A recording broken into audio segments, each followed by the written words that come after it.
Hello, hello. What is up, everybody? Ooh, well timed. OG Haggy, thank you for the 7 months. Also, Riolu, thank you for the 23. I appreciate you guys. Welcome back. Hello, everybody, to the Tuesday stream. Today is going to be a fun one, I hope at least. We're going to be learning a new deck today.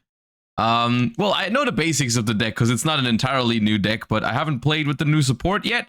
And that's going to be fun, I think. I mean, the title is already giving it away. We'll be talking about it in a second once we're done with the warm-up. But yeah, today's P.U.N.K gaming. Galatea, the Orchest Automaton, thank you for the Prime. Appreciate you. Welcome back for month number 7. Okay, so today's simple. Yesterday we had a lot of like reacting to do at the beginning of the stream because I was gone for a while and we had to like catch up on all those new cards and stuff. Today, none of that. Today we're just gonna warm up and then get straight to playing some Yu-Gi-Oh, as well as we are going to defeat Jesse Cotton later in the new deck, new pack conquest thingy that we've been doing. So yes, let us begin. Time to put out Apple IP Savage. Yeah. Well, that's Master Duel. That is Odd Eyes Pendulum Dragon, isn't it? Yeah. Odd Eyes Pendulum Dragon.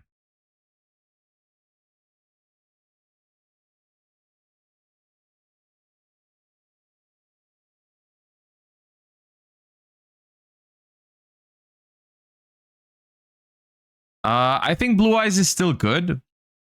I think it does. The new pack hurts it a little bit. I think the Fiendsmith Bestial decks, if they become popular on ladder, definitely are good against it. At the same time, I did notice for myself that I felt like Ghost Ogre and Snow Rabbit didn't feel as good anymore against most of the new decks. So if people play less of that, that'd be good for Blue Eyes. So it's kind of like give and take. I do not know what this is.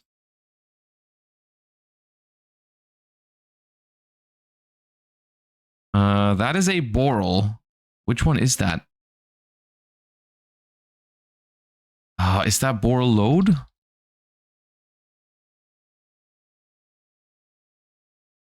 Yeah.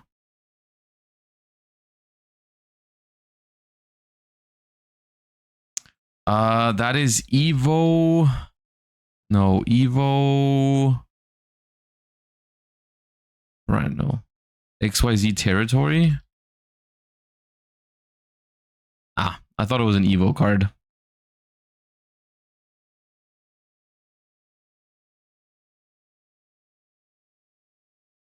Ooh, that is Fossil Warrior Skull Knight.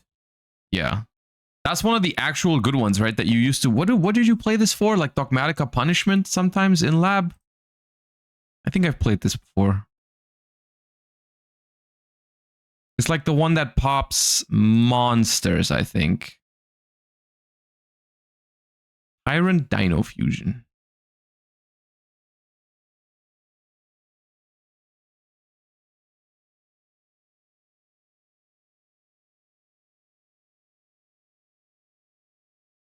Don't know what that is.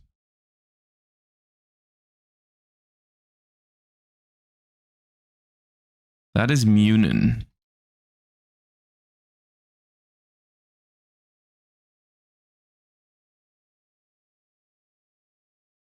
That is Gishki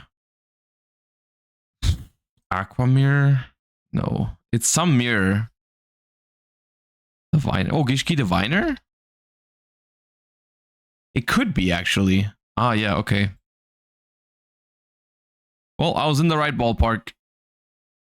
Oh, not that. Oh, missed. No. Daigusto Falcos? No. Winged Sage Falcos? No, dude. There's a lot of them that look very similar. Yeah, I think it's the link. Yeah, P.U.N.K Falcos.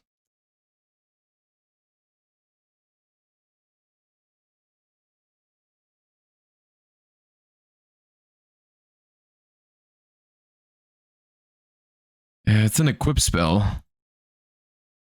But I don't know which one. I think I've seen it. Yeah, but there's no shot.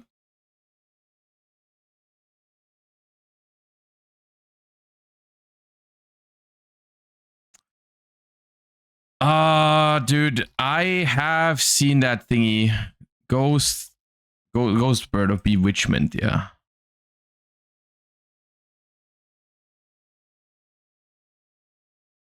What's going on here? I still can't tell. Oh, it's Yami. That's what's going on.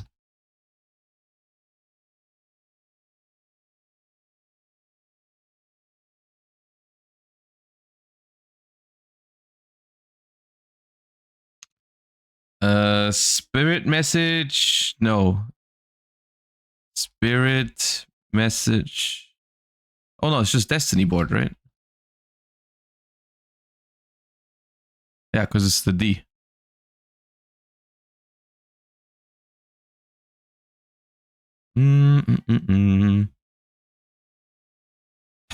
Jurak Velo? Yeah.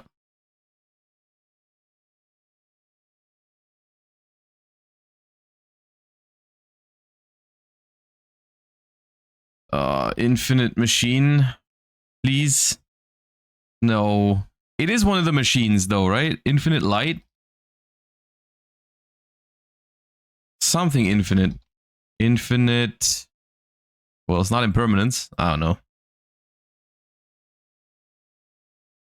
Zero Machine, maybe?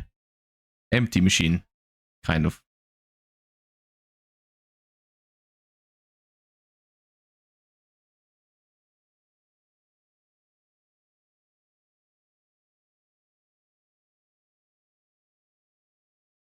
Something numbers, numeron. No.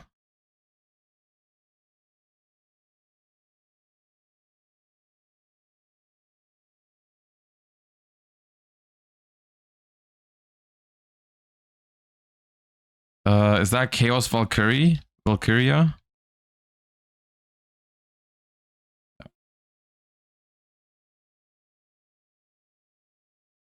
Bad day? Not a bad day, just a bad start to the thingy.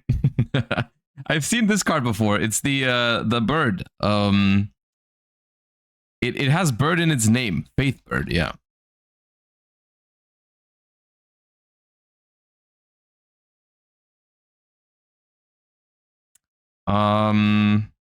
Silent Doom.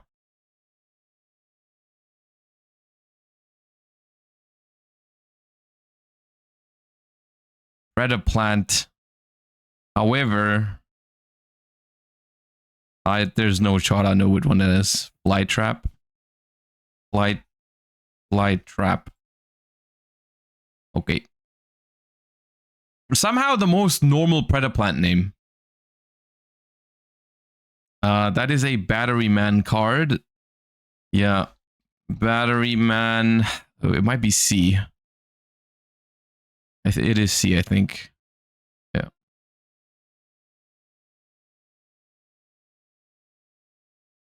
That is Terror King Salmon.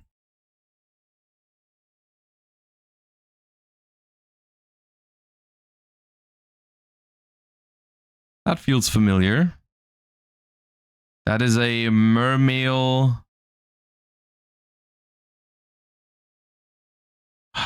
Is that a Mermail? It has to be one, but it's not one of the ones you played. Nere? Huh.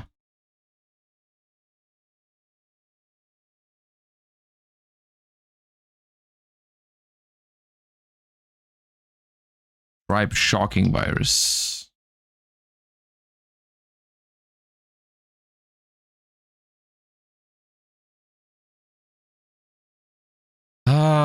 Noble Knight. Artorigus? Okay. I thought it was Gualchavad or whatever.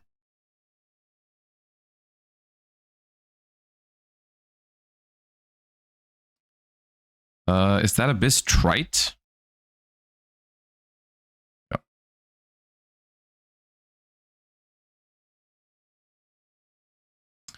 That is Dark Lord, one of the prize cards. It's not Superbia. So it's either Desire or the Ede Array. Okay, 50-50.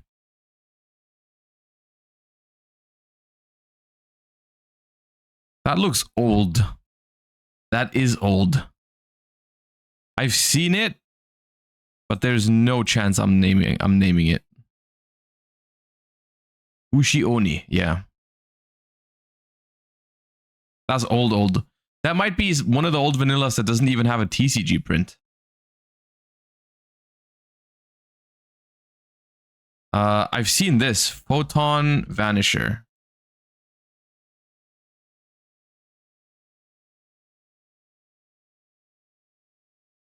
That is, once again, very old.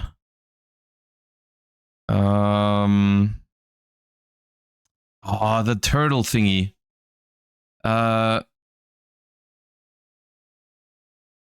Feeds. Giant turtle who feeds on flame. Yeah, that's the one.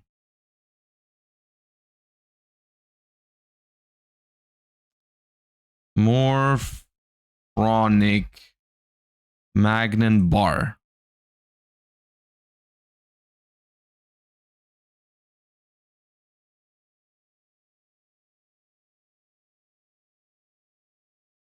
Is it Gen X Furnace? I don't think it's Gen X Furnace. No.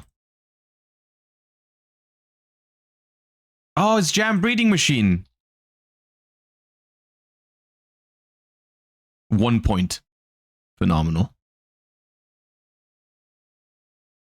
Revival Jam right after that? That's funny. What are the odds? 1 in 13,000 or whatever?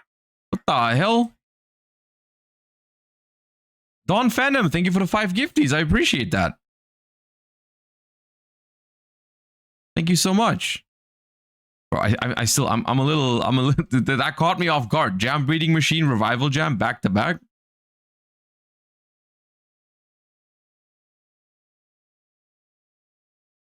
Ooh, Reptilian. Reptilian?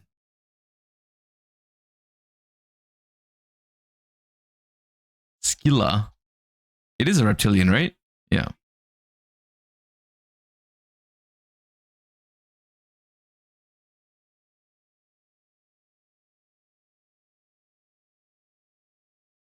The 3 best decks in Master Duel. Right now, I think it's Blue Eyes. I really like Bestial Fiendsmith. And the third one might be Mermill. I don't know. I have to try Mermill. Memento is also pretty good. But no, Snake Eyes is also still up there, actually. No, Snake Eyes is probably in top 3. Yeah, you're right. Snake Eye Millennium Fiendsmith is probably still in top 3. But the others are honorable mentions, for sure.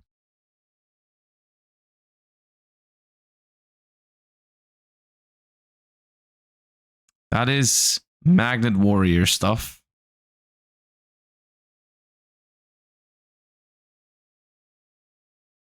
But it's not a monster, it's a spell trap. Magnet Induction.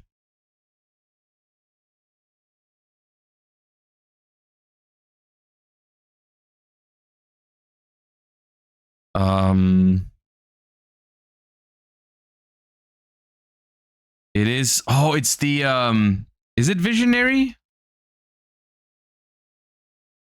No.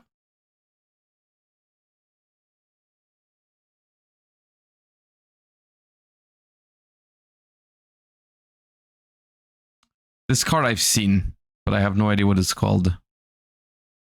It's Blackwing, I think, but it's like not called Blackwing. Black Feather Beacon. Maybe it's that. Yeah.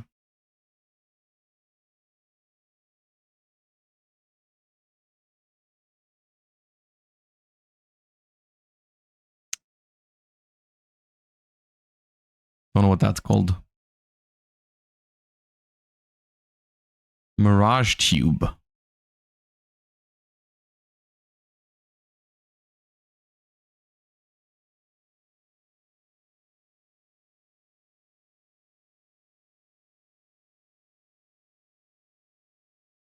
We're having a bad streak right now.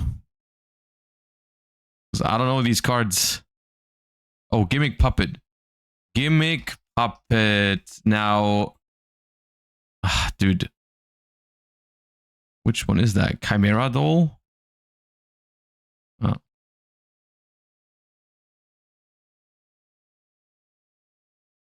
That is Cosmo... No, it's not Wicked Witch.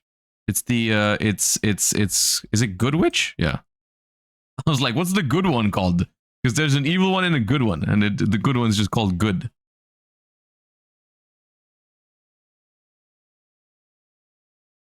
Daruma! Wait. Huh? Is it Daruma Dropper? No. Dharma! Oh my, yeah, okay. Right. I was happy when I caught it, and then I got confused because there was no Daruma cannon.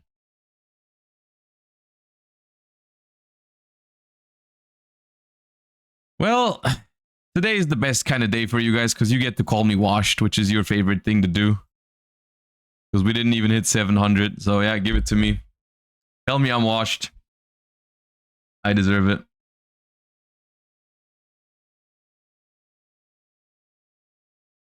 Level 4 effect monster, not a dark, not a warrior, high attack, low defense, not a warrior. What about Lila? It is a light monster. It is even bigger than that and has some defense points. Okay, level 4 light, 2009 to 2014. Level 4 light, Bujin Yamato maybe? What's the defense on Yamato? Oh, it's also 200. Okay. There's other Bujins, right? Mikazushi is 1500. That is too high. What about what else is there? Wolf would be the same set as Lila, so the year wouldn't match. Is there another Bujin that fits this? It's more than 17. Yamato. Isn't there one with 2000? Hirume. It was not Hirume. Okay, it is less than 2000, so it's 1800 or 1900. Level 4 light. Sunlight Unicorn. I've seen it. I've seen it before. Good call. I would not have known the stats on that thing. But, yeah.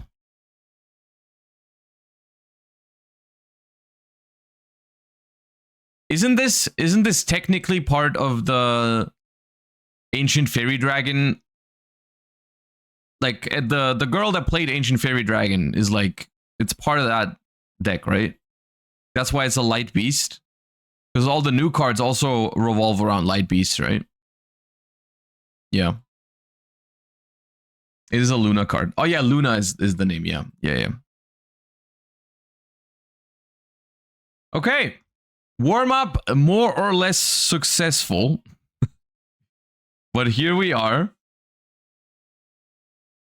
Welcome to the stream, everybody. Today, we have one quest and one quest only. Well, I mean, I guess we're going to do another thing later as well. But for now, we are going to hop into Master Duel.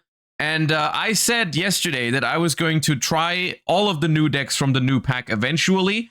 But today we are trying the deck that my patrons wanted me to try first. So I asked them, gave them a poll with the new decks, the options, you know, want to see Mermail, want to see P.U.N.K, or want to see Argo Stars. And the patrons have spoken, and we are trying P.U.N.K today. P.U.N.K is going to be the first deck that we're trying. Well, after we've already tried Fiendsmith Control, of course. But today we are P.U.N.K gamers, and I have taken a list that I have seen Task post on Twitter. I've made some minor adjustments, but for the most part, it is the same. And, you know, P.U.N.K is his favorite deck of all time. So I would assume that he's put some thought into it and knows what he's doing with the P.U.N.K deck. Also, I mean, it just looks solid, right? The new additions to the P.U.N.K deck, of course, because, I mean, P.U.N.K is a deck that's been out for a while. there's 2 new cards that we got in the newest pack that are even released earlier than they are. They're not even out in TCG yet, basically. These are out in the OCG and now in Master Duel, but in the TCG, no one has played with these cards yet. So I'm excited to see what exactly it changes for the deck. And they do read quite powerful, I will say. We've got no P.U.N.K Rising Scale over here, which says you can banish one other P.U.N.K card from hand or grave to special summon it. And then if it is special summoned, you can pay 600 life points to add or special summon a P.U.N.K monster from deck or graveyard that is not a level 8. Which reads absurd. It is not a 1-card starter because you need another P.U.N.K card to banish for it to be summoned, but still as an extender it seems phenomenal.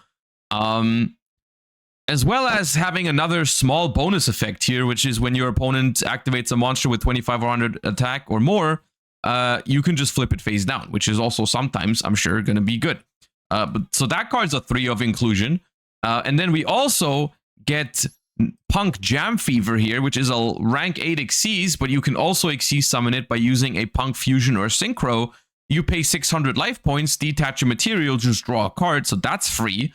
And then when another monster effect is activated and you have a level 3 Psychic monster in your grave, quick effect, you can detach a material from this card, negate the activation, and if you do, destroy that monster. So this obviously gives the deck a way to play around Nibiru, the Primal Being, because if you make your Synchro and then put Jam Fever on top, you can just negate any hand trap, including Nibiru, the Primal Being. The only thing here is that you have to choose, if you summon it on top of a Synchro monster, it's only going to have 1 material. So you have to choose between, am I going to draw the card or am I going to hold it for the negate? Which is not the case if you just make it with 2 level 8s. The thing is here, I am familiar with P.U.N.K as it used to be played. I am not super familiar with the lines with the updated cards. I do think P.U.N.K is the kind of deck that I'm probably able to freestyle a little bit. I mean, I don't think it's going to change too much inherently of like what exactly you're going to do with these cards. I think you're just gonna pop off with like Zeamin and Foxy Tune and Teleport and Ogre Dance and so on and so forth. I think it's gonna be fine. But I'm a little worried about being hit by Fuva and Max C with this deck. Other than that, it seems pretty good. But yeah, we're just gonna hop into ranked. I am confident that the deck is good enough to rank up. So that should not be a problem. And then we're just gonna see how good exactly it is. All right, change over to P.U.N.K. And there we are.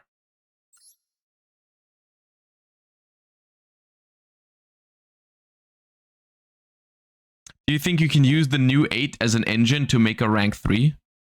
The new 8 as an engine to make a rank 3. What do you mean by that? Don't know if Fiendsmith is the way to go with P.U.N.K. It is what Task was playing. That's why we have it in there right now. I could definitely see it helping, but we'll see. Okay, we are being sent first here by our first opponent, which is definitely troublesome because that probably means it is Tenpai. But we do have an Ash Blossom at the very least, so that's good. Gonna start with Zeamin. They have something. Gonna pay 600 here and get ashed on it. Now, we are prepared for this situation exactly here. Because we do have a way to link off the Zeamin to put it in the graveyard to still summon the Rising Scale, which is why we play Almirage, which makes it so that Zeamin plus Rising Scale can play through Valor, Imperm, Ash Blossom. So we're going to activate Rising Scale. Sadly, it does activate, so it does play into Maxi. They can chain Maxi to it, but they don't have it. So we're going to summon Rising Scale and use its effect. And we get impermed on that as well. Okay, average Tenpai experience. I suppose that will end our turn. We can make an SP Little Knight, I suppose. Which we do play. Ah, no, actually, we play Fiendsmith. I forgot about that. We can make Fiendsmith happen.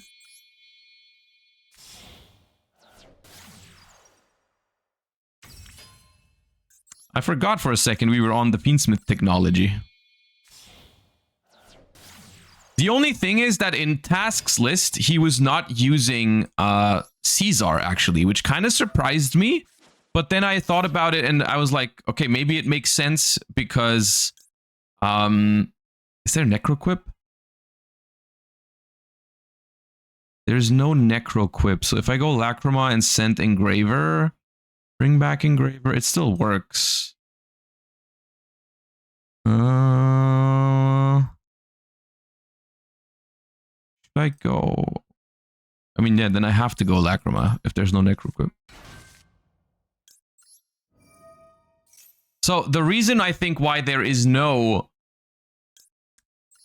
The reason I think why there's no Caesar is because the new P.U.N.K... The new P.U.N.K fusion Xyz already negates Nibiru. I think that's the idea. You don't need Caesar in that case. I still feel like maybe it would be good to play Caesar, but it is what it is. We're going to be making Lars in this instance.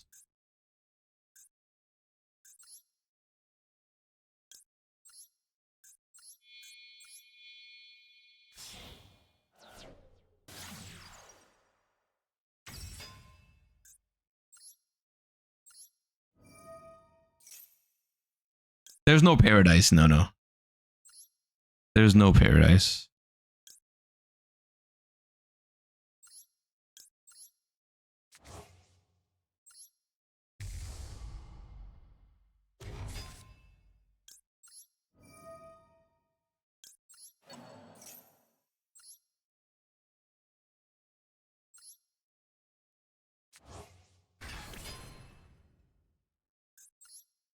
Well, could also make Apo, which is not the worst idea, I think, against Tenpai, but it can be destroyed. I don't know. I'll make Lars and hope that gets me there.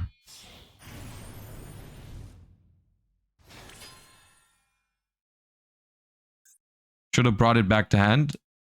Then I don't get Lars. If I add back Engraver, use Engraver to get tracked for Lurie, and make SP Little Knight, I don't have another level 6. Because I already brought back Engraver. That's not how it works. There was no way to make SP plus rank 6 there. Off of Just Moon. It does not do that.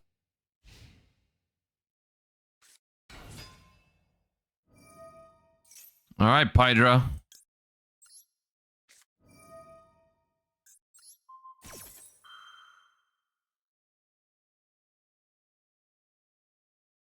Cool P.U.N.K showcase. I mean, bro, I'm playing against Tenpai. What do you want me to do if they throw a million hand traps at me and then have Pydra droplet?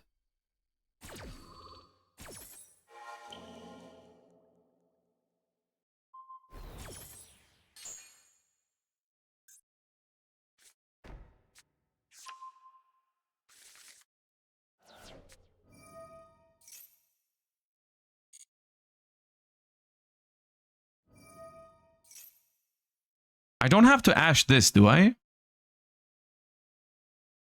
Because, I mean, okay. If they have Kaiman, I lose no matter what. If I Ash this... If I Ash this... Ash the Genroku... That's the thing. I can Ash Genroku, but then I do lose if they have Chundra in hand, right? Because technically it's better to Ash the Genroku because they have to discard a card in the process. But if they have Chundra in hand, I do die because they can special Genroku and then special the Chundra. So playing around, I mean, I can't play around Kaiman, I can't play around Called by the Grave, but I can play around Chundra in hand. But I think the upside of them having to discard a card might be worth it here. You know what? I'll risk it, dude. If my day starts by losing to this kind of Tenpai hand, then it is what it is. Red Reboot was ready too for the Imperm.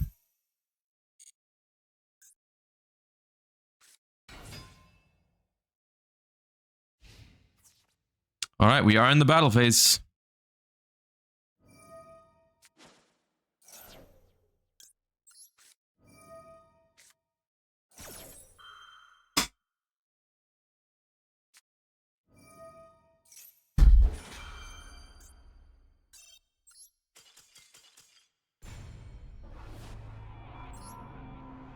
No, I followed them. No, undo that.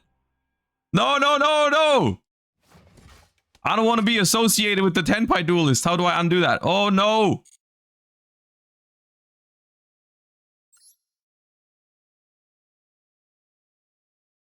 Was that them?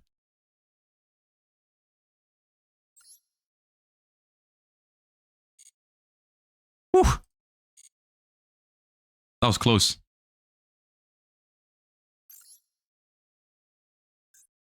I mean, yeah, dude. We lose to...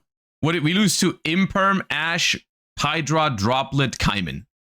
Okay, I guess.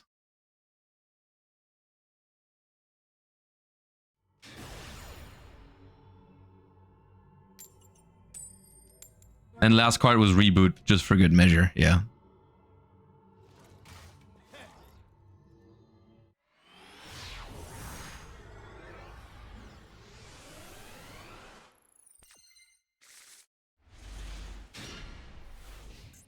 Yeah.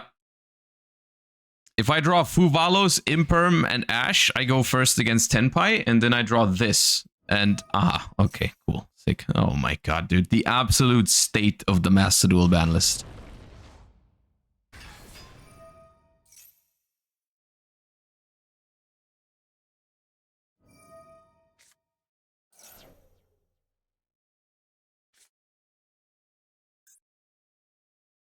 Okay. This card has to go to the graveyard. This card has to go to the graveyard. Cool.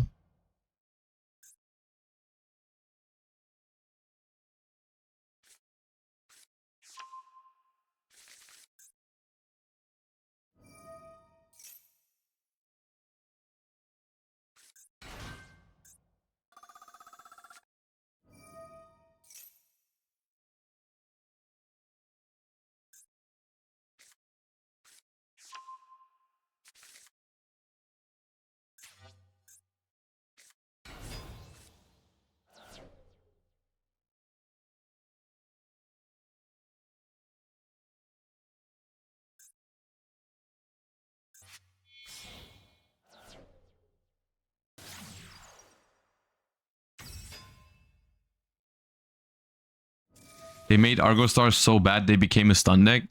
That's the problem with some of these concepts, right? Like, you make a really cool concept, like continuous spells, continuous traps that summon themselves, etc.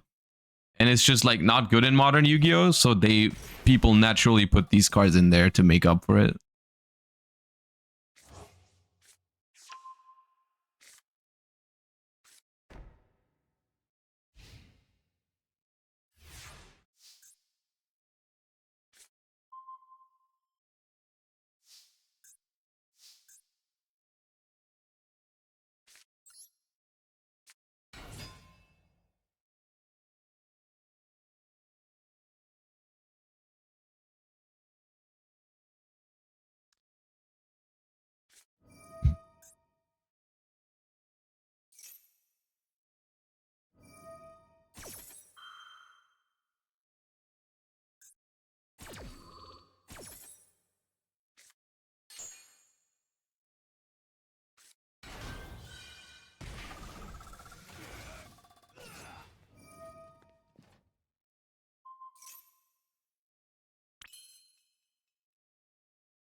Dude, that's multiple times per turn? That's pretty impressive, actually.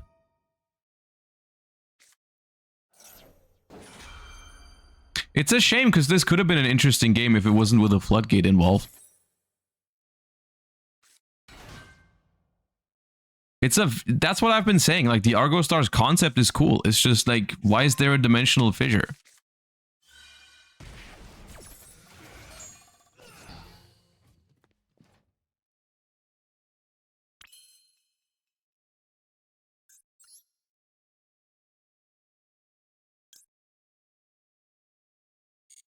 I think it might just be a certified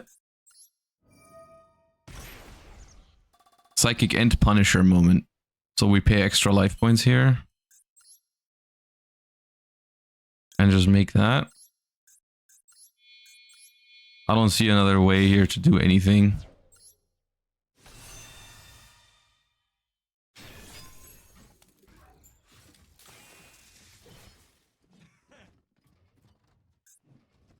Target a monster you control. No, I don't want to banish itself.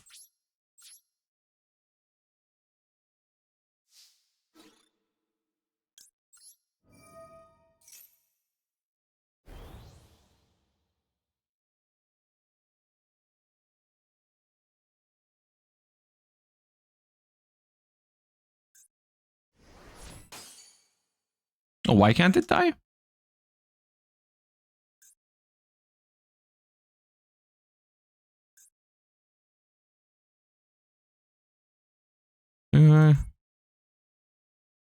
This one. Okay. The thing is, it's not a big deal because the Silhouette Rabbit can also not be destroyed, and I wouldn't want to attack the Silhouette Rabbit anyways because I want my life points to be lower than theirs. I should have maybe made Punisher in defense so they can't just run into it to make their no set imperm. No, they have Silhouette Rabbit. They just pop it. The point of setting imperm.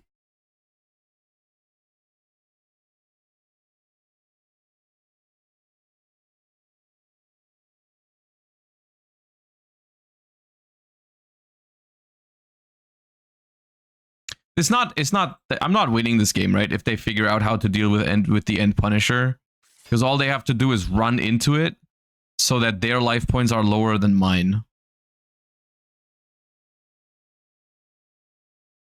So it's just like, yeah.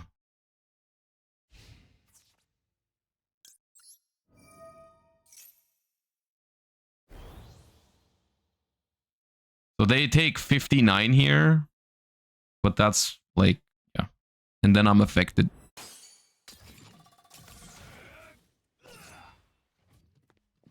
And then I lose to the floodgate. That was kind of sad because I think the Argo Star setup they had was quite cool. And we would have had a real game if I could have used any of the stuff in my hand. I'm not sure if I even would have won it there because they still had the other thing. It's just like we never got to really play a game of Yu-Gi-Oh! Because Dimensional Fissure.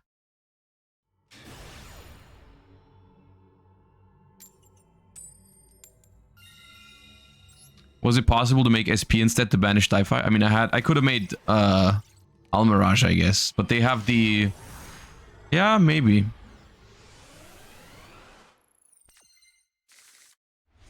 Why is Fissure even at 3? Because Solemn Judgment is at 2, so it's fine. What do we start with here? Let's start with Ogre Dance.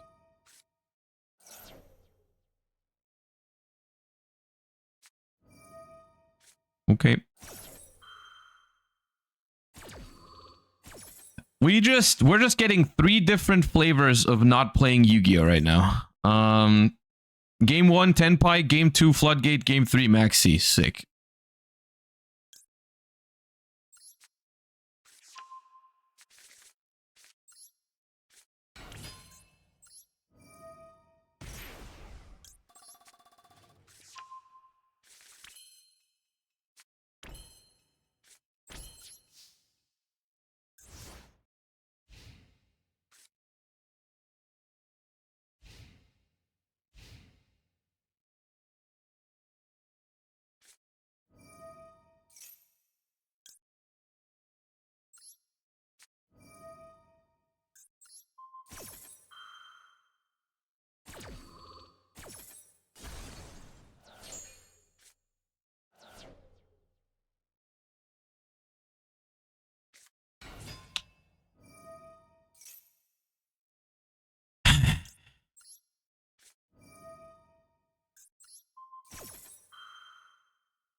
All right, they drew a Blue Eyes and the field spell at least. True Blue Eyes experience. That's good for us.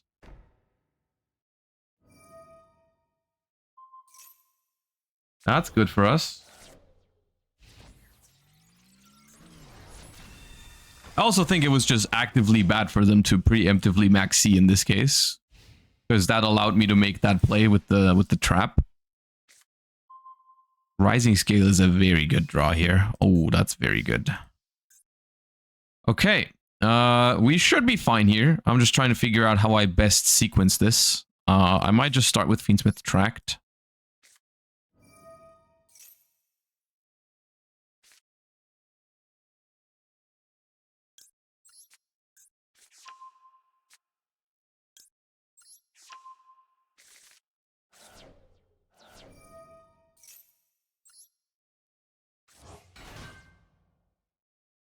Because all I really want to do here is I want to force out this back row. And then I think I'm good to go.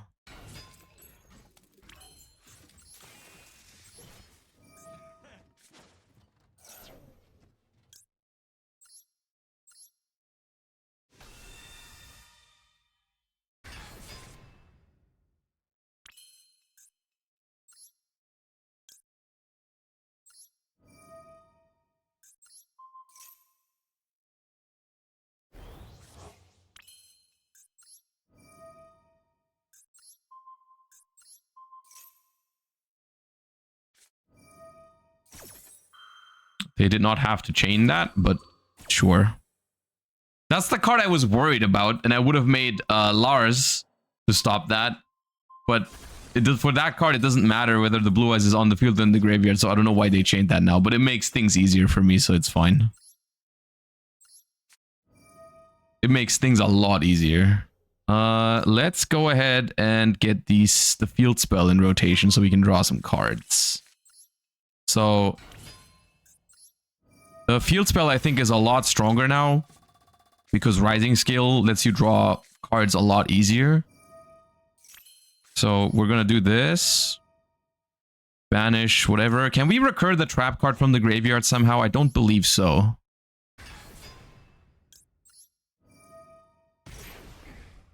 So special Zeamin.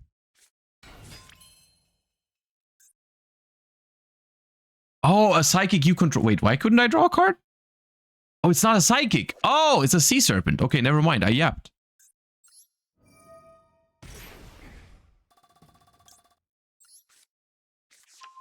That's weird. Okay. Now I can draw. Hello. I mean, we have game in a multitude of ways. I'm just trying to do some punk stuff right now.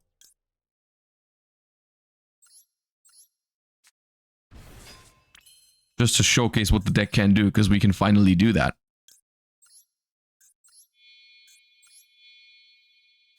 So we're doing Dragon Drive. Activate all of the effects. Dragon Drive effect, the Zeamin effect, target a punk, make it bigger. And then Deer Note to revive.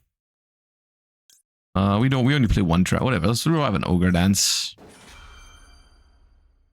I feel like the deck should maybe have one Ghost Ogre and Snow Rabbit, because I don't think it has any at the moment.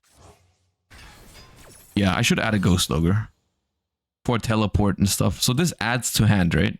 Add to hand or sends to grave. So I can add this. Theoretically, I can summon it from hand as well.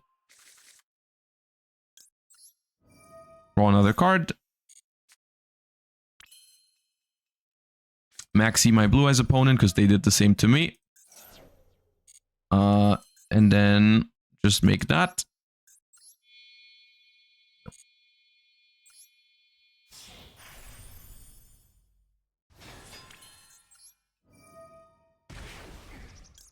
Detach to draw a card with Jam Fever, because I like drawing cards. That's more teleports. We got way more than enough damage. They have nothing in the grave. We can just go in. Just but some of the things that the deck can do now. It's pretty sick actually if you get to pop off.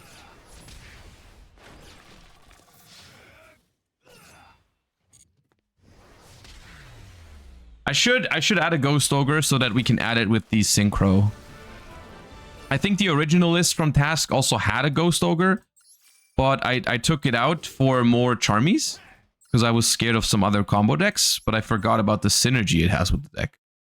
There should at least be one Ghost Ogre as a target. Do I take anything out for it, or are we just okay playing 41? We could take out a Fuva, but I think I'm okay with playing 41 for now.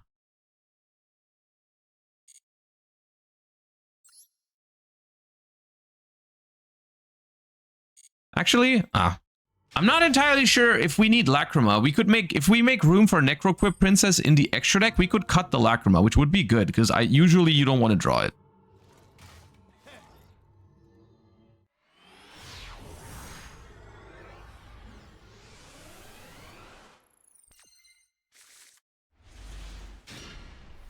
In this hand, it would have actually been our only normal summon, though. So, and immediately draw the Ghost Ogre. That's how it works. Against Labyrinth. Cool. Love that for me. Ghost Ogre and Nibiru against Labyrinth. Both one-ofs. That's going to be so sick. Can't wait to use those cards in this matchup where they're absolutely useful.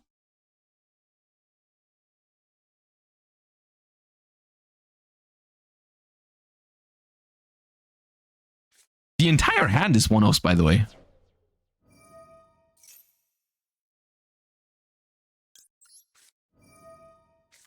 It's so useless to Ghost Ogre here. They get the Arias back instead. It's so dumb.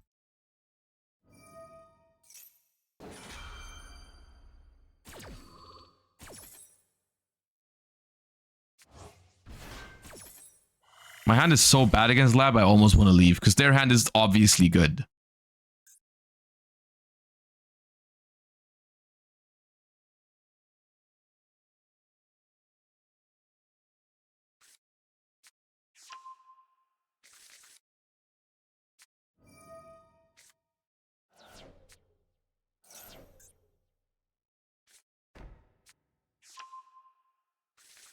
Maybe I draw an Ash Blossom for a turn and Lacrima gets us there.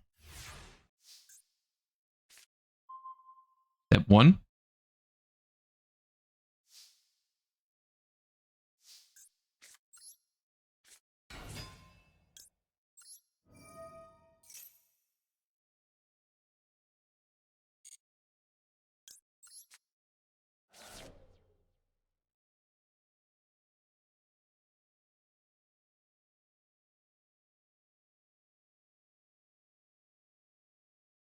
I hope they don't play Ice Dragon's Prison. Ice Dragon's Prison, I think Ice Dragon's Prison is pretty good in Master Duel right now. It hits Fiendsmith decks really hard. It hits Blue Eyes relatively hard if you can banish 2 dragons.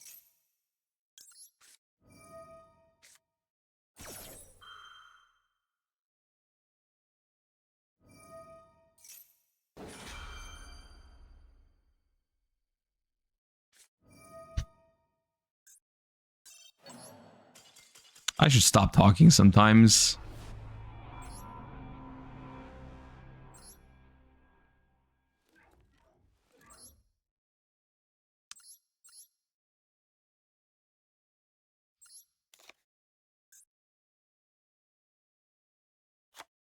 The problem is I don't even know what we can take out of this extra deck. Maybe IP Masquerena doesn't come up that much. I'll take out the IP, but I'm cautious about that. We might regret that later. Savage, maybe? Yeah, I don't know. The thing is, yeah, I think Savage I'm more likely to want than IP Masquerena in this deck.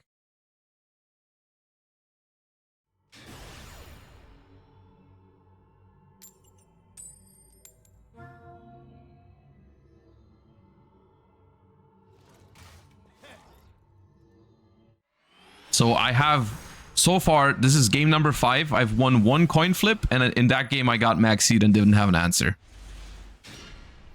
And I'm playing like 15 hand traps or something, and I haven't drawn one going second yet.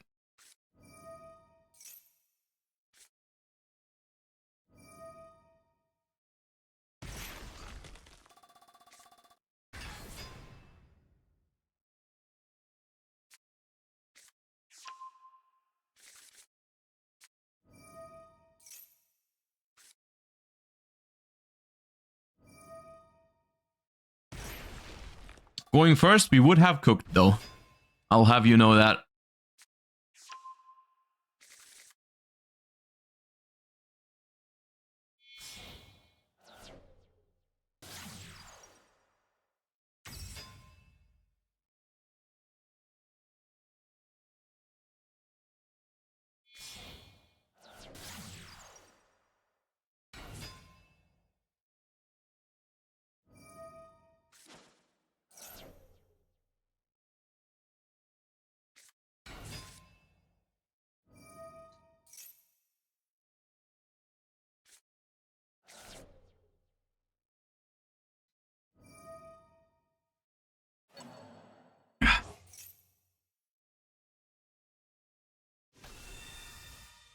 We have pushes at least. I mean, that's the good thing about this hand, is it's not like random one-offs that we don't want to draw like the last one.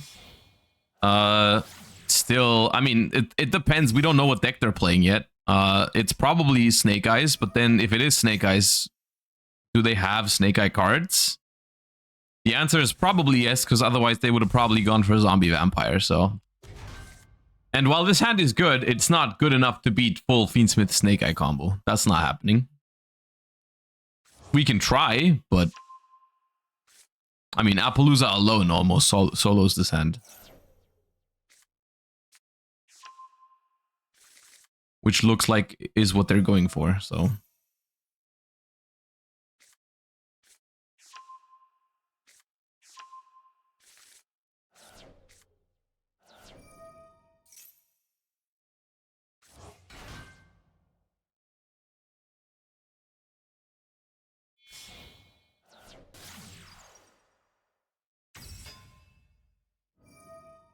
Don't you think hand traps need to change? I mean, they are changing already, right? They are kind of like overworking the concept of hand traps, I feel like, in recent... I mean, the Charmies are cards that don't work behind your board, which is a big change to them.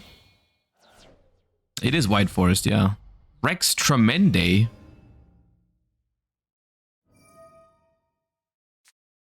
Okay.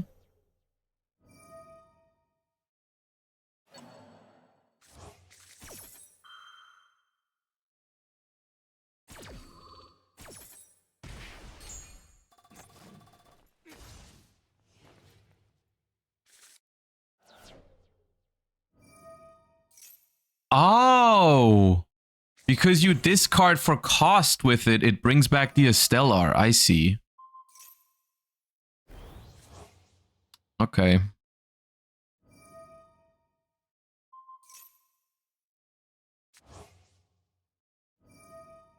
Well, that's something.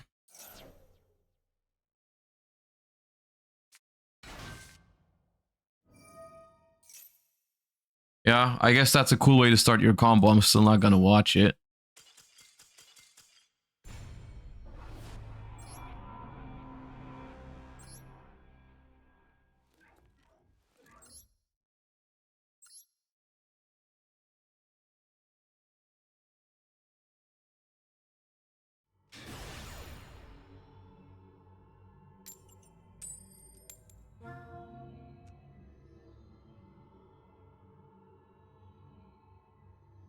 It's annoying because I genuinely don't think this deck is that bad.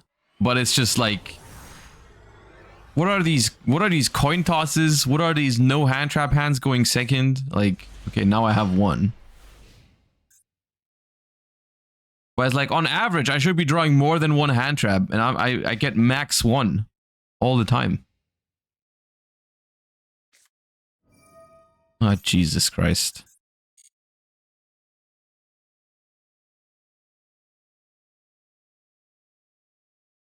How many hand traps are you playing? It's 3 Fuva, 2 Maxi, 3 Ash, so that's 8. There is a Ghost Ogre, a Nib, a Veiler, and an Imperm for Crossout, so that's 4 more. Is there more than that? Am I forgetting one? Maybe it's just 12. Maybe the deck should play more hand traps. Because I'm drawing very engine heavy, I feel like.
The next card, the top card of my deck, was my one of Nibiru that I would have drawn if they make a Rise Hard here. Off the Fuvalos. It was the one of Nibiru in my deck. Was the top card of my deck, and they just banished it with a Rise Hard.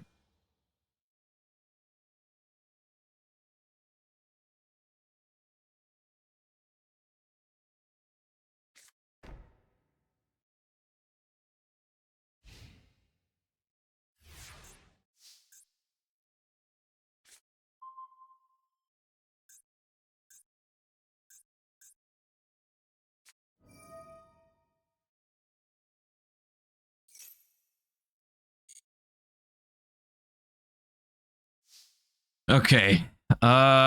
Surprisingly, I think this is winnable because they did not make a Rise Art for some reason. They thought Shangri Era was stronger than a Rise Art. And we have an answer to Maxi as well.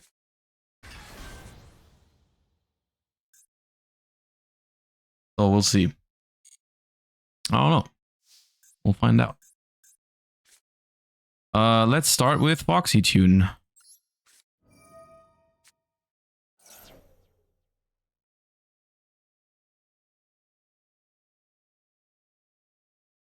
This deck does not have Zeus because of the Fiendsmith cards.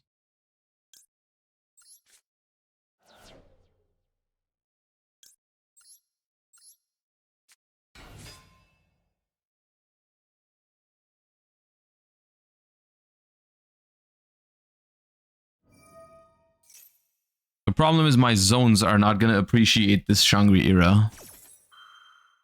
It's going to be 3 zones locked. We'll see.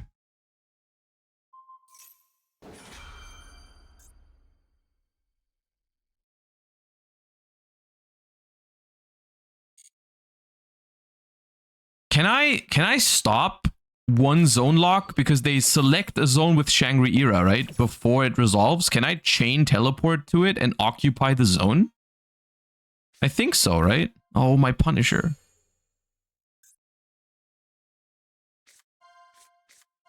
Oh, the one-off field spell. The one-off field spell, man.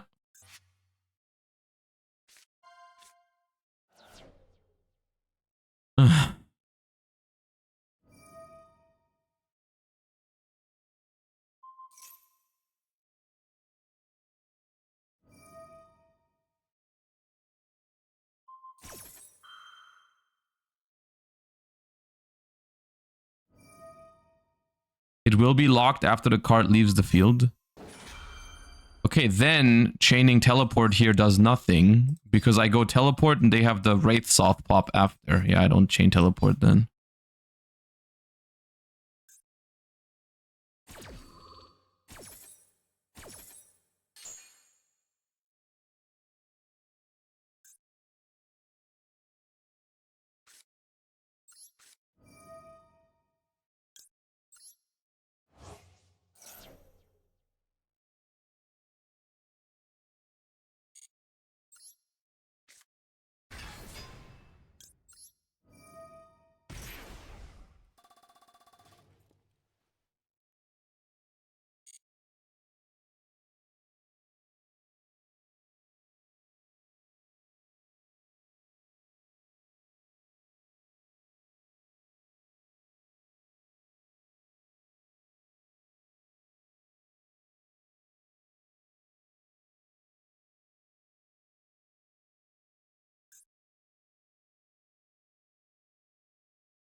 But what else do you have, man? Leave me alone. I think it's just prep.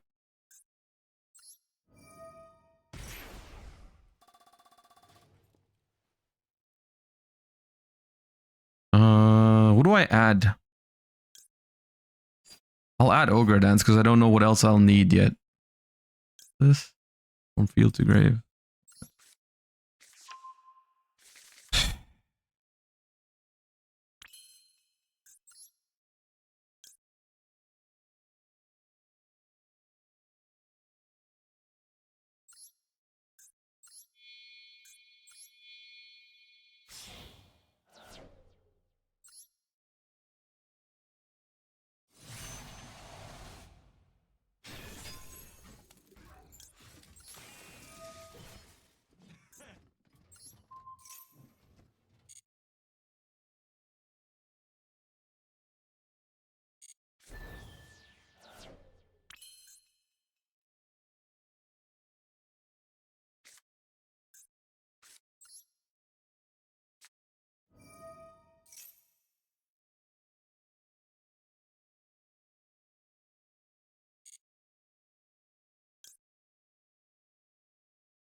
I was hoping they used that because Kashira Birth completely checks my engraver. Now I don't care about these.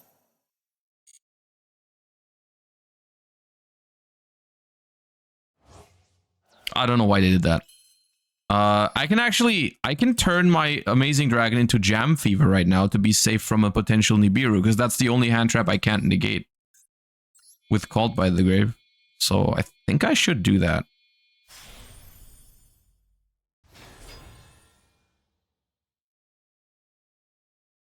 The next question is, how do I win the game without my Punisher?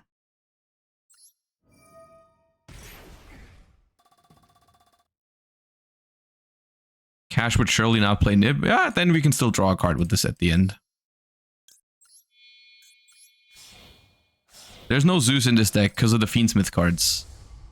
There's no room for the utility stuff, which is a problem here. But, I mean, I think we can do some work here. The Fiendsmith cards do help.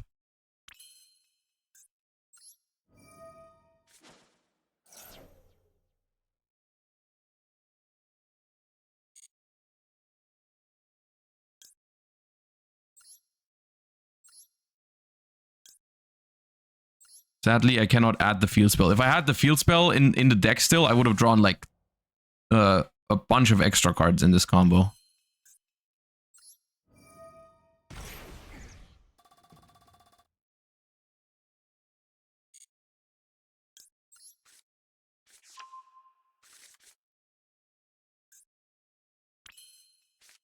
Okay, I will use Engraver first because I might want to go ahead and use, what's it called? Savage Dragon here. Yeah, the extra deck is just so tight. I don't have I also don't have Desiree, which is a little rough.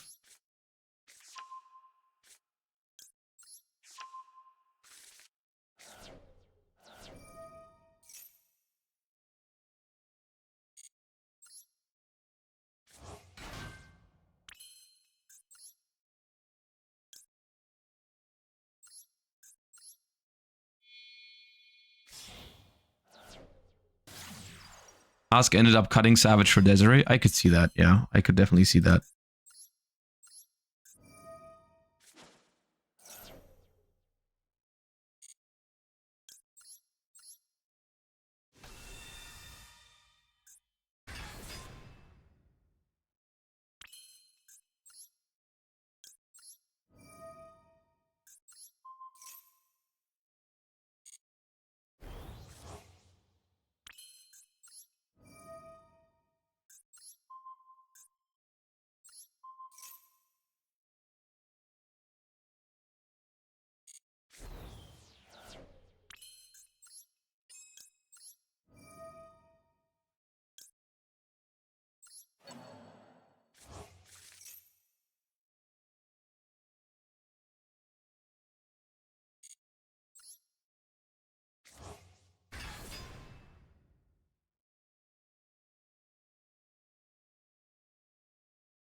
It was a second Scareclaw Kashtira.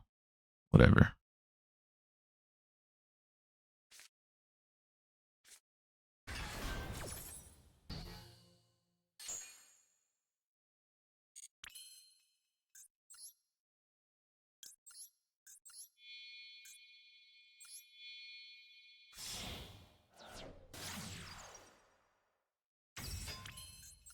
I'm a little low, or getting a little low, so I'm trying to hurry.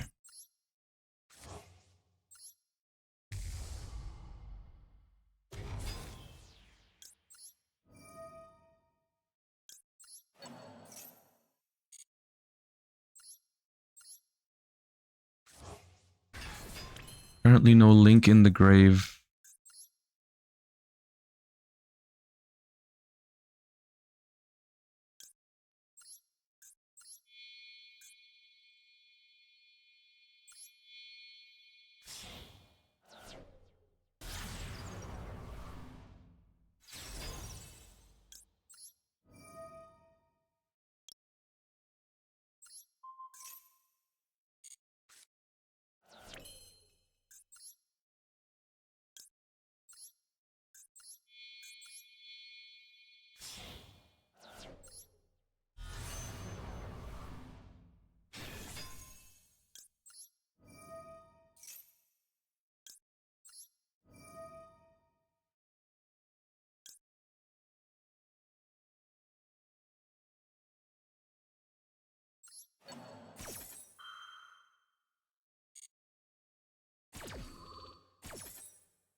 This is a problem. The Scareclaw Kashtira is a problem, right? Because if I attack it now, this will lose its attack boost. So I can only get rid of this. Wait, it loses the counters too? Oh shit, that's a problem.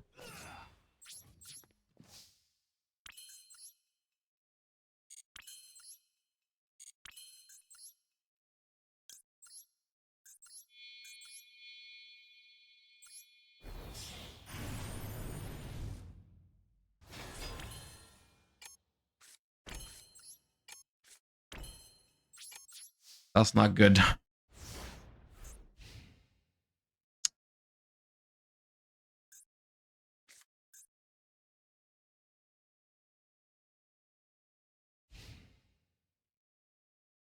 I thought it just lost the attack points, but I guess, oh yeah, cards that put counters on themselves do have that problem. Okay.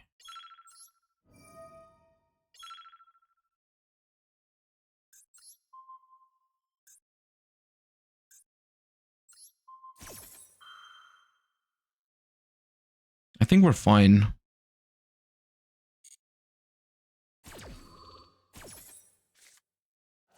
I don't even know why they started with that, to be honest. That was kind of dumb. But me play Kashtira, me see Floodgate.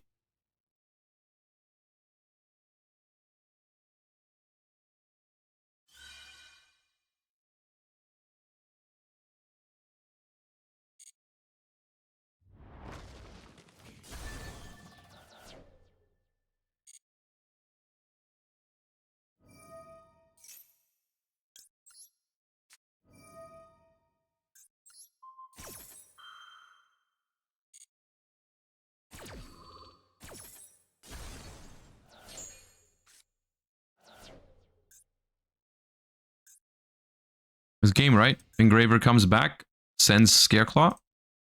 Well, they could Typhon if they play it. But even Typhon, I think I beat in the long run. Yeah, okay.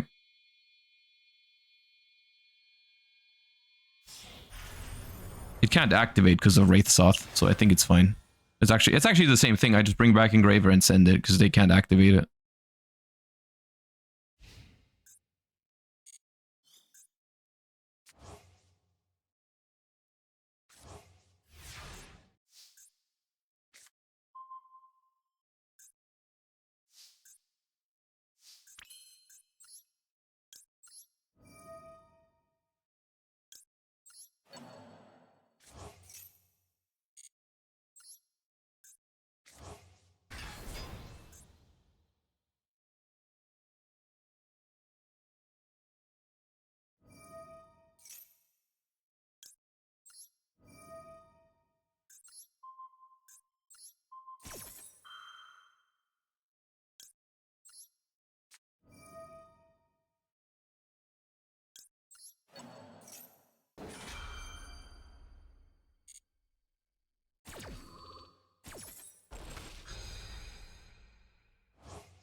Okay, we definitely could have played that one a little bit better.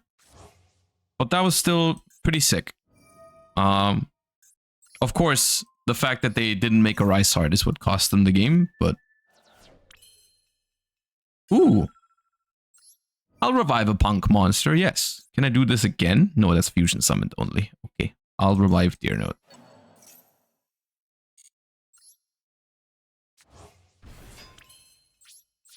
Boral might be a fraud. I mean, I kind of liked the Boral, except for the fact that I shouldn't have attacked with it.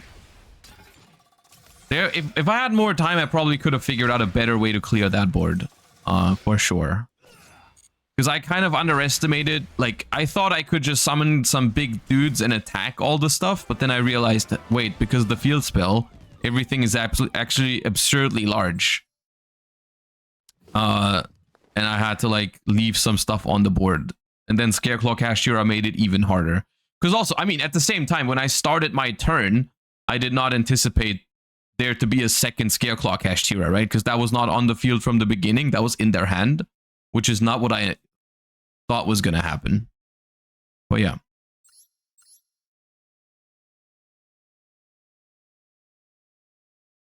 You know what? Let's leave it for now. I think it's okay. We're not getting the luckiest, but we're still doing okay. So I think it's fine.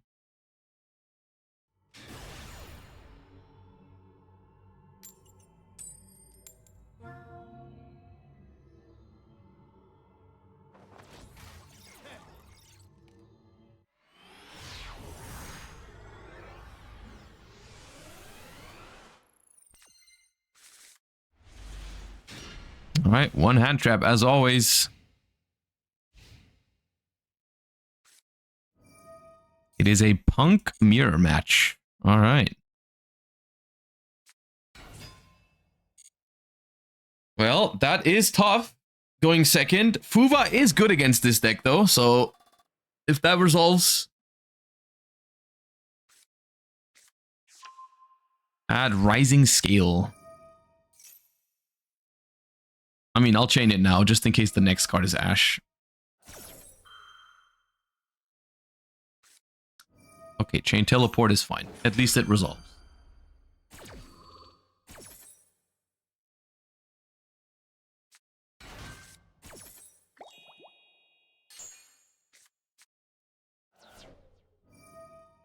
They will have the P.U.N.K trap card. This is where Engraver can just help this deck push through certain things, though. Sometimes. The field spell is so nice.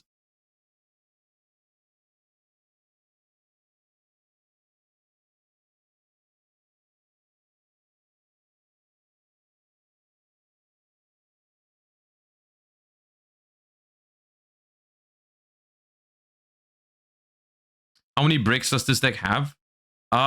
In the P.U.N.K engine, the only ones that are actually like bricks is like the field spell and the trap card, which is one each. However, as you see here, sometimes drawing them is not actually so bad. Like the field spell here for them was just Pot of Greed, right? They just drew 2 cards with it. Same with the trap. Sometimes if you can already play the game, the trap is not the worst thing to have. Deer Note is also not ideal, but it also works in engine heavy hands. So that's I think the good kind of bricks in this deck is like they're not completely dead. They're not like Psyframe Driver. They all have their uses sometimes.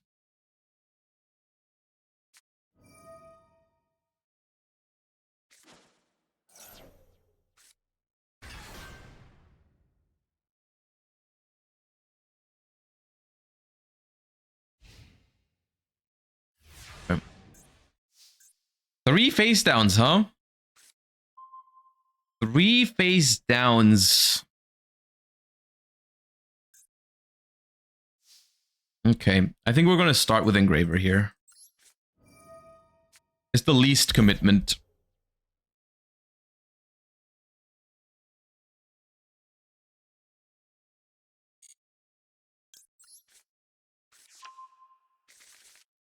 I don't think they have Called By, because they would have Called By my Fuva probably. Unless they drew Called By with the field spell, of course, that's possible.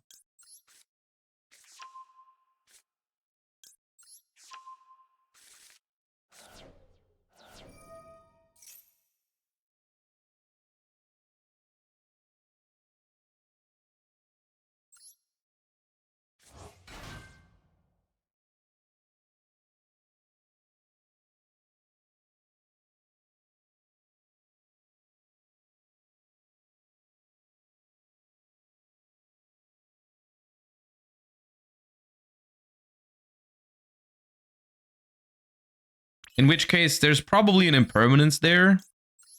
There's the P.U.N.K trap. And then the last one could be another teleport? Or maybe it's 2 imperms.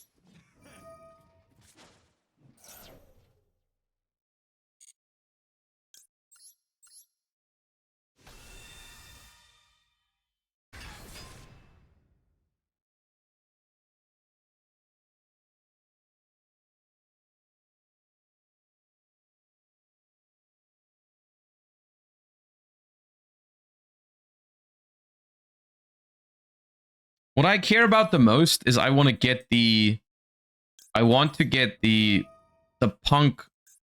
pop trap out of there because I don't want it to pop my normal summon. That's what I'm worried about.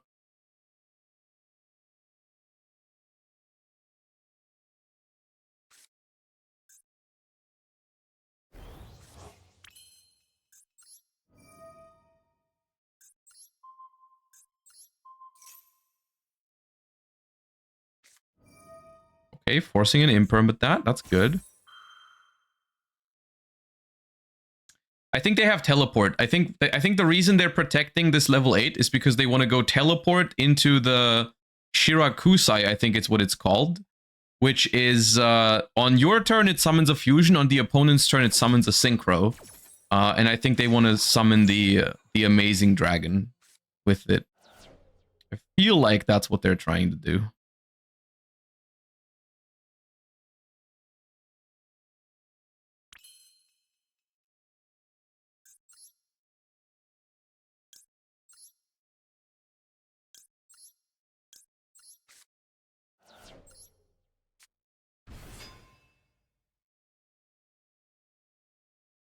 I can draw a card with Ogre Dance here, which is pretty good.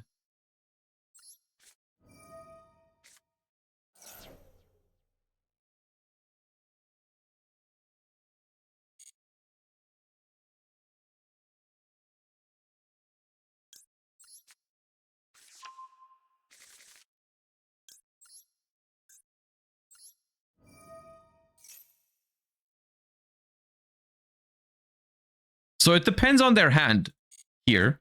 Because we have Ash Blossom for the teleport that I'm pretty sure is there. We can deal with the pop trap. Like the Fiendsmith cards alone will force the pop trap out. So it's just a matter of, do they have like a good hand trap in hand to stop me from playing? See.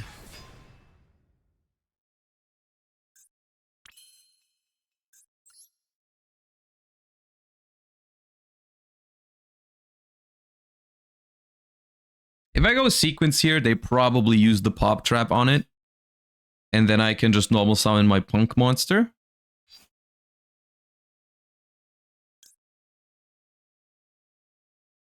Could also make Lars immediately to check the trap. But I think sequence.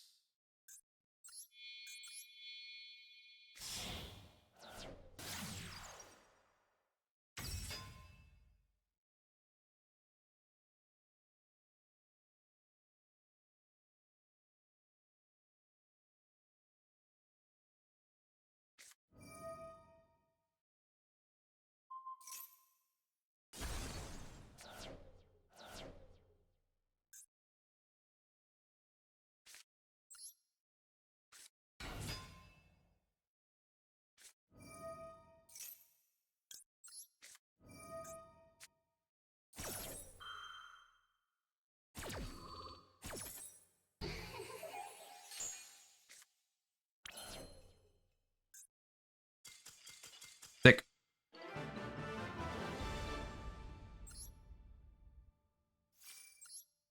And I think that is genuinely one of the reasons why the Fiendsmith cards can help this deck, because the amount of pushes you have if you don't have Engraver in hand, like, they are somewhat limited. I mean, we had more in that specific game, right? We had a normal summon, we had a Deer Note, which can summon something from hand, and we also had Foxy Tune. But still, I feel like it was good to start. I mean, the amount of interaction that the Engraver baited there was crazy, right? The Engraver got the Imperm out of them. The Engraver got the the pop trap out of them as well, and the engraver would have also have been follow-up in the future turns, which I think is also not to be underestimated in game states like that. So like even if we hadn't won that turn, it would have been pretty good follow-up. So it definitely helps. I mean, I don't have to explain to you why the Fiendsmith cards are good, right? We understand.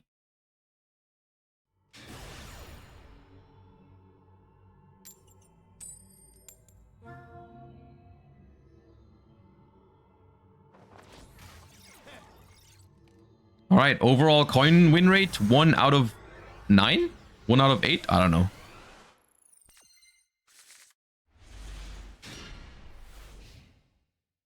I did cut IP for Necroquip, yeah. Oh my god. Oh, well, the Max C better resolve, dude. That is the worst deck to lose the coin flip to, I think. If they haven't answered the Max C, I think we're cooked.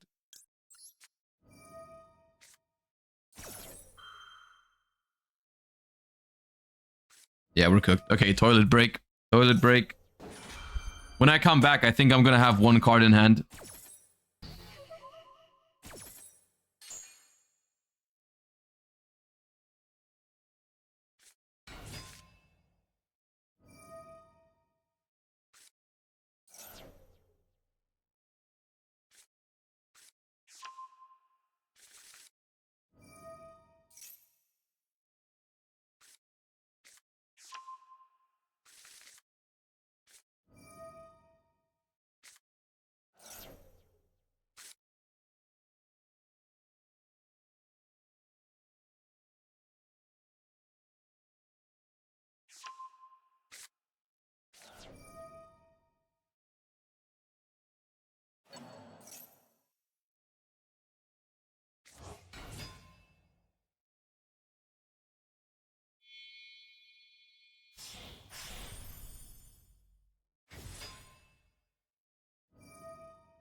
Oh, I came back too early, dude. Now I have 1 left. Okay, well. Dude, I came at the exact wrong time.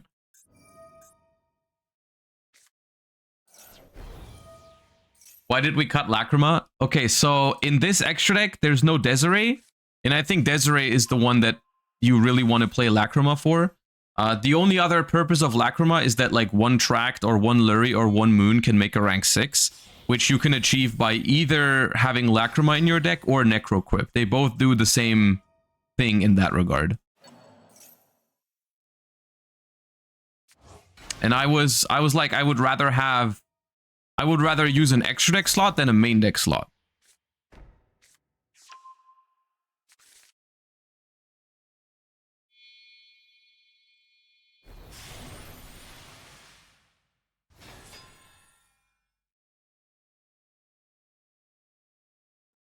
What happened to our hand? Do you see what we're playing against?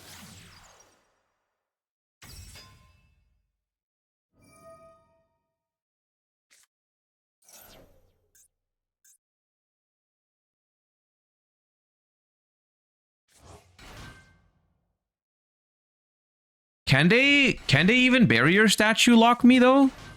Doesn't the barrier statue lock require you to banish a monster with Minstrel?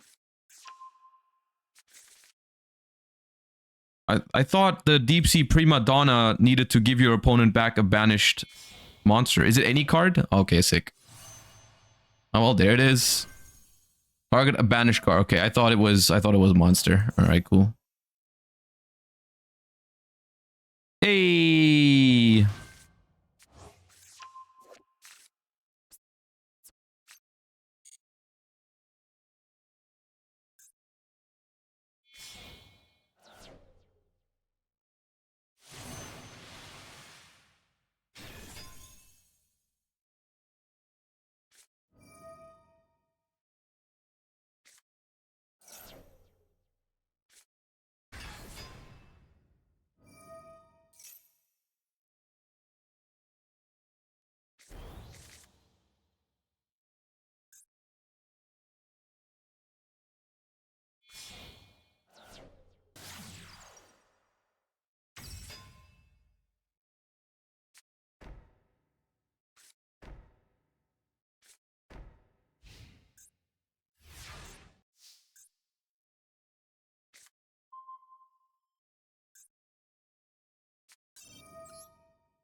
I forgot what that side of the coin looked like.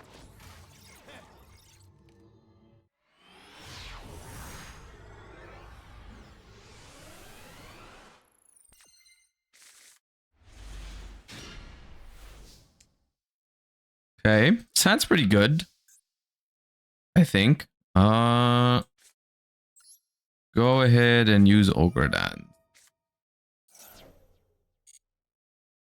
So I think Ogre Dance wants to grab Zeamin here. And then Zeamin wants to grab the new Rising Carp.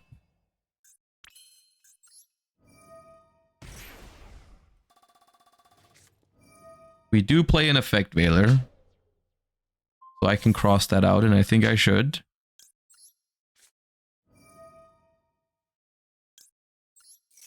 Of course, that makes it a little vulnerable to Maxi, but they won't have it.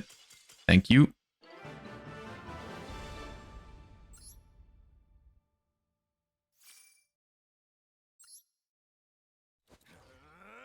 See, the one time I get to go first and that happens, I can't even enjoy my combo. I let the Mermail player combo.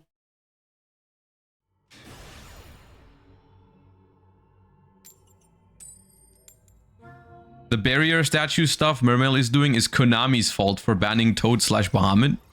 I mean, yeah, that would not be much healthier anyways, but like, they should just ban all the barrier statues. Everyone knows that. One of Deer Node, one of Jam Session, one of Nashiwari Surprise. Cool.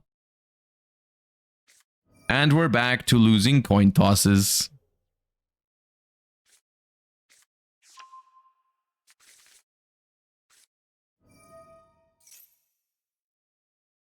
We have Nibiru, but we're going to be forced to Nibiru super early against Fiendsmith. So, like, they're going to be free to do whatever else they want to do after.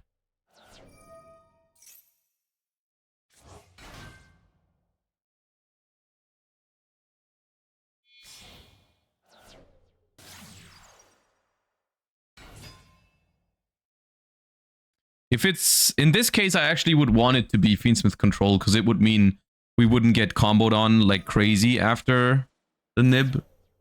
Like, against Fiendsmith control, Nibiru is quite good, because you just stop the Fiendsmith part and they don't have another part.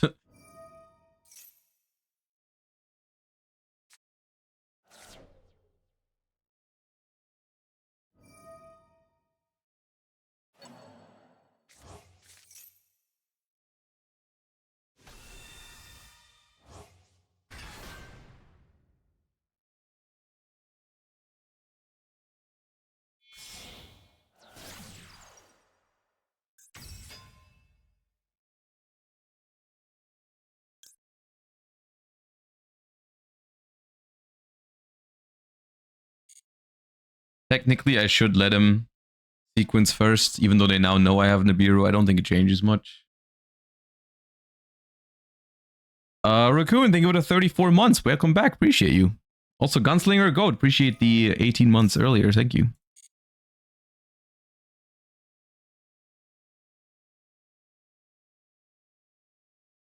What if we don't nib and they don't Caesar? That is a big what if. Also, if they don't Caesar, they probably Apo, so.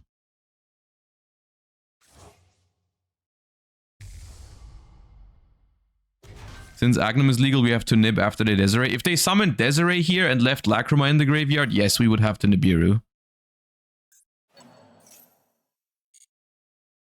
I still think I have to Nibiru here because of Appaloosa.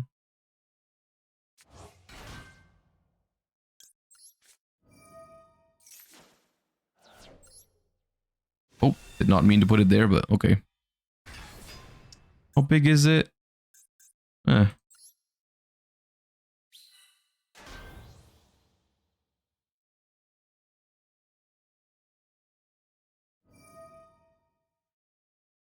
The burn damage is actually good for me because it gives me like a Punisher win con. That is something I would like to see if we can pull it off at some point today.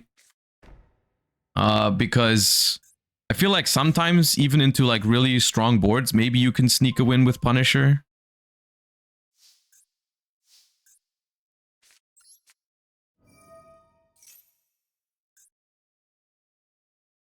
It looks like it might be Fiendsmith Control, actually. Which is still not easy, but at least it's a better spot than if it was a combo deck. Or it's a combo deck that, the best case scenario is it's a combo deck that's like, doesn't have a play.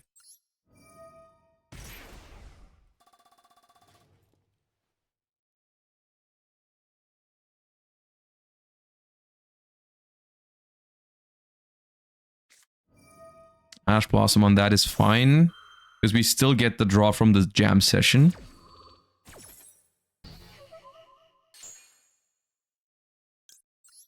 So that's a very positive trade for us. Especially if we draw another Punk monster.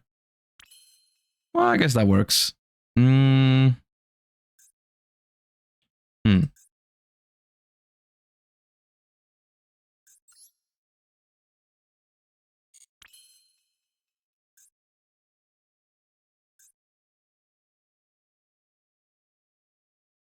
If this is in, if the Zeamin is in the grave, we can still special the Deer Note by banishing the Zeamin, but then we don't have another Punk to revive with it, so that doesn't seem super good. Oh no. If I go Fiendsmith, I could go Moon first to make. I think I like Moon. Because if they let me get to Necroquip, I can draw another card of Engraver. At this point, we are kind of playing against their Fiendsmith follow-up. So we're trying to win the long game here. Oh, why not? Now I get Ghost Ogre, imagine. I didn't think they had Ghost Ogre because they would have Ghost Ogred the jam session.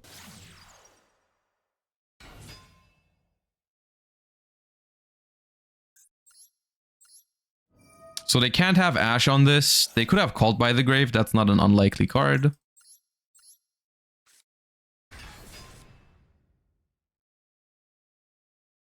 It doesn't seem like they're playing Paradise. Or they drew Paradise. That's very possible, actually. Because I feel like if they had Paradise in the deck, they would have set it up already. Because they purposely left Lacrima and Requiem in the graveyard.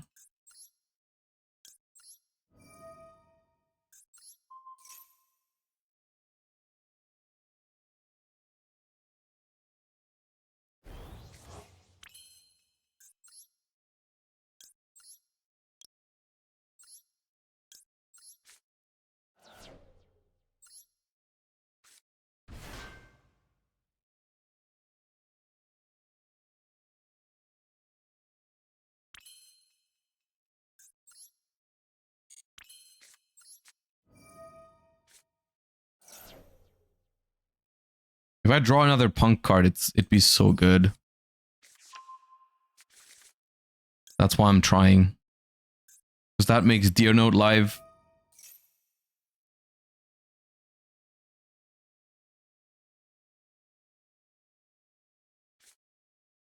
That's good, yeah. That does work.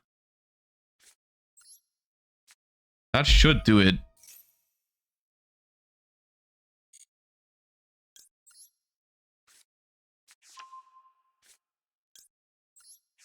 Still better to use the Fiendsmith cards first to bait out more interaction and then hit him with the teleport last.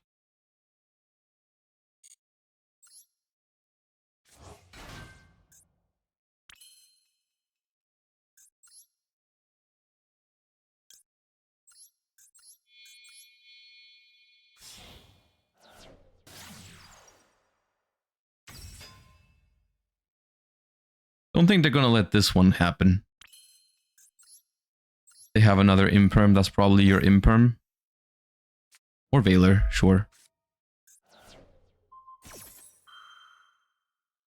Yeah.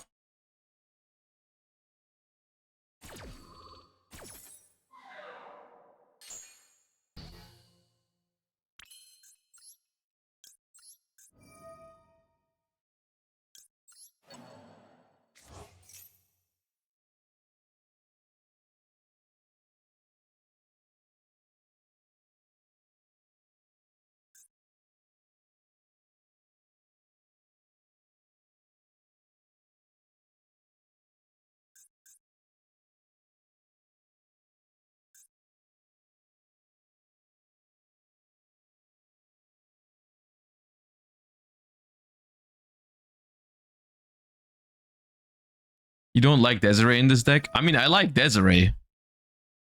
But the space is tight.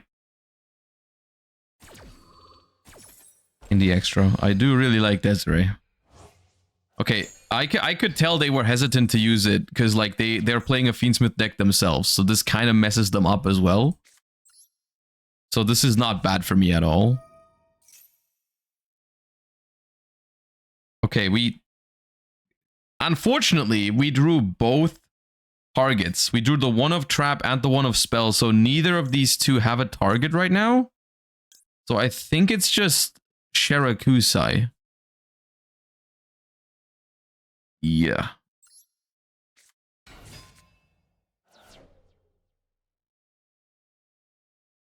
Because now I can use Shirakusai to fuse. I could also use Jam Session to summon out Deer Note. Maybe that's better. Yeah, I don't think I fuse yet. I'll banish the Amin to summon Deer Note, and then I'll make Dragon Drive. I think that's better. I can still make the fusion later, right? Because I can revive the Shirakusai with Deer Note. Here. And so I can do this. A 600, which gives me another draw off the Jam Session, and then I'll bring this back.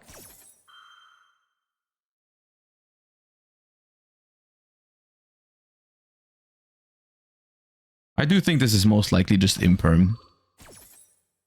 But I don't think at this point there's going to be a good spot for them to Imperm. So I am adding to hand here probably just fusion material for the Shirakusai. Like whatever I'm adding here, I think I'll just fuse with it.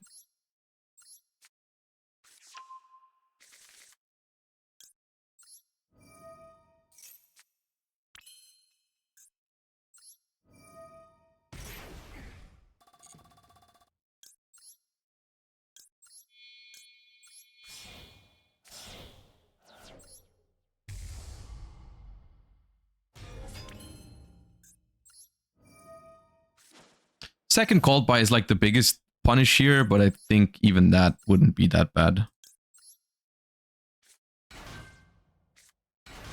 The fusion wasn't even that good here because I can't really do much with these. I think I'll just make... What's my life points? 5,000? Punisher is pretty tempting, actually. If I go Punisher plus SP, what happens?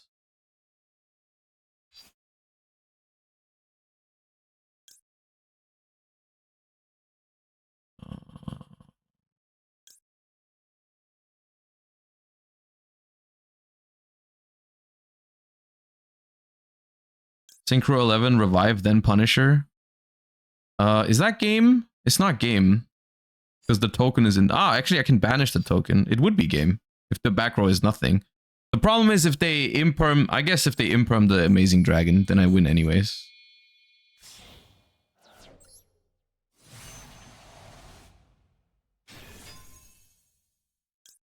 No.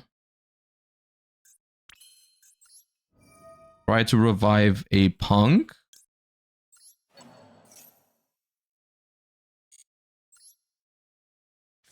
Here. Punisher.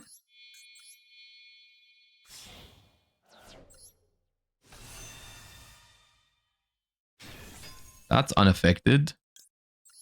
Amin makes this bigger, not that it matters. Then I can just punish her, I guess. Move the token out of the way. Oh. Battle phase. Gain. 4,000.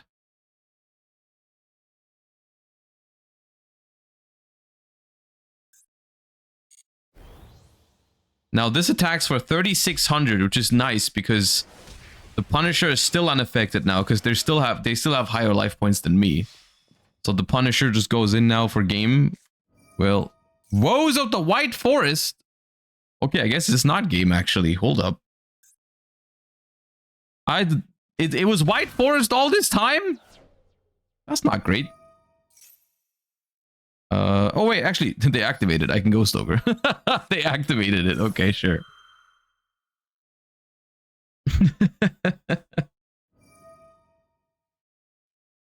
I mean, of course they activated it. That was their win condition. If they don't activate it, they didn't know about the Ghost Ogre because I drew it of the field spell.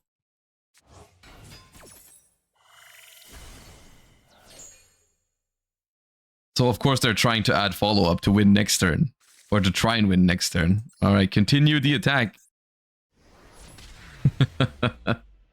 GG! Person who I thought was playing Fiendsmith Control, but it was actually White Forest without a starter. Let's go.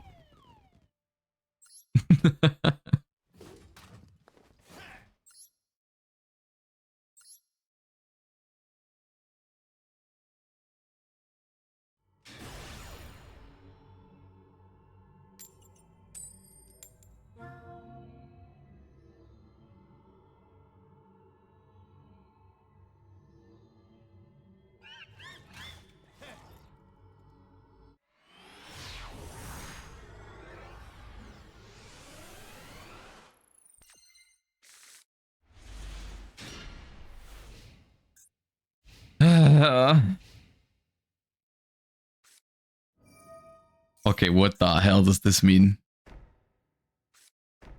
Oh, what does this mean? Oh, I'm scared.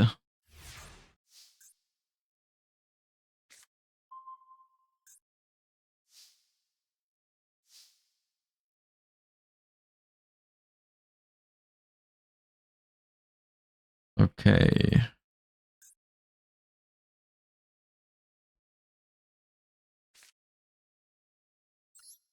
I guess we'll just play into it. We'll see. I'm actually kind of happy about hard drawing the trap in this case because they might be on floodgates and I have an answer to it if they ever end up going for it.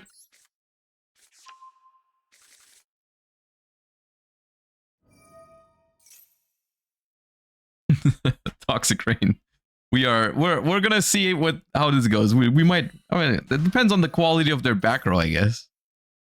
So the Phantasm Spiral traps, can they like be activated from hand? I guess. Oh no. Ah. Oh. Okay. Drill beam. I think it's a drill beam angle.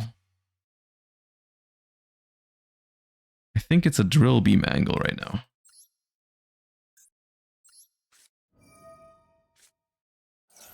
They're definitely playing Primite in this, right? I'll pitch cross out, I think. Actually, they might. Do you think they play Imperm? Sadly, it's not a discard, I think. It sends. Yeah. I'll send Lurie, whatever.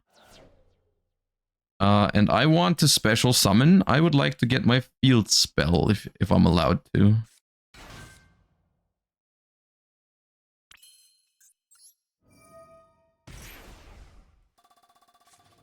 It is Drill Beam. Okay.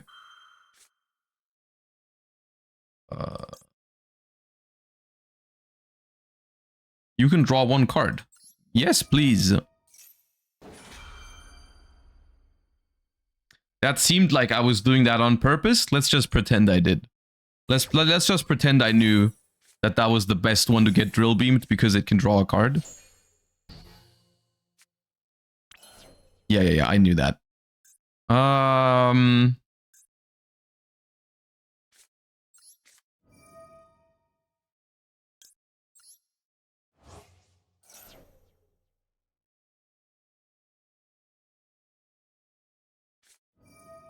Oh! Yeah, okay.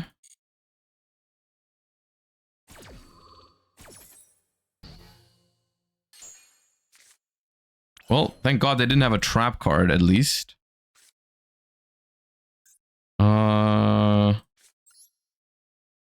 Teleport. Or Shirakusai now.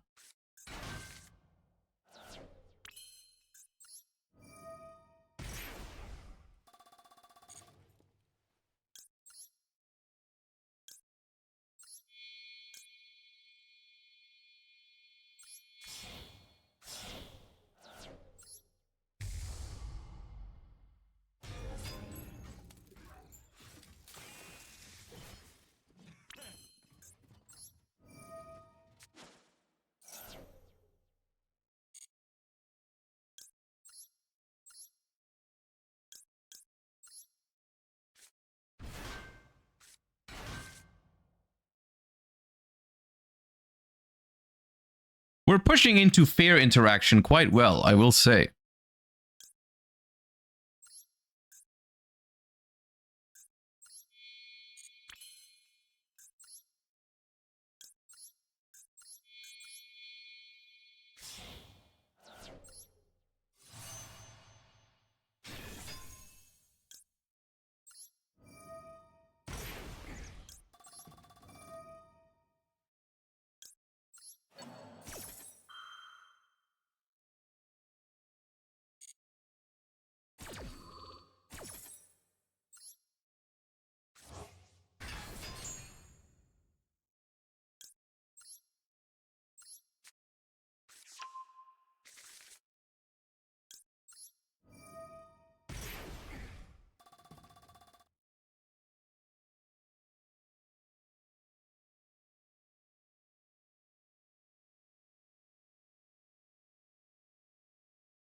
Ooh, it can even summon from the graveyard. I think I want this.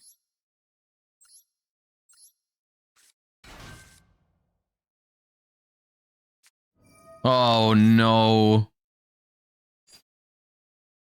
Oh no, dude. That is so cruel. I can't change the numbers. 4, 5, 13, 5, 5, 3, yeah. Chain crossout does not change the numbers.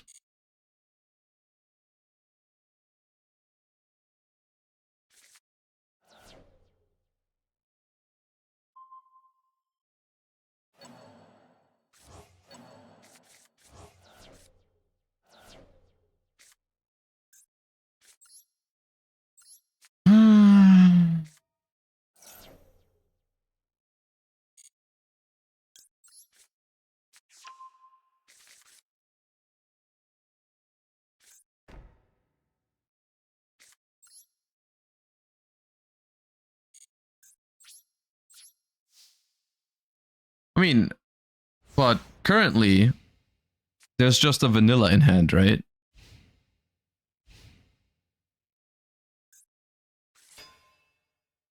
So it's like not too bad, surely. We could still out Fiendsmith them.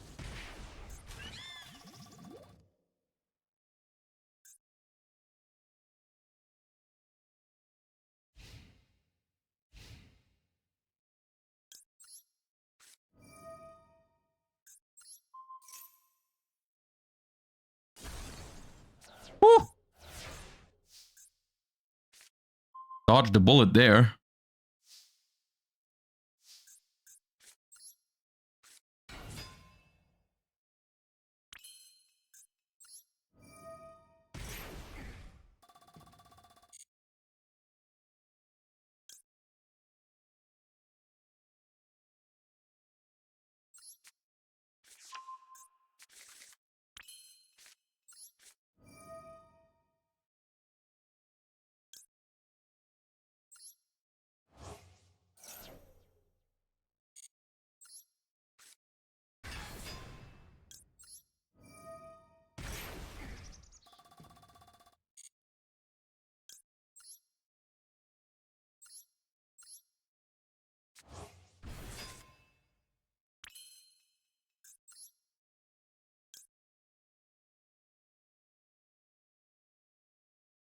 Tempted to just go for Punisher.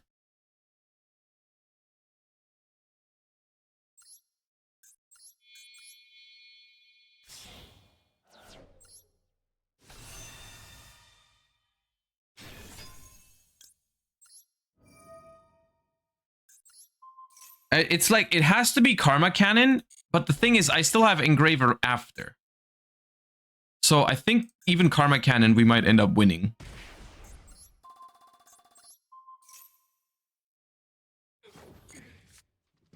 Typhoon. Okay.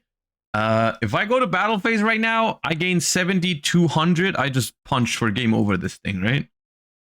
I mean, I could just keep doing Engraver stuff, but I'm pretty sure Punisher just wins.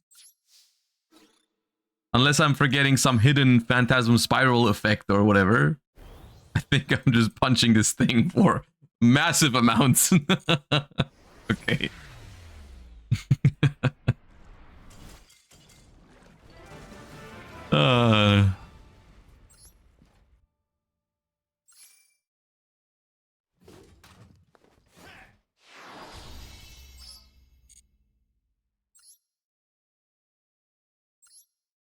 This deck is fun. It is fun, and it actually has a surprising amount of game going second into like normal boards now. Like, of course you're not gonna break a Snake Eye board, but the Rising Carp being an extender, as well as the Fiendsmith cards, like, it just helps the deck be more than just activate the Amin and fold if it doesn't work.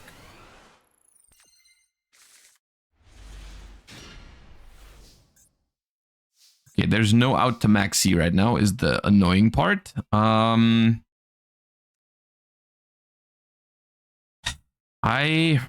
do I start this? Foxy Tune, discard Lurry would be what I'm leaning towards. I could also normal summon Lurry first, but...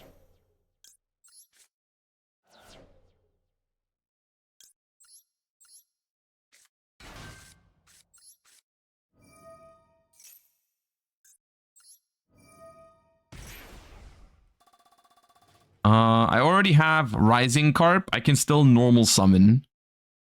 So I should probably just grab Ogre Dance. See what the field spell gives me. That is kind of useless. Okay. Then I'll use Ogre Dance effect. I think I'll go for Shirakusai? Question mark? I will use this to summon this from hand.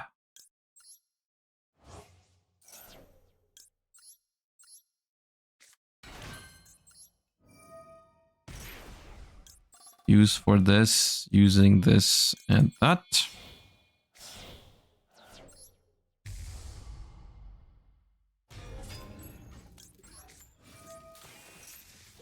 That's the one thing I didn't want to draw. Ah.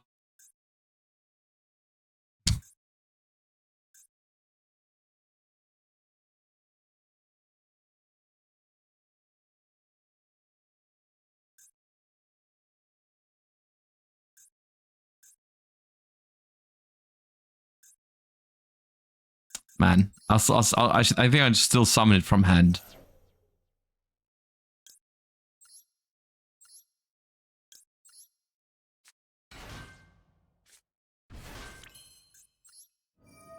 I could have waited, right? I could have not drawn with it earlier. Maybe that was a missequence.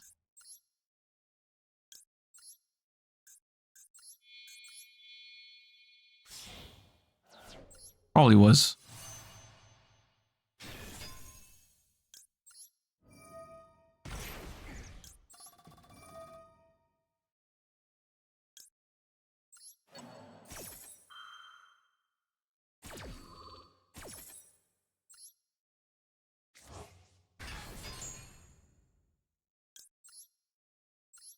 Search for Ghost Ogre here. And now I think it's time to make Jam Fever. I'm thinking about just overlaying 2 so that I can draw and negate with it. Because I feel like I have enough monsters right now. But I am going to draw after using the Rising Scale because I don't want to draw into a P.U.N.K monster.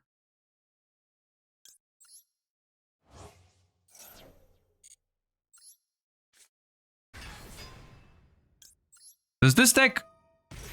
I'm just now realizing this is the first time I'm actually doing the combo. Does it end on Punisher? I can end on Shirakusai on the field. I can still pivot into Fiendsmith. A lot of stuff I can do. I think I'll summon Shirakusai and see where that goes. But I will have to keep a level 8 around if I want to do this.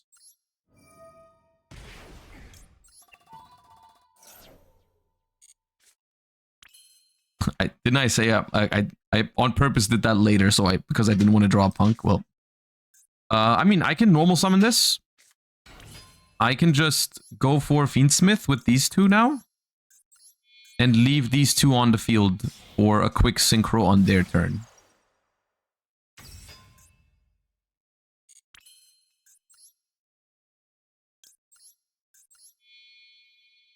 Seems all right.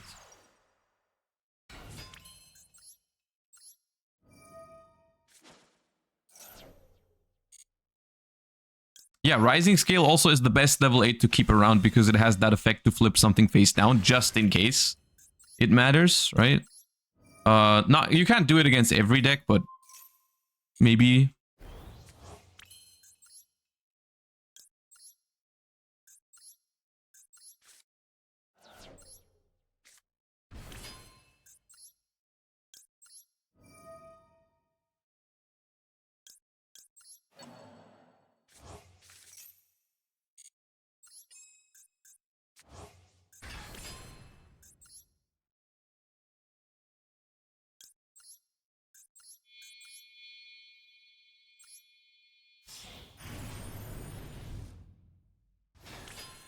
All right. So we have Monster Negate, Lars Negate, searched for a Ghost Ogre, searched for a Pop Trap, quick synchro setup for a bounce of 4 cards, 5 cards if we Ghost Ogre first.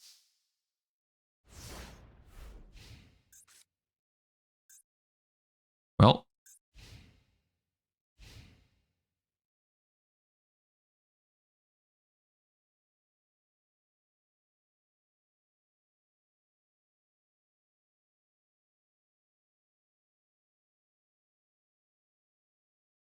And we have a Nibiru in hand that they don't know about, which could catch them off guard. Afterburner. It is Sky Striker. Okay. Sure, I guess. I'm not going to play into Talents right away, I think. Let's just pop it. It is Sky Striker, actually. That is surprisingly bad. Okay. Sick. I have to. It's. I can't even make Punisher with that. Okay, cool.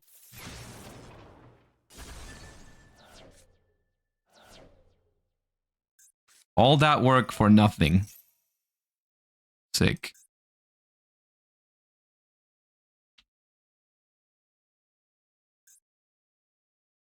Draw. I could have drawn a card. That is true. I could have used it to draw a card with the field spell after. I didn't think about that. It would have gotten rid of my only, like this one in the extra deck though, which I might be needing it later. So we'll see if that's. Because I mean, I do have follow up and Sky Striker. I don't know if they will kill me through Ghost Ogre and Nibiru.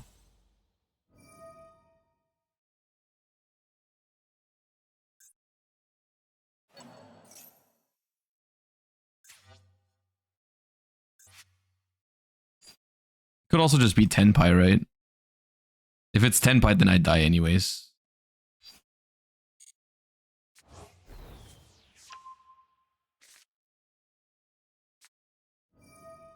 Dude, the one time I get to do my combo going first, I get done dirty like that.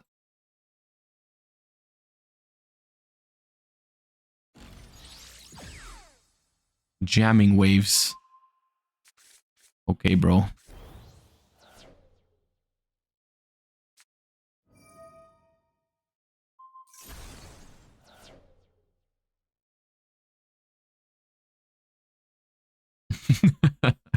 Yo, it's Mike. Thank you for the 19 months. I appreciate the prime. Thank you.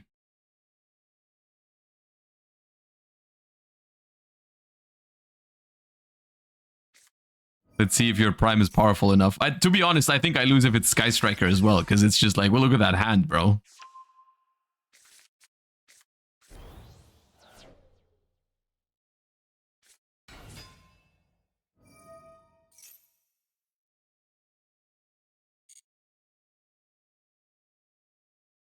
Well, it is Tenpai. I failed. Yeah, your prime was not powerful enough.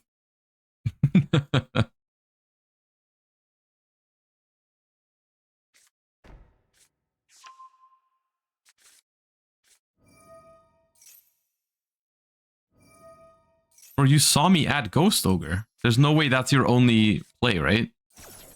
There's no way. I mean, the annoying part is I probably still lose.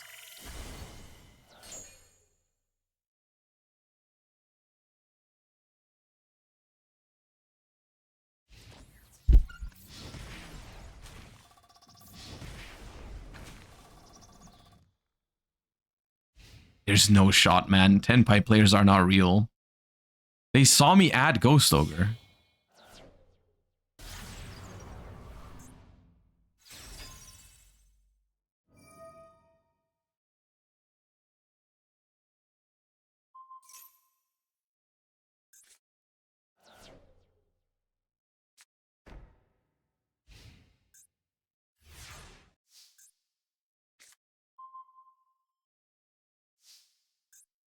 I don't think this has a target. Oh, it does have a target. Okay. I thought it didn't. Well,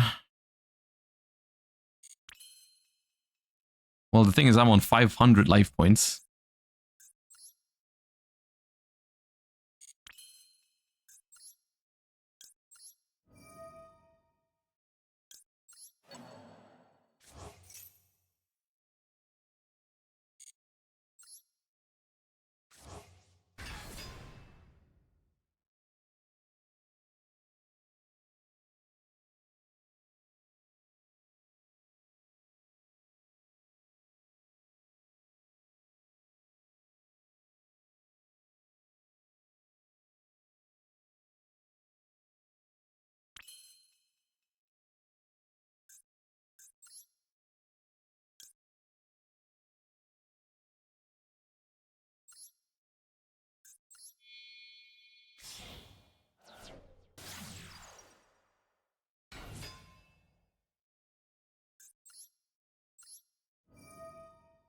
They have Widow Anchor face down. I don't think I can beat that with what I have now.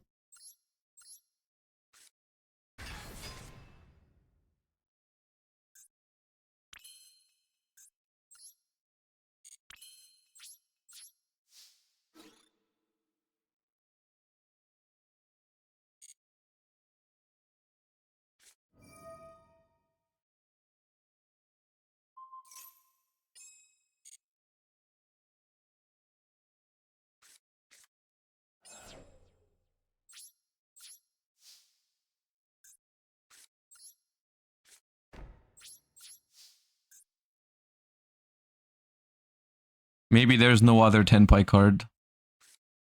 I don't know.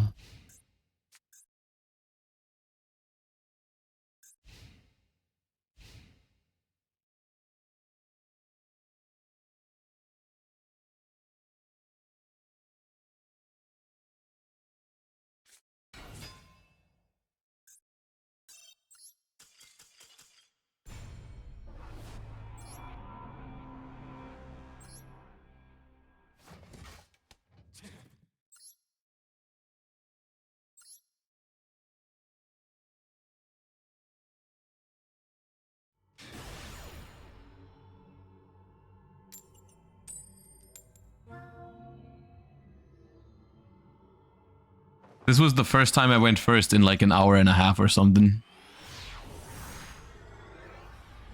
And it was Power Spell Tenpai.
Not great.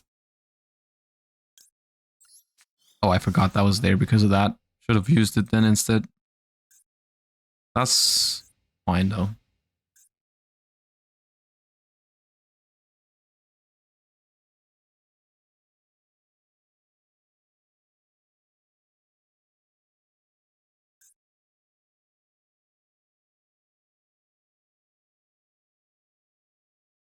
How can Task win with this? I mean, we are getting very unlucky in the last couple of games. The deck's doing fine still. We are climbing.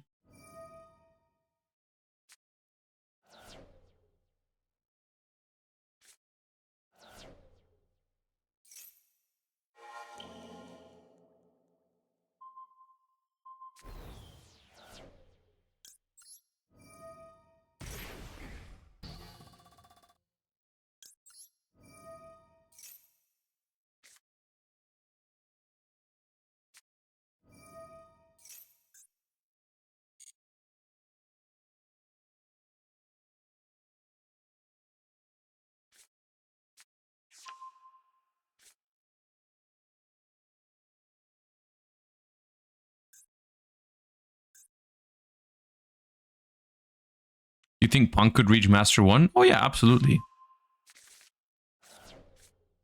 Okay, so the way they're playing makes me think they can definitely beat my Effect Veiler. The way they're playing, there's no way they're losing to one Effect Veiler here. Because they discarded Foxy Tune. They have to have like either another Foxy Tune or the Rising Scale.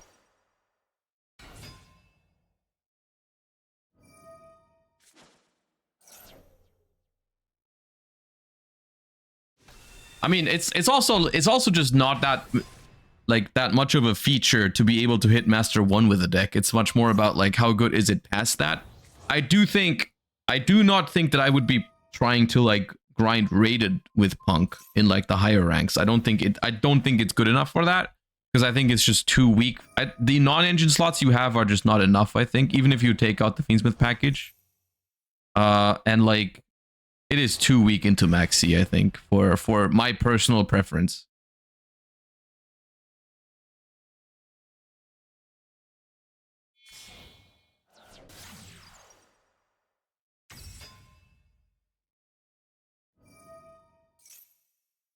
I'll Veiler it because it makes Appaloosa anyways.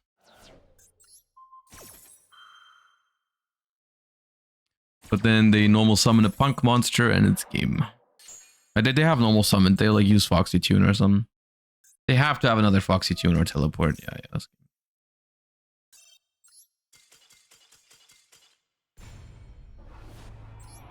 Self-droll. If you self-droll, you can't do much with this deck, I think. Like, I mean, yeah, you could still do Fiendsmith stuff, but for the most part, I think self-droll hurts you too much.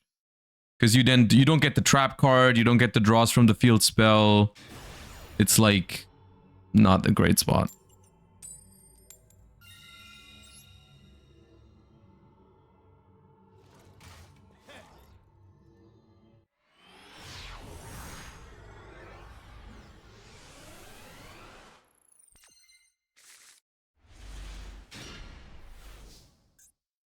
Uh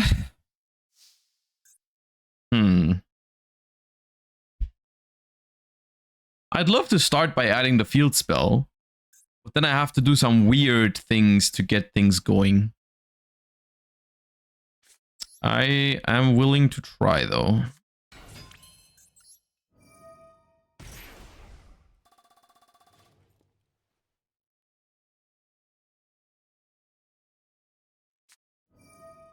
Okay.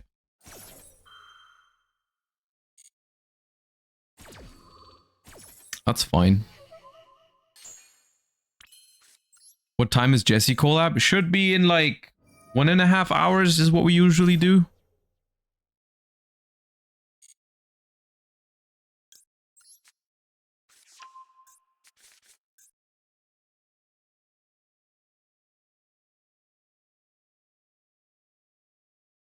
There is more.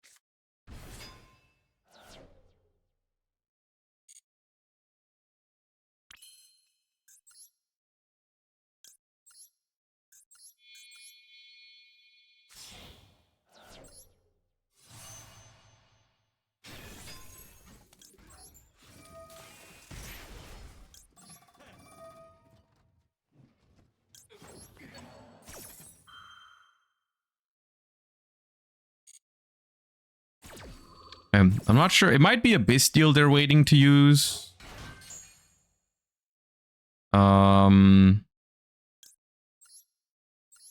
Yeah.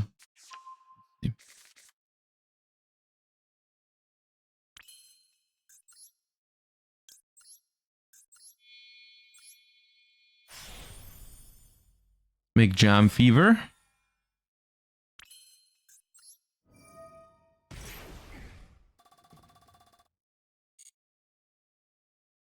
Grab Rising Scale.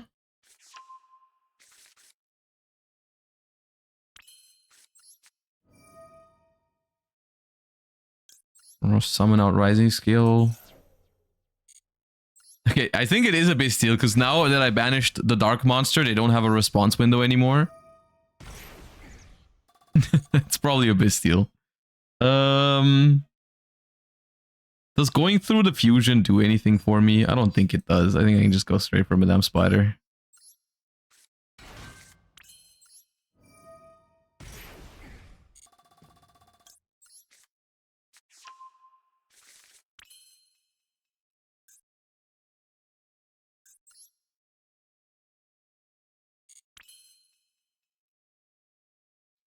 I mean, if I go for Fiendsmith, they just Bastille me, right? I could negate the Bastille, but that's like...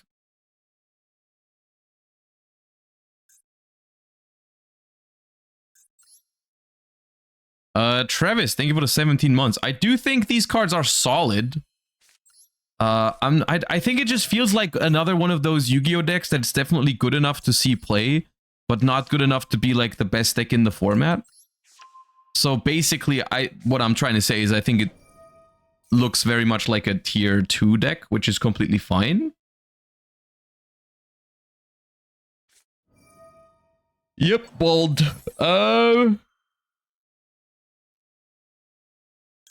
Yeah.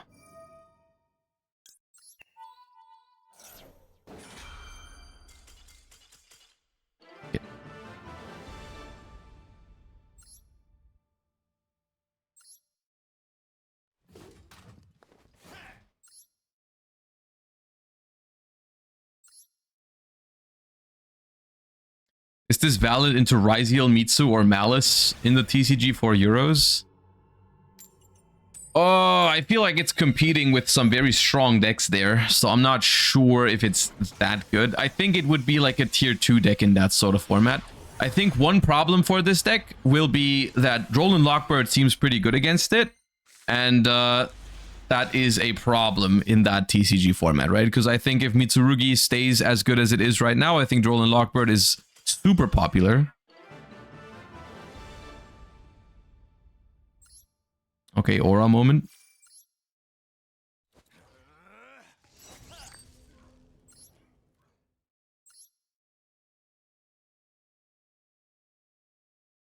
Albert Alpha, thank you for the Prime. Welcome back to month number 7. Appreciate you.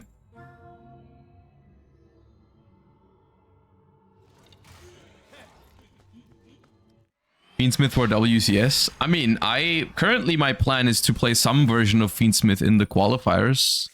I have to test it more though.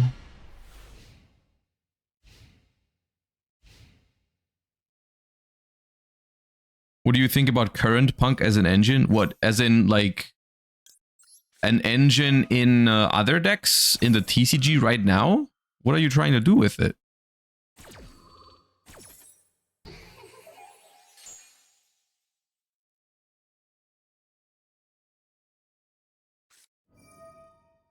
It is Valmonica with Kashtira. Okay.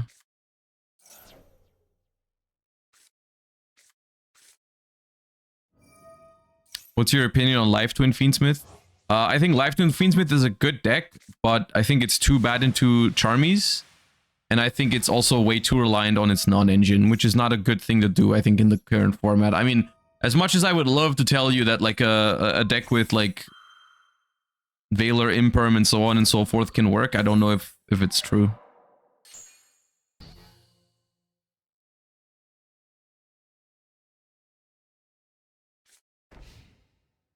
Alright.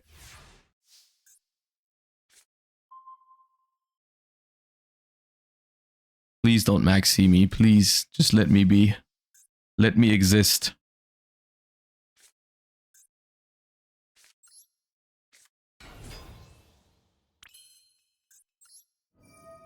When are the qualifiers? Next month. Pretty much exactly 1 month from now.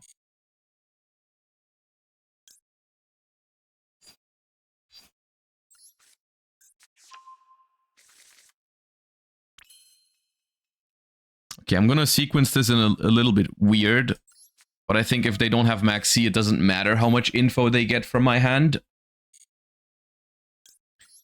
Because I'm gonna make Necro Quip before I use Ogre Dance. To maximize the value from this hand. Because I think if there is Max C, I don't think it matters in which order I go. Because Max C, I have to like... I might have to just push into it, to be honest.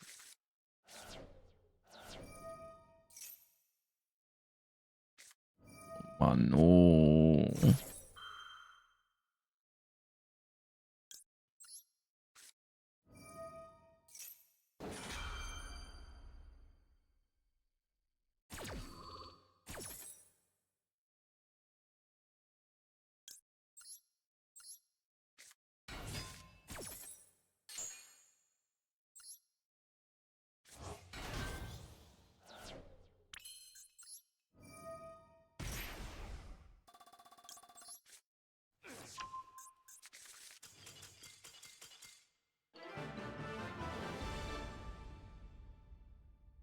Okay.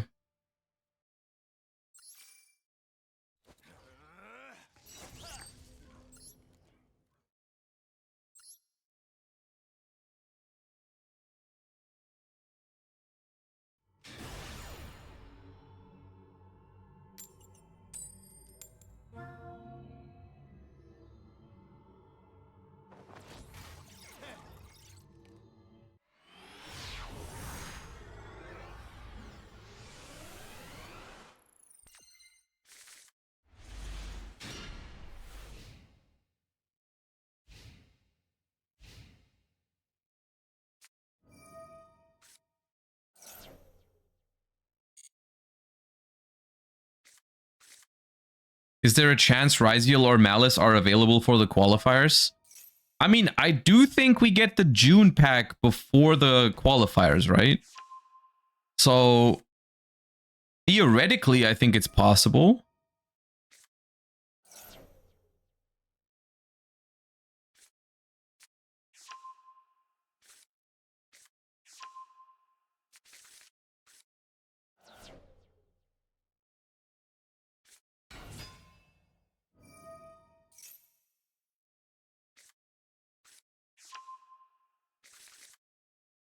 I think it's just the question is, are they willing to give us like such important decks like so short-handed before the Duelist Cup?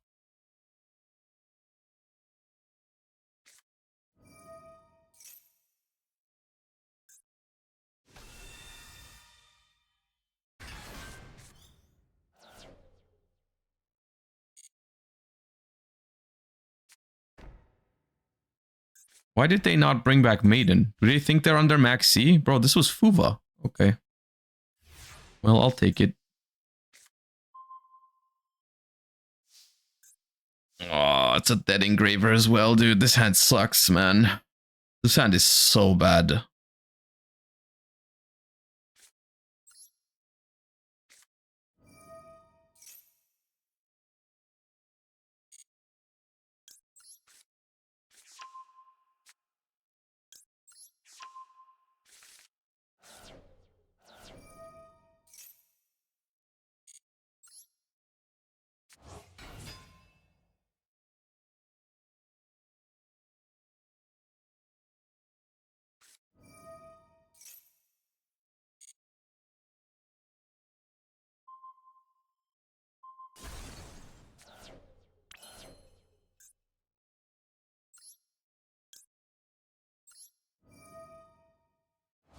This play is actually not the worst here.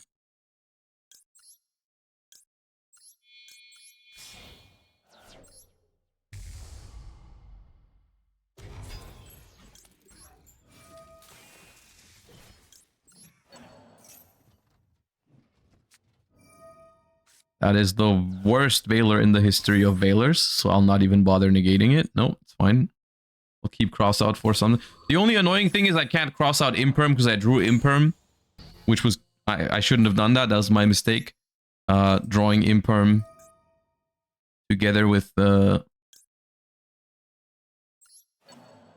cross out.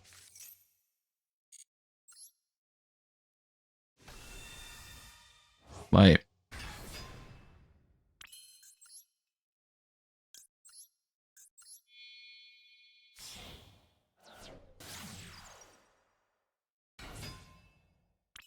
There's only one Imperm in here, yeah. The deck doesn't have that much room for non-engine, unfortunately.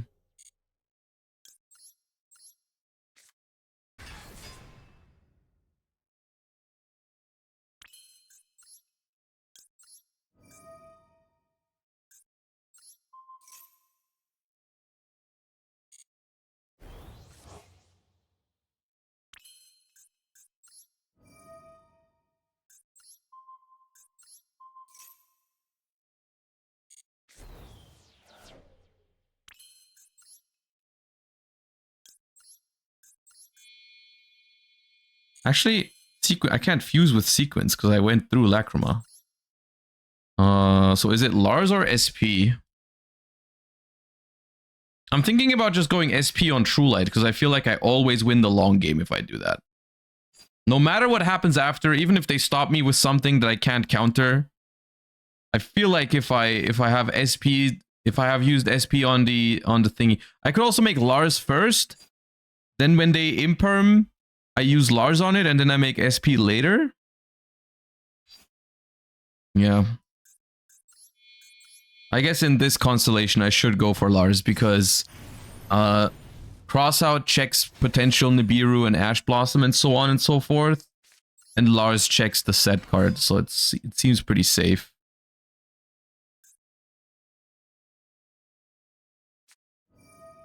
Okay, it doesn't. I can't check that. What the hell? What does that mean? What do you mean?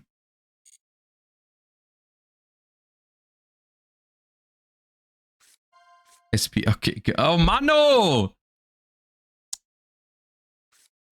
Well.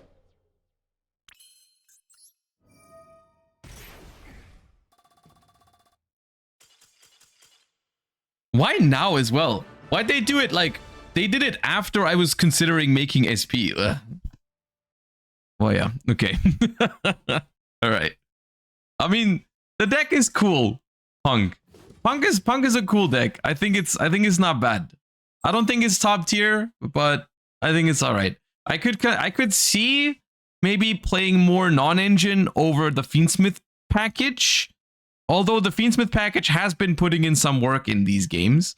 Maybe it's worth considering going slightly over 40 for more non-engine, because you also end up drawing your one-ofs less often that you don't want to draw, like Lurie, Jam Session, Nashiwari Surprise.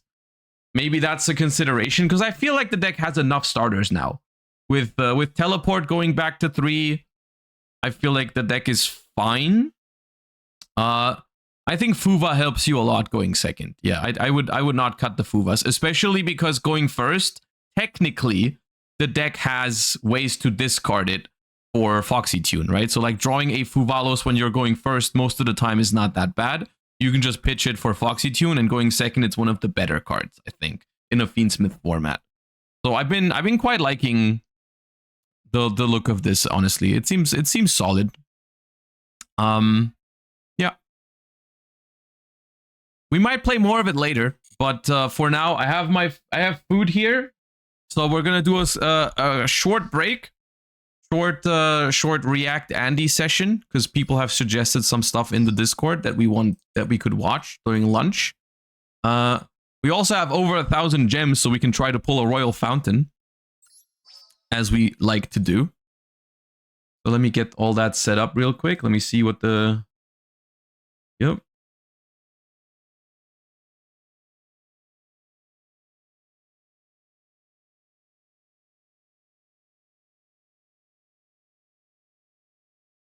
All right, the video we're watching today on lunch break is going to be a new SodaTCG video, which we've obviously followed a couple of their videos in the past, and they've always been quite fun. Always comparing different card games, and as someone who's interested in card games in general, they're always a great watch. Today's video is titled, "How good are win the game effects in every card game?" Which is an interesting question, and when I'm seeing the thumbnail, it's already quite apparent that they are quite different in different card games, because, for example, I know Wheel of Death was a really good card in Hearthstone at the time when it came out. I don't know how good it is now, if they nerfed it or something, but it was a very good win con in that game. I also know Thassa's Oracle is a crazy good card in, I think, Commander in Magic. But then for Yu-Gi-Oh! It's like Exodia and other auto wins have not been that relevant for a long time. But this is my video about how good win the game is in every card game. Winning. So there are many different ways that you can win when you're playing a card game. The most typical we're going to see of these is just reduce your opponent's life total down to 0 as fast as possible. Typically, red aggressive decks in Magic or many other aggressive decks in other strategies and card games will use cards to reduce your opponent's life total from the highest point to the lowest point as soon as they can. However, there's does it contain Shadowverse? Usually the Soda videos include Magic, Pokemon, Yu-Gi-Oh, and Hearthstone. But if you're watching and you have input from other card games, feel free to write a comment and be like, yeah, in Shadowverse, it's crazy to win the game with that card or whatever. We can talk about it. Any other decks that's focused on summoning a creature or monster. I don't know much about Shadowverse myself, though, so I can't add to the discussion. Simply use its powerful abilities and large attack point total to just beat your opponent to death using only one large card.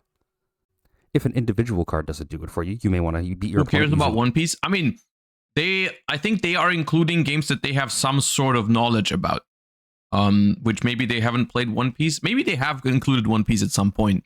But is there auto wins in One Piece? Does that exist? Because I'm not super familiar. I know how to play One Piece. I've played a couple of games, but I don't know like the cards in and out. I know they have one leader that's like skill drain. I think Blackbeard is the one where I was like, great. There's a leader that's skill drain. How fun is that? But yeah. Do they have alternate win conditions? Nami? Oh, is Nami? I've heard of that actually. Now that you're saying it. Is Nami the like deck that like wins if it decks itself out? That's a very fun win con, I think, from the outside. I think playing against it might not be fun, but the idea is funny. One large one-hit combo. A card like Grim Patron isn't super strong on its own, only being a 5-mana 3/3, but with combos, dude, I miss Grim Patron, dude. Patron summon a massive board and deal a ton of damage to your opponent all in one go. Or perhaps you prefer to take it a bit slower. You can simply wait for your opponent to run out of cards in what is aforementionedly called a stall deck. Pokemon Snorlax has the ability Block, which makes your opponent's active Pokemon unable to retreat. If that Pokemon can't damage you, you can simply sit there and wait, and as long as Pokemon control decks are very funny. Your opponent has less cards than you, they will run out of cards and die to decking out before you do. But what if we could just skip all this figuring out how to defeat our opponent stuff? What if you could just get to the good part of winning the game without having to actually have your opponent's life total get reduced to 0 or have your opponent run out of cards or anything like that? And this is where we have win the game effects which come in. A card which wins the game all by itself without you having to do absolutely anything to your opponent. A most famous example of this is Exodia the Forbidden One. If you can get all 5 pieces of Exodia in your hand at the same time, you simply... Yeah, we kind of do have the OG win con, right? In Yu-Gi-Oh! I can't think of another like win con that is so iconic in other card games that you would know it past. Like, I mean, everyone knows Exodia, right? Being like the win con. Win the game immediately. Exodia the Forbidden One is the way that Yugi wins in the absolute first episode of the Yu-Gi-Oh card game, which makes it super duper iconic and something that almost every Yu-Gi-Oh player will know about. But almost every other card game also have effects which allow you to win the game in one single move. Magic's Door to Nothingness simply requires you to get 2 mana of each different color and sacrifice it while in play to make your opponent immediately lose the game. In Hearthstone, we have a card like Mecha'thun, which says if you have no cards in your deck, hand, and battlefield when he dies, it destroys the enemy hero, meaning that if you get to the very end of the game and Mecha'thun is your last card. In Hearthstone, I will say, I've played Hearthstone every once in a while, somewhat actively. These cards seem to always at least be decent in Hearthstone. Because, yeah, I don't know. I don't know if it's just Hearthstone designing those cards to actually be powerful. I feel like in Yu-Gi-Oh! These days, win the game effects are like purposely made so bad, right? I'm sure we're going to talk about that, but I feel like in Hearthstone, they actually, when they make such a card, they want it to be possible, right? They don't want it to be like a meme. They want it to be relevant, which I think that is almost the most important thing about these kind of effects and these kind of cards, right? Because it's up to the game's designers on whether they want this stuff to be viable. Whereas in Yu-Gi-Oh, I feel like they just decided we don't want that stuff to be super viable, so it just isn't. In Hearthstone, it seems different. I don't know how it is in Magic. When he dies, you will simply win. And the card Lost World from Pokemon is a stadium that says if your opponent has 6 or more Pokemon in the Lost Zone, you can immediately win the game. The one thing that you may know that all these cards share in common is that the cost for winning the game is absolutely huge. Having no cards in your deck or battlefield or hand, paying an absolute gargantuan amount of mana of all different colors, having your opponent have most of their deck in the Lost Zone, or having 5 very specific cards in your hand at the same time. They're all an absolutely massive cost. But my question is, how good are these effects, and are they worth the cost and all the hoops you have to jump through to win the game with one go? First, for Magic the Gathering. So how good are win the game effects in Magic the Gathering? Like Stasis Oracle here, which checks how many cards you have in your deck, and if it is less than the devotion you have, otherwise known as the number of blue symbols you have in play, you win the game. The answer is that cards that win the game in Magic have an absolutely massive range of possible playability rankings. They can either be a massive challenge and super duper hard to pull off, or can be an absolute staple and see tons of... I mean, yeah, I think Thassa's Oracle, I think to this day, is one of the most popular win cons in like competitive Commander, right?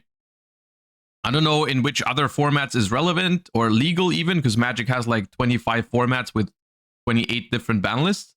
But in Commander, I think this card is still really, really... Like, this card is just broken, I think.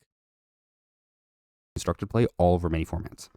A card like Thassa's Oracle or Laboratory Maniac seems like a large challenge. You have to completely run out of all the cards in your deck in order to be able to win with them. However, it is very easy to pair these cards with any card which removes all of your deck from the game, such as Inverter of Truth here, and then you can simply win the game when you draw a card with Lab Maniac, or if you have Thassa's Oracle, you can immediately win the game upon casting her. The fact that these cards combo with any card that destroys your deck makes it so that way they can basically always see play as they keep making new cards, which allow you to churn through a large amount of your deck and make it really, really easy, even in lower power formats, to win if you have these cards illegal at the same time. On the more it is true that like these cards, when you just read them, you wouldn't know if they are actually good or not, right? Because these kind of cards do depend on the context of other cards in the game, because they basically both say if your deck is empty, you win the game. So the next question is like, well, how easy is it to get an empty deck? And then when you show me the next card and it's like, well, just destroy your entire deck. It's like, okay, well, that means it's pretty good.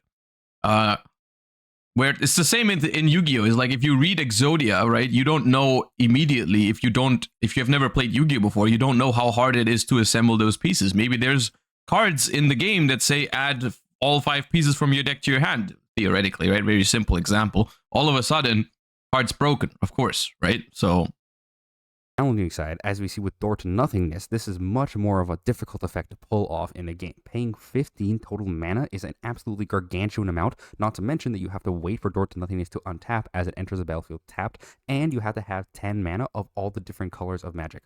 All of these prices makes it so that way when you activate Door to Nothingness, it's more of a challenge unlocked that card seems rather than something you're actually going to try to do every game you play. Despite the difficulties in implementation, the ability to win the game with a single card is a super good feeling effect. It gives you an absolutely huge amount of power, really emphasizing the power of the card that you are using, and the fact that you can win the game in one move is something really threatening to your opponent. Something like a Planeswalker Ultimate is the perfect spot for a card that makes your opponent lose the game, or you win the game because it takes a lot to get to and feels really deserved and powerful when you do activate that effect. It also provides an interesting challenge for players. A card like Helix Pinnacle comes out and says that you have to get 100... I wonder how people feel about this. Do you think these effects just shouldn't exist, or do you think there is a place for them? Because I think you could make an argument like if you actually have to work for it, if the card requires a lot of setup and work, then it's not that much different from someone pulling off like another combo that wins the game, right? Like some OTK or FTK or Unbreakable Board or whatever also requires a lot of setup. So it's like, if it's not too easy, then I don't really see the huge difference, I suppose. Mana and then put all of that mana into Helix Pinnacle, and then you can win the game on your upkeep. This, as a design idea, is really interesting because getting 100 mana is obviously hard, but if you can make a deck that makes a ton of mana, Helix Pinnacle is an easy way for you to win. This helps lead to lots of build around ideas when you can see a card that says win the game, like the deck of many things, and go, oh, if I can only roll a 20 with this card a single time, I can have a way to immediately win the game. In this way, you can design your entire deck around a single card, and it'll actually feel really good because you know that that card will win you the game if you can set it up. That idea. It's crazy how many of these cards Magic has. Like, we're not even halfway through the video. They've already named, like, what, 7 or 8 cards of Magic that do this. I can't even think of that many in Yu-Gi-Oh, I think. I can think of Exodia. I can think of the Ghost Trick Xyz. I can think of Final Countdown. Jackpot 7. Sumo Dice. Destiny Board, right? Destiny Board. Not many, though. I really can't think of many. Of the one-hit kill is number 80. Oh yeah, there's the puppet of strings thingy. Play with cards, which allow them to win the game in but one see move. that a card like it already goes to show, like in Yu-Gi-Oh, how non-existent these cards are. That like you can't even name a couple super easily because none of the cards we've just mentioned are actually relevant, right? Coalition Victory is probably the least good feeling example of it, and still feels pretty good because you need to get a basic land of each color and a creature that is each different type of color. In this way, it doesn't feel that great for your opponent as you instantly win the game in one move. However, it feels great playing with it, and a lot of these cards have a slower win con, therefore your opponent will have some time to kind of try to counteract your ability to win the game in one move. Now for Yu-Gi-Oh! So how good are the win the game effects in Yu-Gi-Oh! Like the famous Exodia the Forbidden one, which lets you win the game in a single turn by having all 5 different pieces of Exodia in your hand.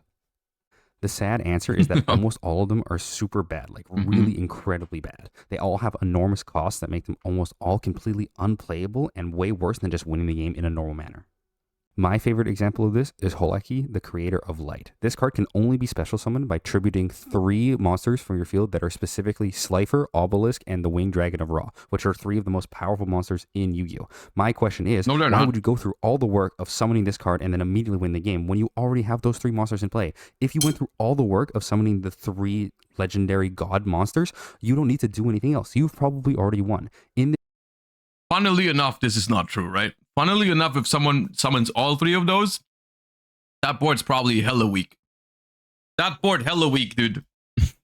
It also doesn't help that this card isn't even released in the TCG, right? I think the OCG has it as a card, but even that might be incorrect, but the TCG does not have this card. This way, most Yu-Gi-Oh! Effects that win you the game end up being like this. You go through all the work, you could have just done that work to win the game normally already. The most playable example of a card that wins the game immediately is probably Last Turn, which is an absolute ruling nightmare and is something that you definitely shouldn't have put into the game. The idea of Last Turn is that you and your opponent both summon a monster from your deck, and whichever monster is bigger, that player wins the duel. But this is kind of not really working because the main thing you win with Last Turn is that you summon a monster that stops your opponent from being able to special summon monsters from their deck. In this way, you win by default because you're the only one who has a monster left in play, and this is the way that Last Turn is regularly played, which both isn't the intention of the card and also makes the card a one-hit kill for basically nothing. The other more fair example of win the game card is probably Final Countdown, which forces you to pay 2,000. I mean, it's at least worth pointing out, right, that like all 3 of these cards, excluding Holacti, of course, have seen play at certain times in Yu-Gi-Oh's history, right? There was a time where Final Countdown, Stall, Control, whatever, Exodia, either as a control stall deck as well or FTK, like those decks have seen play way back in the day, though. Like we're talking like 15 plus years ago, maybe even 20 years. And then Last Turn, of course, has been banned ever since because of that stupid interaction with like Jaugen and stuff like that. Yeah, but like it's just like these cards are terrible nowadays. They used to be okay. Like Final Countdown used to be a deck in like 2009 or whatever. It was a deck. Life points, and then after 20 turns you immediately win the duel. This can't be really interacted with in any way though, so it basically just says if your opponent can kill you in that time, you lose, and if your opponent can't kill you in that time, you win. In this way, Final Countdown decks end up being really boring and just kind of stalling out for as long as possible until the Final Countdown comes to the end, making this win the game card pretty powerful but feel pretty bad to play with and against. And whilst they have kept the win the game effects in Yu-Gi-Oh pretty weak, I think this has still led to Exodia shaping the game in a major way, which I can call kind of the Exodia effect. So Exodia only asks for you to have 5 specific cards in your hand at the same time. You start with 5 cards in your hand at the beginning of the duel, meaning that if you had Exodia and an easy way to get to Exodia pieces with most of the cards in your deck, you could almost always win the duel on the very first turn of the game. In almost any other card game, this would be insanely easy because putting 5 duds in your deck is something that happens in almost every other card game by default. You having 5 cards in your deck that don't really do anything to contribute to your strategy until the end is pretty common in many control decks or combo decks, or maybe just having lands and magic can feel like duds when you end up drawing them in the late game. This is partially part of the reason why Yu-Gi-Oh has the most hamstring draw in any card game that... Do you think that's true? Do you think it wouldn't, do you think this would be good, let's say in Hearthstone? Do you think this would be a good way to play a control deck? If it's like you don't have to worry about any other win condition. You just have 5 pieces of Exodia in your Hearthstone deck. And so you can build your entire deck around like stalling the game out. And if you draw those 5 together at the end of the day, at the end of the game, you would win immediately. I can definitely see it. I think it would very heavily depend on the surrounding, because Hearthstone, I think Hearthstone has had those kind of control decks that focus very heavily on like certain win cons or combos at the end of the day, or at the end of the game, and they have implemented counterplay to it, right? They have implemented ways to interact with your opponent's hand or deck, like destroy cards from it or take cards out from it. Like they made Dirty Rat, which is a card that forces the opponent to summon a card from their hand, right? And then you can kill it. Like that's how you can like snipe combo pieces out of their hand. So like if those cards are in the format, I think a deck like that would be terrible. If you have no other win con and they take one Exodia piece away, it wouldn't work. But like there is a world where that can work in Hearthstone or maybe Magic. Yeah, definitely. I've ever seen. Draw effects are super duper valuable in Yu-Gi-Oh! And oftentimes have workarounds built in so that way you can't find very specific cards easily or build your entire deck around the fact that you just want to draw to specific cards. If we look at the generic draw on a card like Pot of Desires or Danger Jackalope, you can see that they both have effects which either remove cards from your deck or cards from your hand at random. In this way, you can't build your entire deck around just drawing cards until you have Exodia in your hand, because most of the time you will end up either banishing or discarding a key piece you need, and then your combo will no longer work. This is why Yu-Gi-Oh focuses way more on searching effects, which target specific monsters or spells in your deck and get them into your hand, rather than generic ones, because if they were all generic, Exodia would run the format all the time. In this way, Yu-Gi-Oh has made a really interesting design decision by releasing Exodia in the first set that has rippled out into the rest of the game. Now for Hearthstone. So how good are win the game effects in Hearthstone? Like previously mentioned, Mecha'thun, which allows you to defeat the enemy hero if you have no cards in your hand, deck, and battlefield when Mecha'thun dies. And the answer is pretty good. I think they're almost all strong win cons and end up seeing a decent amount of play, despite the fact that they usually have a pretty high cost associated. Basically, all of the cards which have an alternate way to win the game have ended up seeing play in some extent, and yet they still feel relatively balanced, as usually it is a pretty lengthy cost to get them working. Mecha'thun, for example, has been proven as a late game combo in standard and other formats by using Reckless Experimenter and combining it with the card Ticking Abomination and Coffin Crasher. By playing 2 Ticking Abominations, a Coffin Crasher down, you can summon Mecha'thun and then destroy your entire board in one go, meaning that all you have to do is have no cards in hand and no cards in deck, much easier to achieve in a priest that basically spends the entire game controlling and waiting to get to this late game combo. The original Win the Game card, Uther of the Ebon Blade, worked in a similar manner. By using your hero power to summon a 2/2 horseman, the idea was I remember this one. 4 different horsemen, and if you control them all at the same time, you would win the game. This would be hard to do unless you did it all in the same turn by using a card like Auction Master Beardo, which says whenever you cast a spell, you refresh your hero power. By stacking up many cheap spells, you can basically play down Auction Master Beardo and summon all 4 horsemen in the same turn, one-shot killing your opponent, in a similar manner to the Priest-style deck, where you're just trying to control the board until you can set up your combo. But it's not only combo decks that use the different win the game style effects in Hearthstone. All sorts of different decks have different payoffs that win the game built for specifically them. In terms of control payoffs, we have Rivendare War Rider, which has the death rattle to shuffle 3 horsemen into your deck. These horsemen each check when the other horsemen have died, and when the 4th one dies, it destroys the enemy hero, similar to Uther did with the 4 horsemen of the prior times. In this way, any deck that plays Rivendare War Rider will have some sort of inevitability built into the end of the game. There's also the Seek Guidance questline from Priest, which allows you to discover a card from your deck when you play 2, 3, and 4 cost cards. At the end of the long questline, once you played up to an 8 mana worth of card, it will give you Xyrella the Sanctified, which puts the Purified Purified Shard into your deck, which is a card that destroys your enemy hero altogether. In this way, both of these control decks gain some inevitability. No matter what your opponent is doing, you will always have a... I think if you've ever played Hearthstone, I feel like, as someone who's played Hearthstone back in the day, I thought this was boring. I thought this removed a very core element out of control decks, which was the question, how do you actually win the game? And I thought that was kind of annoying, that it was just like, okay, now control is just, you build your control deck however you want. All of it is removal, all of it is control tools, and then you have one win condition at the end of the game. And that just feels like, it feels too easy in some instances and like too straightforward and too boring. Like, I feel like it was more fun before they added a lot of those, because Hearthstone definitely had a lot of those kind of cards where the control decks just turned into play control tools early and board clears and whatever, and then you build towards that one huge win condition, and I just didn't vibe with that so much. Card in your deck, which makes your opponent instantly lose the game. Notable about these cards is that they all shuffle their win cons into the deck, meaning not only does your opponent get the chance to see that you are going to win the game eventually if they do not do anything to stop you, however, it can take a random amount of time for you to end up winning the game, meaning that these can only be played in really slow control decks that take an absolute ton of time to get to their inevitable win cons. For the best of the win the game cards, we have to look at the one that is both a combo and the payoff for its own strategy, Wheel of Death. Wheel of Death destroys your deck and then in 5 turns destroys the enemy hero, similar to Final Countdown from Yu-Gi-Oh! Yeah, this is like a giga cracked version of Final Countdown, because it's in a inherently slower game than Yu-Gi-Oh! And it's only in 5 turns. So like and in Hearthstone you don't deck out, right? You just take fatigue damage. So destroying your deck does not mean you lose next turn. It just means you take some damage over the course of the next couple of turns. But if you were ever in a somewhat healthy position around turn 8 and you just slap that card down, the game just ends.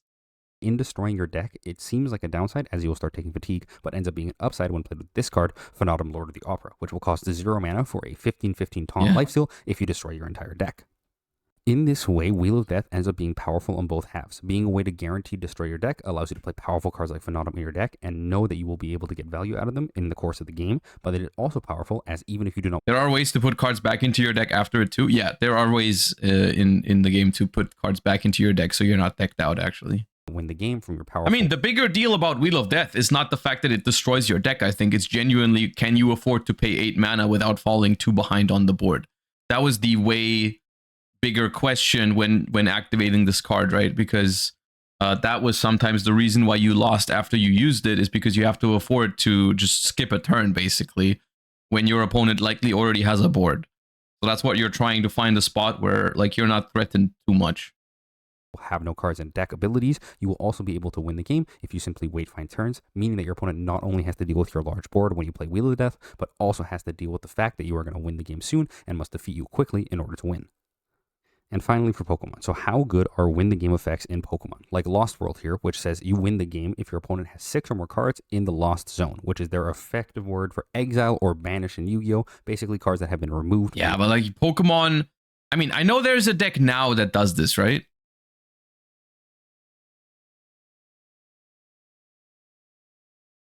Kill Jaden in Hearthstone?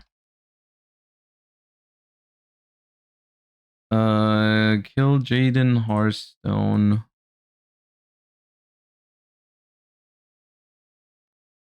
Replace your deck with an endless portal of demons. Each turn they gain an additional 2/2. Oh, so it's just like you cannot deck out anymore, right? Because you play this. Okay, yeah. The game. The sad answer is they are almost... In Pokemon, there's a deck right now that uses the Lost Zone pretty extensively, right? Isn't it? What was it? The comfy one?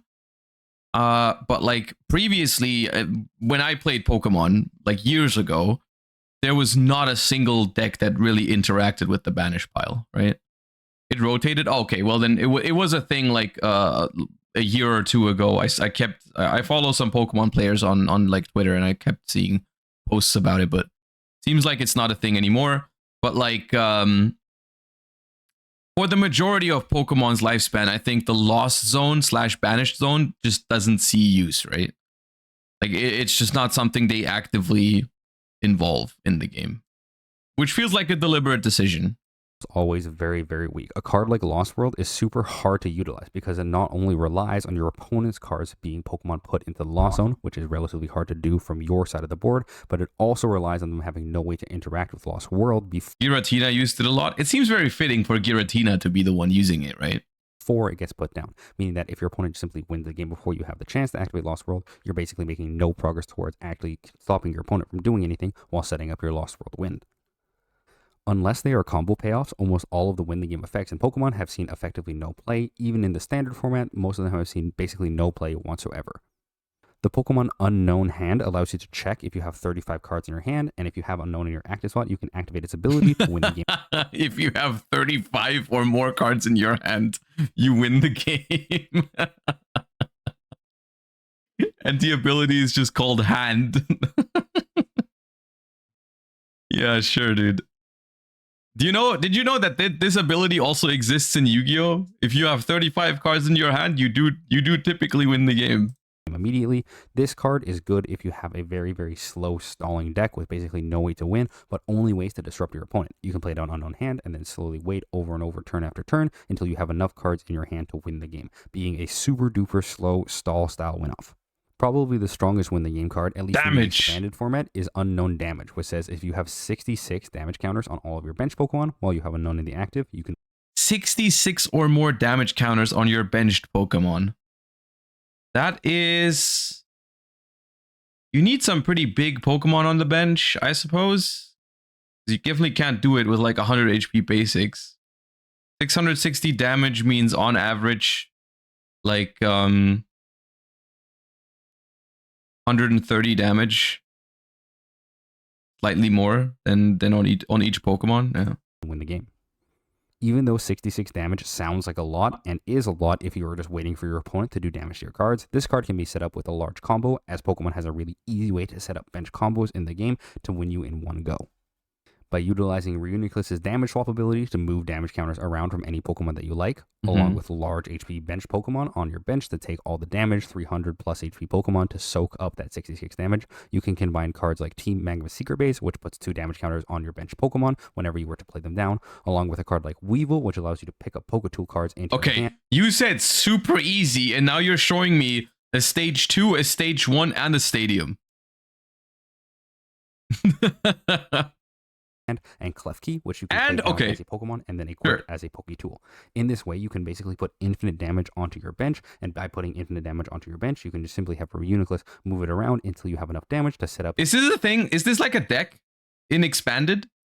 Because Expanded is their format where everything is legal, right? No rotation. Is that a deck? I mean, at the same time, it's Pokemon, right? You can play cards that draw you 7 cards. So it's like a 5-card combo with some setup or whatever. It doesn't actually seem that crazy in Pokemon. Your Unknown win. This way, Unknown ends up being a pretty powerful expanded payoff and is the reason why the card is banned in the expanded format. This early game win can be as early as turn 2 and is generally frowned upon by Pokemon as it wants you to get through most of your prize cards, typically taking at least 4 or 5 turns to win the game. From my perspective, Pokemon has very underexplored the amount of things they can do with cards which win you the game in one go compared to all of the other card games that I've shown you today.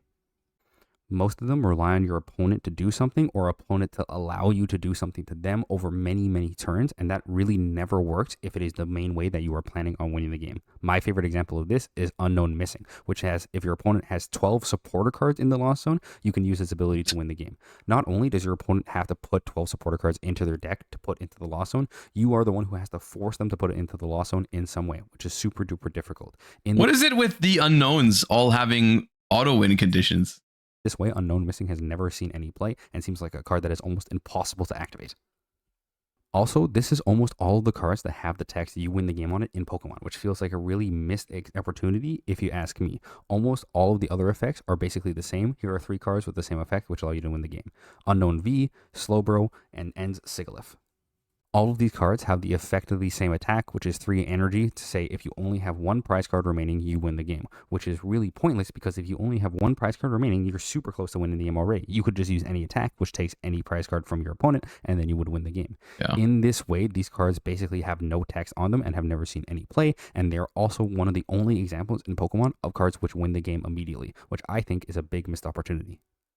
Because Pokemon is focused on making the game go longer and last over multiple turns of you knocking out your opponent's Pokemon and gaining slow occurring I think it's also just the fact that Pokemon has the lowest amount of interaction with the opponent's strategy directly, right? Like there are some cards that like interrupt your opponent, of course, in Pokemon, but it's not like if your opponent just has the cards they need to pull something like this off, it's not like you can really stop them, right? It's not like Yu-Gi-Oh or Magic where you can throw cards at your opponent that will interrupt them from doing that thing. At least for the majority of Pokemon's lifespan, I think they had like a format where they had a card that was like an effect veiler, like a way to negate something on the opponent's turn. But that's like, at this point, I think that's like 15 years ago or something. And they very rarely have something that stops anything on the opponent's turn. I think that's why they're very cautious about doing something like this. This made win the game effects either super duper weak or super duper hard to implement in a way that doesn't break the game. I can see why Pokemon shies away from implementing this mechanic more into their game. However, I think it would be really powerful and interesting if they did. So, in conclusion, it is hard to balance, right? Like you'd have to make it achievable, but not too easy, because then if people just can't interact with you, it's difficult. I can see why they're like hesitant on doing it. I'm honestly, the Pokemon talk made me more surprised that they don't have more stuff that interacts with the Lost Zone, right? Because the Lost Zone in Pokemon, it's very hard to get stuff back from there. So it surprises me that they don't have cards like, I mean, comparable to like DD Crow, like a way to get rid of an opponent's Pokemon for good, for like resource management purposes. Surprising they don't really have much of that. Winning the game is an awesome effect to put in your card game. I think it's pretty obvious by looking at Exodia and the impact it has on almost every card game after it was printed that winning the game with a single card is super iconic and really good feeling. It can be used to create a lot of interesting challenges for both designers and for players, with Exodia putting 4 different cards. But ultimately, here's the thing, right? Implementing these kind of effects is very risky, and you always have to ask yourself the question, is it worth it, right? Because if the card ends up being too powerful, then you end up creating a menace in the format that like FTKs people or wins games with very few interactions way too quickly or whatever, and then people don't enjoy that. Or people don't feel like they ever have a chance of winning against this sort of thing because it just auto wins no matter how good your board is, no matter how close you are to winning yourself. Like the potential risks of implementing effects like this is, I think, why most of the time I would agree with the designers of Yu-Gi-Oh! And Pokemon to not make these cards very realistically powerful. Because I think there's better ways to make challenging decks or control decks that work towards a certain goal. Like I said with Hearthstone earlier, I think there was always cool control decks in Hearthstone, and they didn't need to add auto wins to those concepts to keep them relevant. All they had to do was print good control cards, and people would have played control anyways, but it would have felt more balanced towards the end of the game. And also, I think more interesting. I think as a control player myself, I don't really enjoy just controlling the game for 10 turns and just activate one card that reads win the game. I don't think it's that interesting of a concept overall. That do nothing in your deck only to win, or with my favorite example of this, Battle of Wits, which asks you to have 200 or more cards in your deck at the same time. 200 cards seems like a huge amount. Not only do you have to draw the Battle of Wits, but you also need to find a way to make your deck actually work with 200 cards. Super interesting. It can also be used to help provide inevitability to your end of the game. A card like Rivendell War Rider. See, but is it super interesting? Is it super interesting? Is it fun if you play against someone who's put 200 cards in their deck and then just drawn the Battle of Wits? Is it that fun? I don't know if it is. I think is a good design because it only works in super duper slow control decks, meaning you have to wait a long time to get your I win the game effect. However, it does put an endpoint at the end of almost any game, meaning that you won't be forced to sit and wait for your opponent to absolutely run out every single card in their deck every single time you play against a slow controlling style deck. The only real downside I can see with it is that these type of effects can be game breaking if they are not handled with enough caution. A card like Unknown Damage probably wasn't meant to let you win the game on the second turn of the game, especially in a slow game like Pokemon. However, it ended up doing that, meaning that it kind of breaks the game and it forced to be banned. In this way, cards that win the game need to be able to be handled in such a fashion that they are good challenges and reward you for winning the game, either in a slow control deck or a combo style deck, but not make the combo so good that you win the game before anything really goes on.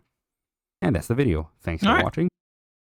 It's an interesting topic, I think. I like these little videos that just make you think about the approaches to card games and how different card games handle these. Once again, enjoyed watching that one. I'll leave the link. I'll leave the link in the chat right now if anyone wants to show SodaTCG some love. Once again, enjoyed that video. We are going to be hopping back into Master Duel until I think we'll have Jesse on in like 30 minutes or something. So I don't think it's going to be too much time. Actually, let's try to pull a Royal Fountain real quick. Let's try to pull a Royal Fountain. Do I have the... I don't think I have the pack up right now. I do not have the pack up right now. First, let's pull Royal Dippity.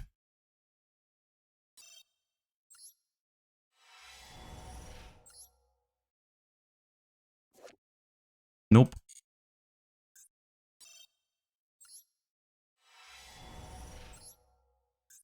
Can we peep the Argo Stars deck list you made? I don't have an Argo Stars deck list yet. Where's my runic stuff? I do not have... Can I dismantle some super rares to craft a runic? That... And I guess I can just dismantle those super rare I'm gonna craft, which is Flashing Fire. Yeah, okay.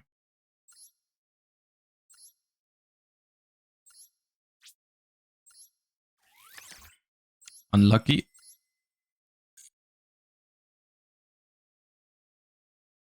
All right.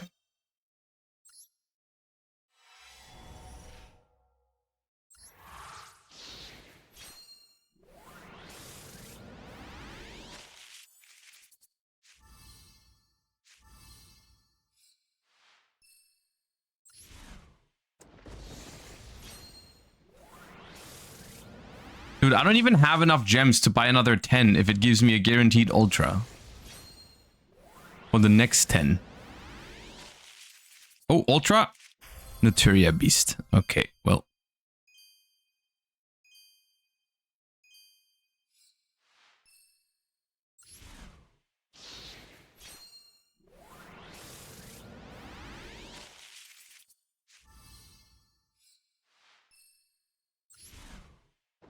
I would have taken a Royal Nat Beast for Naturia Runic.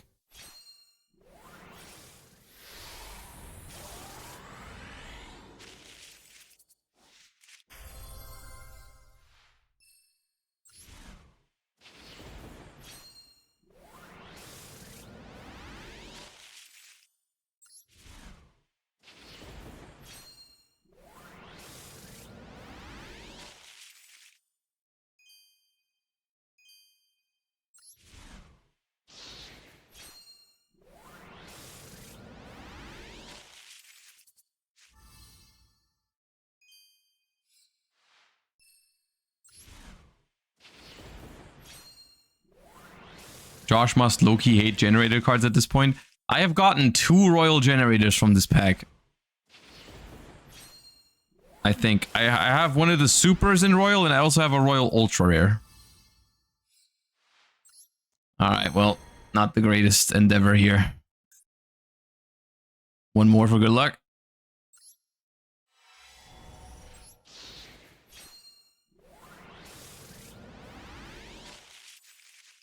Nope. Okay. All right.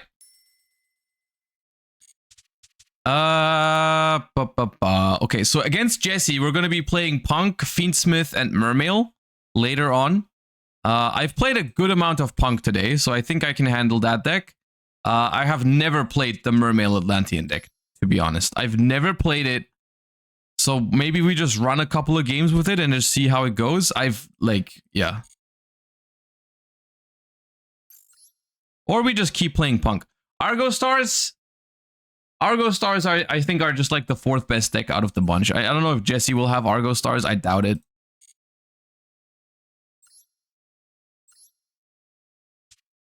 We could not do that. I mean, we can keep playing Punk and then I just freestyle the Mermail deck against Jesse. I don't mind that either.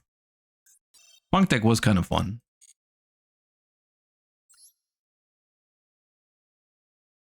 Argo Stars are actually so much fun. I will try Argo Stars eventually. I kept all the cards from when I opened the pack, and I will play it at some point. Mad Wheels, think of the first time Prime. I appreciate that. Thank you for using the free Prime on the channel.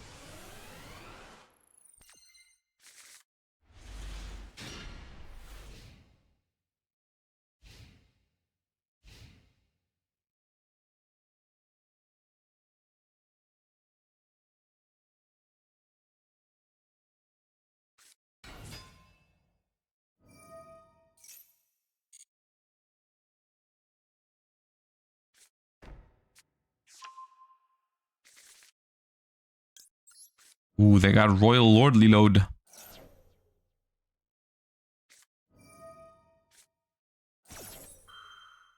Cool.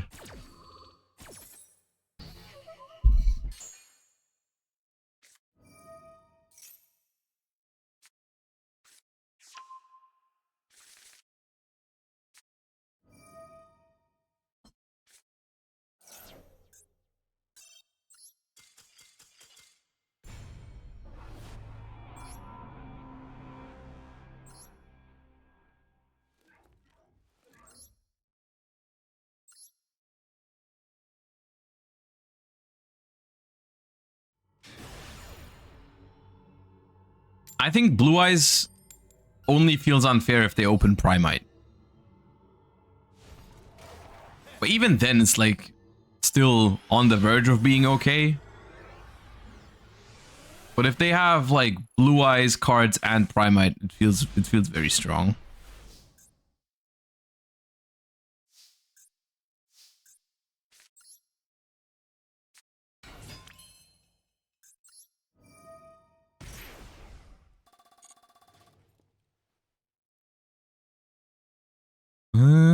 In this instance, only this.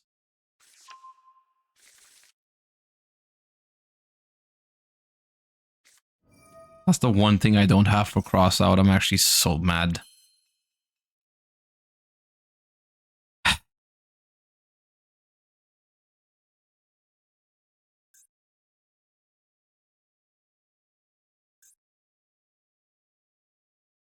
Okay, what can I still do? I can still do some stuff. I can also still Fiendsmith combo, so like it's not too bad, I think.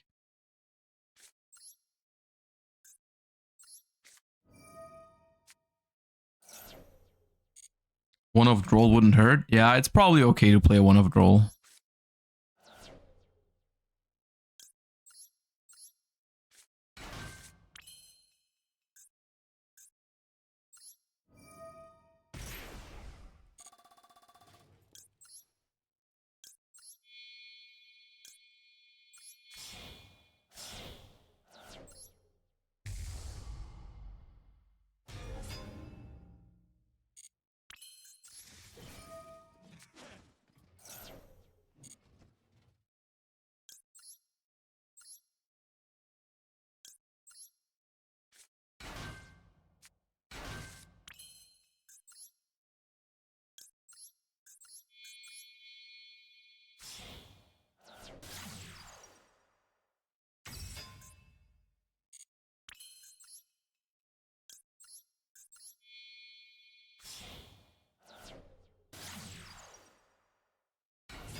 We can end into Nibiru because I have cross out.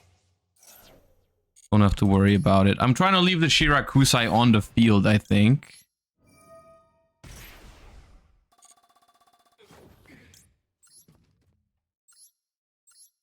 Special deer note. I want to leave this in the deck, in the extra deck, so I can quick synchro into it on their turn. So I want to leave these two around if I can. So it would mean sequence now.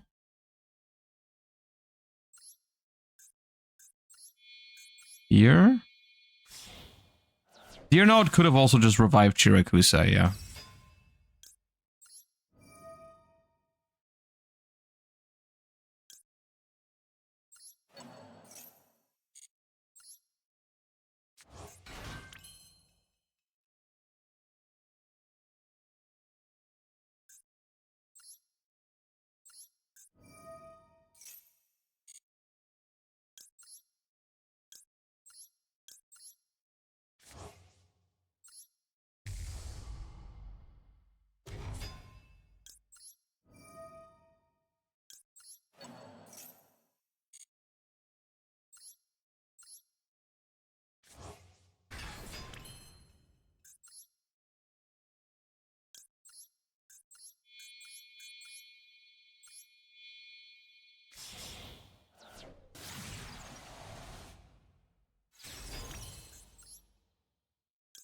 I mean, it certainly is okay for being under Droll and Lockbird. It's just, it could have been so much more, but alas.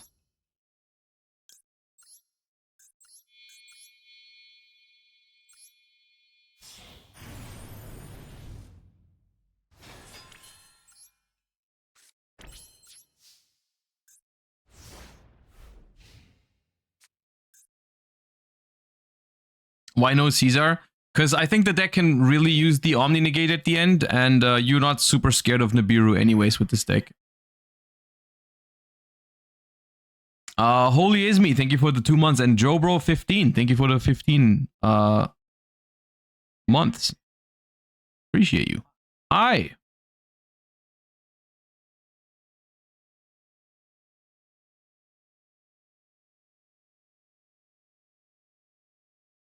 Apple really needs to go. Yeah, it does.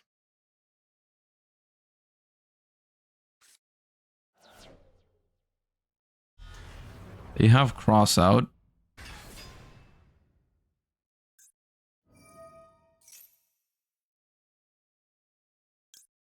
I can flip it face down, which is funny.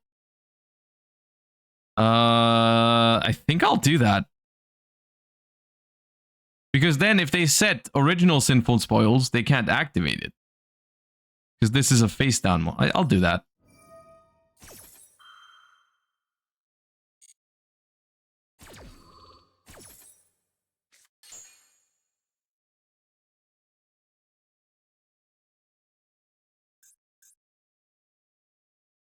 What about Azamina? I mean, I can Lars the Deception if they play it. Like, a lot of people don't play it in Snake Eyes at the moment.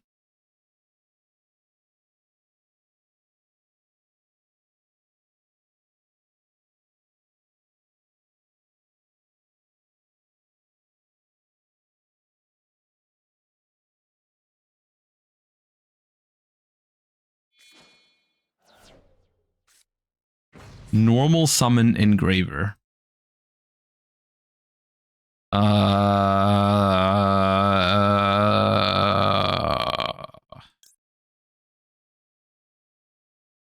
Okay.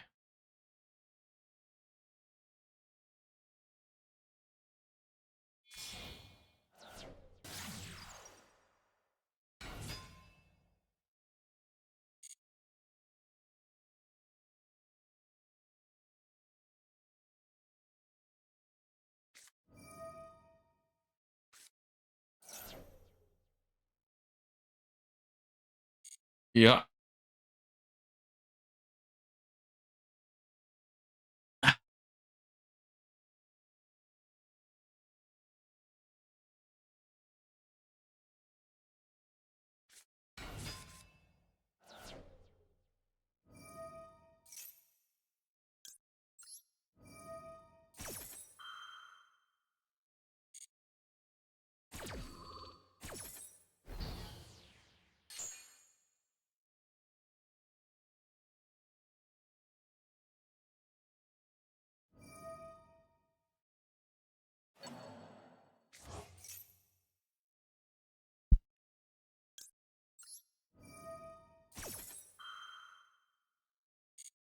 could have crossed it out as well.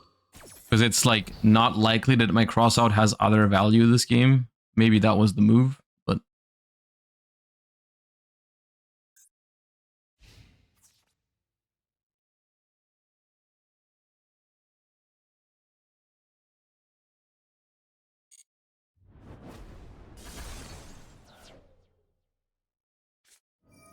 Oh my god!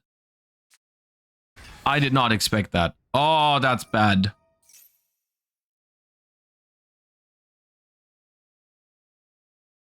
Oh, okay.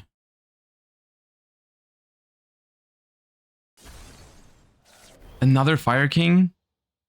No, okay. Holy shit, that was scary.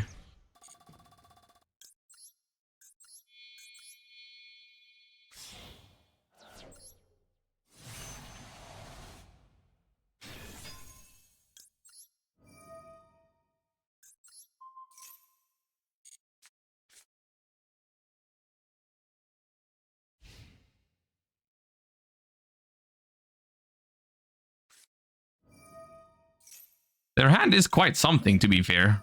And we're still beating it, but...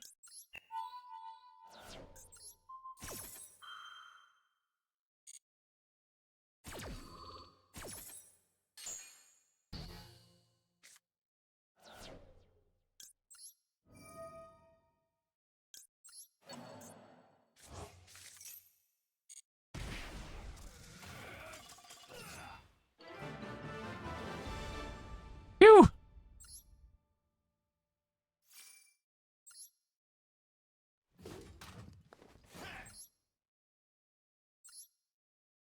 That was almost a problem. Did not anticipate the Garunix.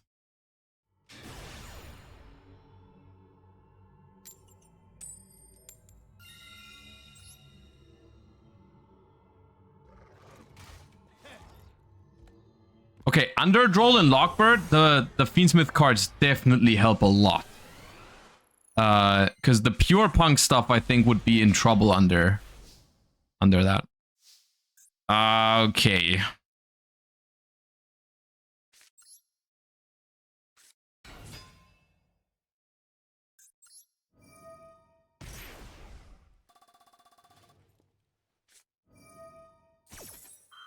Okay.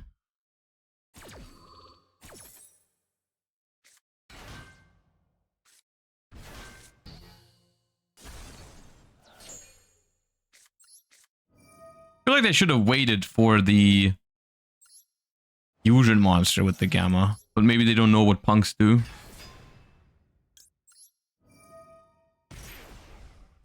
Oh man.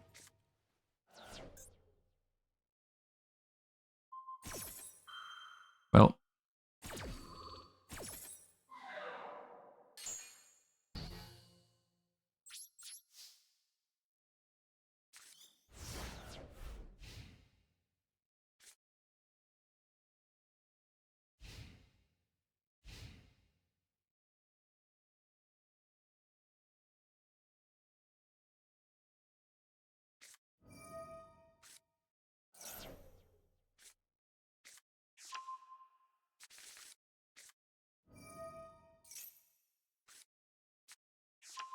Don't think we can break that next turn.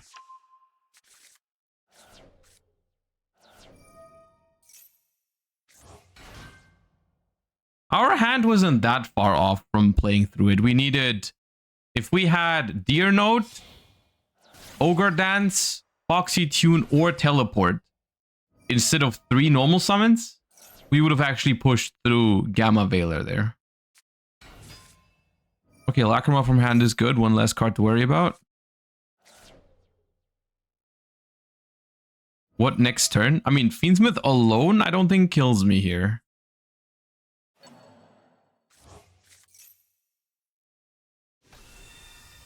Maybe it does. How? I've never looked into like Fiendsmith Lacrima lines with Agnum Day. Is there a crazy line you can do? Where you go, let's see. Okay, they go sequence here. They shuffle back 2. They summon Lacrima. They revive Engraver. They make Agnum Day with sequence plus Lacrima. They use Lacrima to burn for 12. Then they equip Engraver with Sequence, send Rising Scale. Then they attack 18, 18, 42. That's just 8,000, right? One Engraver is 8,000 damage now, right? Because Lacrima is in the game. If I didn't miscalculate, because it's okay, it's 1,800 from Engraver, 1,800 from Agnum Day, that's 36. And then Agnum Day tags out into a Lacrima with 24 plus 18, which is 42, which makes it 78. It makes it 78, but you'd burn for 12 with the fusion as well. It's not like this changes anything, by the way. They're playing Snake Eyes. There's no next turn.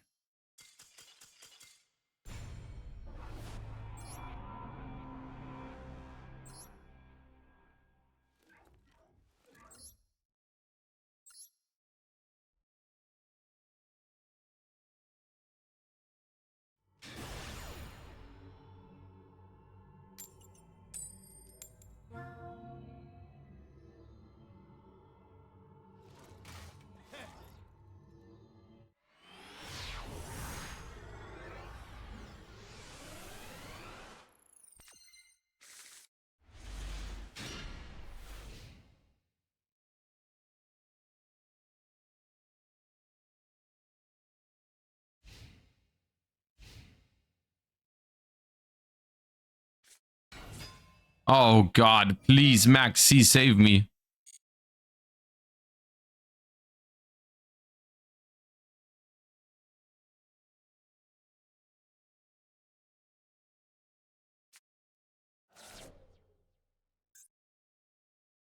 Oh, it's just a Fiendsmith starter, okay. Maybe it's not heroes then.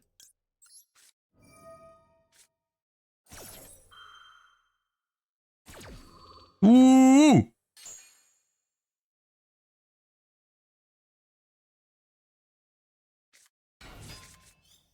Ooh! It is heroes. Evil heroes. Send a hero. If you summon it this turn, it can be substituted. Mentioned name. Okay. Shadow Mist for a Dusted Gold. Add Dark Fusion.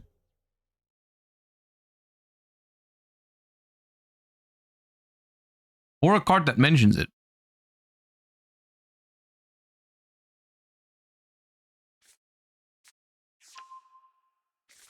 What's our play if they get to Darklaw? I mean, if it's just Darklaw, we can beat it. If it is literally just Darklaw, we can beat it with the Rising Scale, because you can banish from hand to summon it, and it's big enough to attack it. But if there's more, then we might be in trouble.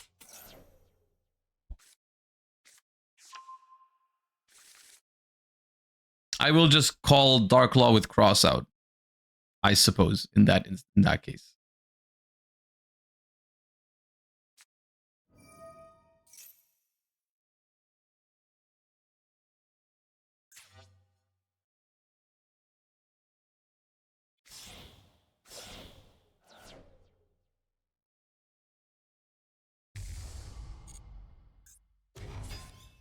Who are you? I have a royal one of this one. Add a Dark Fusion or a card that mentions it. Okay. Ah, this is the Omni. Okay, I know this one. Ooh.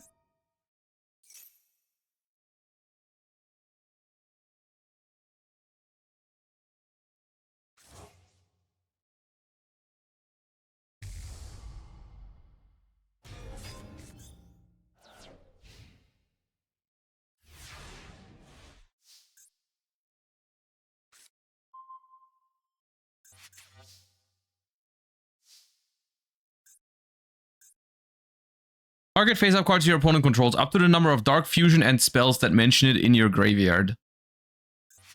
1, 2. Okay, so they can negate 2 cards. This is a vanilla. Monsters your opponent controls lose attack. Okay, that's also vanilla. Okay, cool.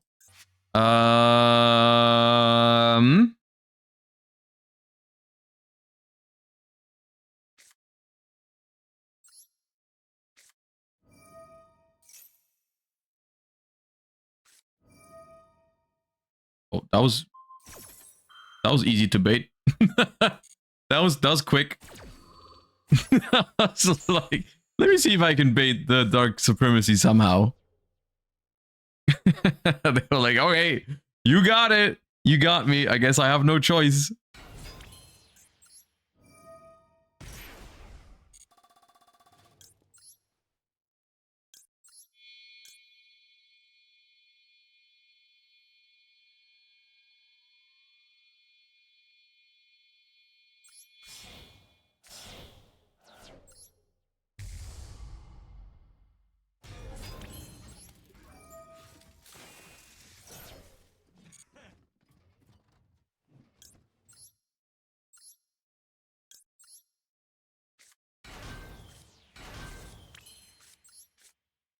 I should have done this first.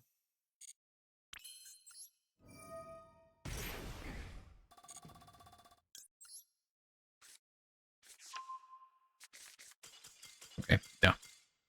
Fair enough. Guess they didn't have much going on under Maxi, which, to be fair, my deck is also pretty weak into Maxi, so I would, if it was the other way around, it also would have not looked much different, probably. If I went first and they Maxi'd me and I didn't have anything defensively, they would have probably also just killed me. So.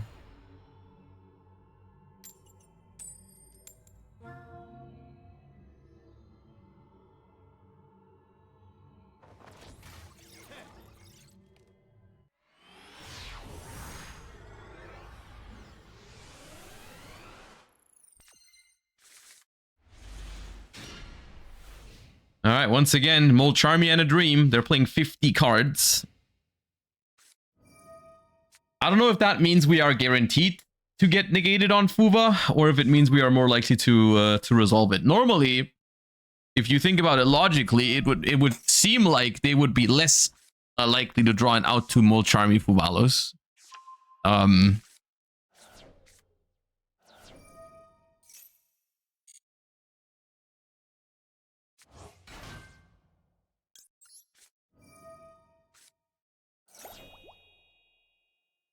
Ooh. Okay. That's fine. My hand is pretty good no matter what they take away. If they take Cross out, I know they have some hand traps going on. If they're trying to go after Engine here, I have too much Engine to do that.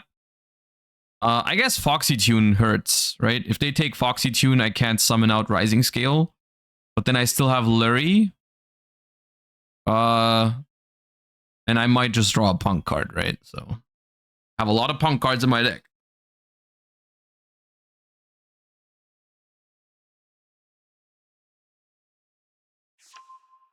That is the weirdest one to take, I think. Out of all those 4 cards, that one surprises me the most. It is the highest quality card in my hand. And, yeah. Well, I have a cross out for whatever this is. It's not called By the Grave. So...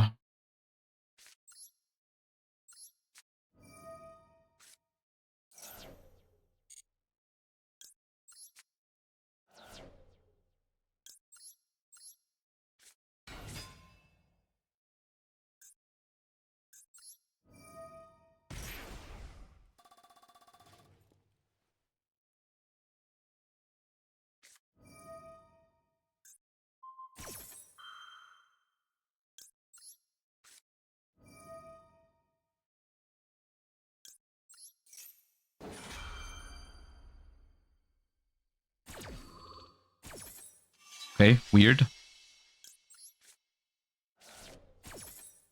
Does Foxy Tune not discard? No, Foxy Tune sends. Which is really annoying and cringe that it doesn't discard Lurie. It's not a discard. Very sad.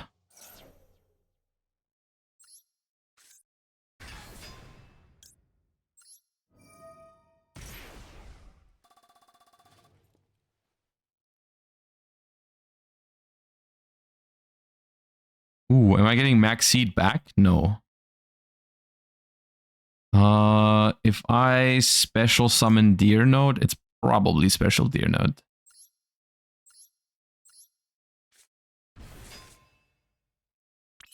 Because the next thing I want to do is Dragon Drive.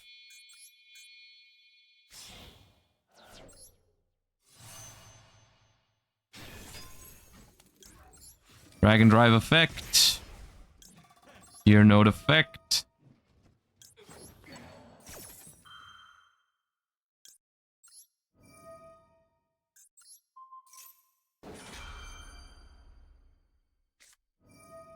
Steel Magnamut. Okay.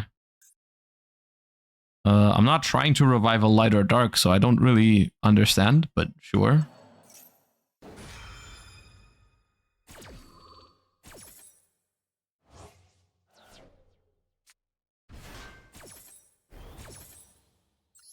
Song name? Memory Lane. I have a normal summon, but I kind of want to normal summon Lurie.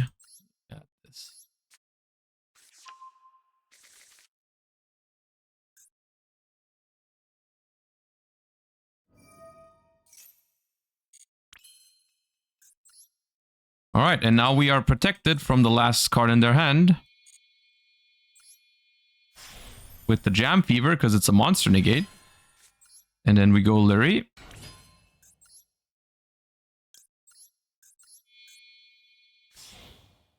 And we just kill him.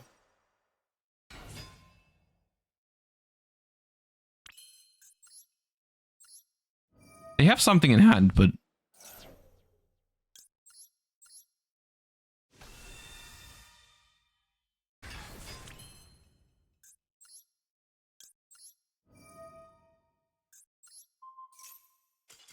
yeah. GG!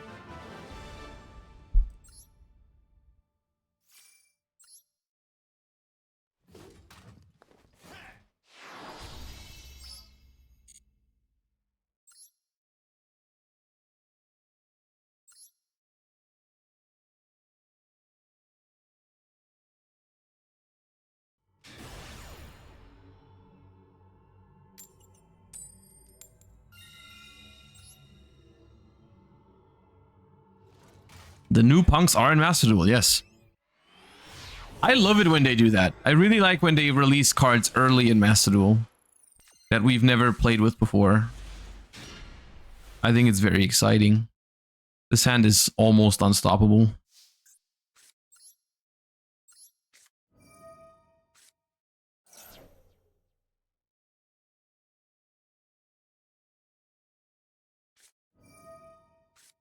Okay, suddenly it may have become stoppable because if I called by this, I get owned by Maxi.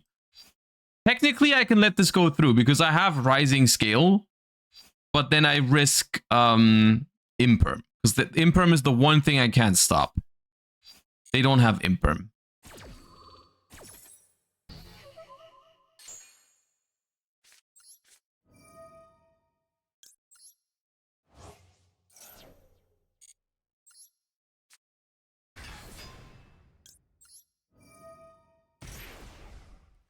Told you.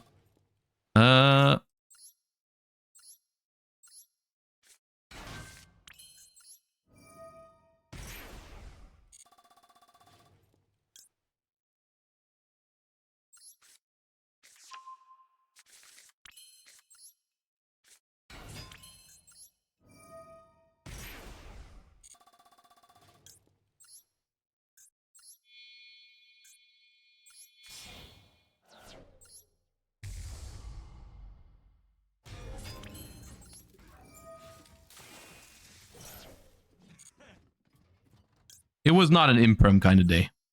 On a real note, though, I think it was fine if I got Imperm there because I have very strong non-engine.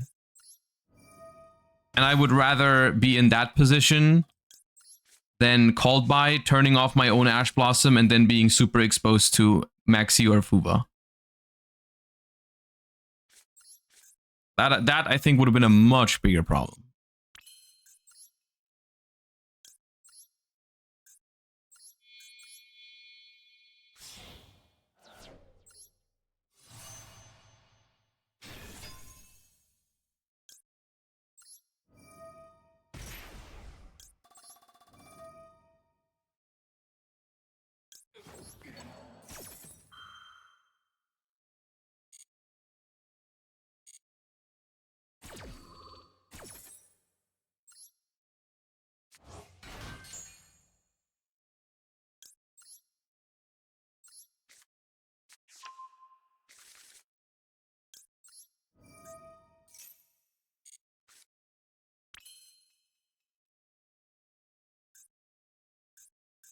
Mhm.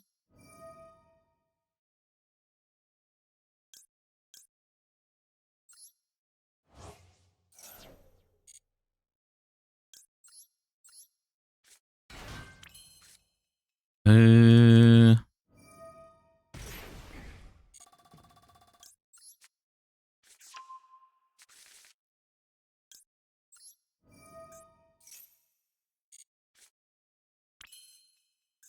I should have made the Jam Fever first.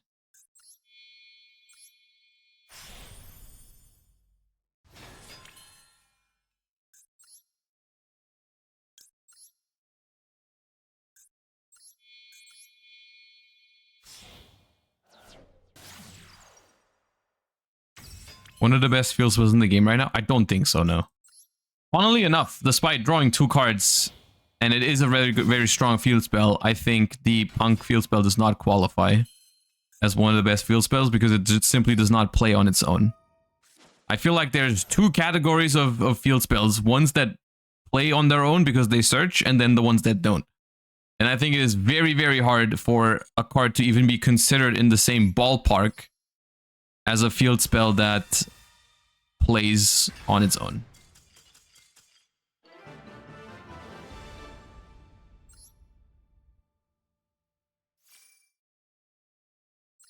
All right, I have word from Jesse Cotton that he's ready to go. So let me set that up real quick.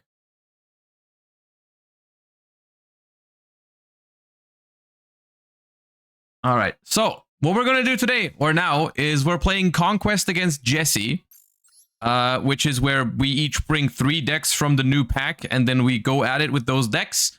We're going to be playing the P.U.N.K deck that we just played on stream for the entire day.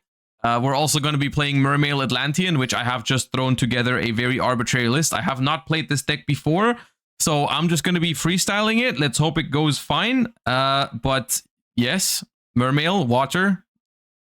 And then also we're going to be playing Fiendsmith Control. Haven't actually thought about whether I wanted to play Fiendsmith Control or Fiendsmith Primite today.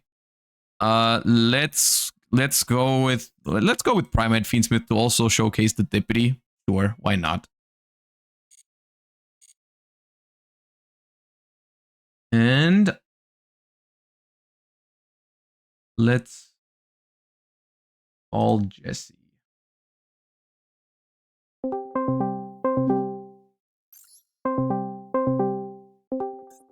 Hello? Morning. Or it's not your morning. Hello. Good afternoon. Good morning to you. That's good. I heard you got a little Royal Lacrima. I did get a Royal Lacrima. I wanted to play 3 for the Pure Fiendsmith deck and crafted 2 more. Pretty good. I did Don't not have get 3. one. That'd be crazy. And now I kind of want the rest of the Fiendsmith Royal. Is that bad? That's the thing, right? The supers are not that hard. The Requiem and Sequence and Agnum Day, I think those are realistic, but the rest is quite painful. Oh, I don't have Agnum Day yet. I need to get that at some point. And Royal. Yeah, I don't have. Yeah, I have 1 Engraver Royal, but the rest would cost so much. Yeah. You must have like data at this point how much it roughly costs to get 1 Royal, right? If you can get the pack, if it's in a secret pack, it costs like about 1,000 USD. For 1 Royal? Yeah, it's kind of rough. That's insane. Yeah, like if you're targeting it, it's hard. Jesus Christ. Okay. Well, we won't be doing any of that. The dreams for Fountain are crushed. I didn't bring No, this I'll runic just deck pull the again. fountain eventually. Don't worry about me. Are you actively opening like runic packs trying to pull it? I haven't spent money on it, but I'm just like, whenever I have 1,000 gems, I'll just Sure, run it. that's what I do with tier. Yeah, Yeah. I got my 3rd Scream the other day doing that. All right, let's duel. I got my decks ready. All right, cue the Argo Stars first. Bro, ain't no way either of us are bringing Argo Stars. Let's be real. Because that is a death sentence. There's no way. Damn, these titles are sick. They are. Ooh, I get to go first. All right, cool. Oh, I don't like that Engraver mate, personally. How Why do not? you like it? No, I kind of feel like it. The Desiree kind of looks ugly. When Like it turns in, yeah, it gets worse when it turns into Desiree. I do think the fact that it does transform is cool, but Yeah, I wasn't sold on it. I think it would have been cool if it was like a regular mate and it was like just Requiem dancing around. that'd be cool. Yeah, just Requiem would be cool too. Yeah. All right, well, I have a very exciting turn one.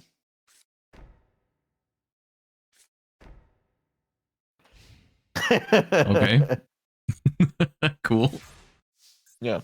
Well, be like that sometimes. I have a more exciting turn two, I think. Please don't be Mermail. It is Mermail. Oh, for Christ's sake. Guess I won't need that All Perulia. right. Please don't call by me, please. Okay, I won't. Oh, fuck off. Man, damn it, Josh. What? You said don't call by me. Yeah, I should have specified use Ash only. All right. All right. All right, when this is summoned, I send for cost something like this. Dragoons or Shadow Squad? Target this.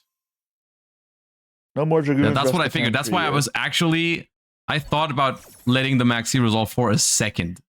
Because I thought I might need cross out for that.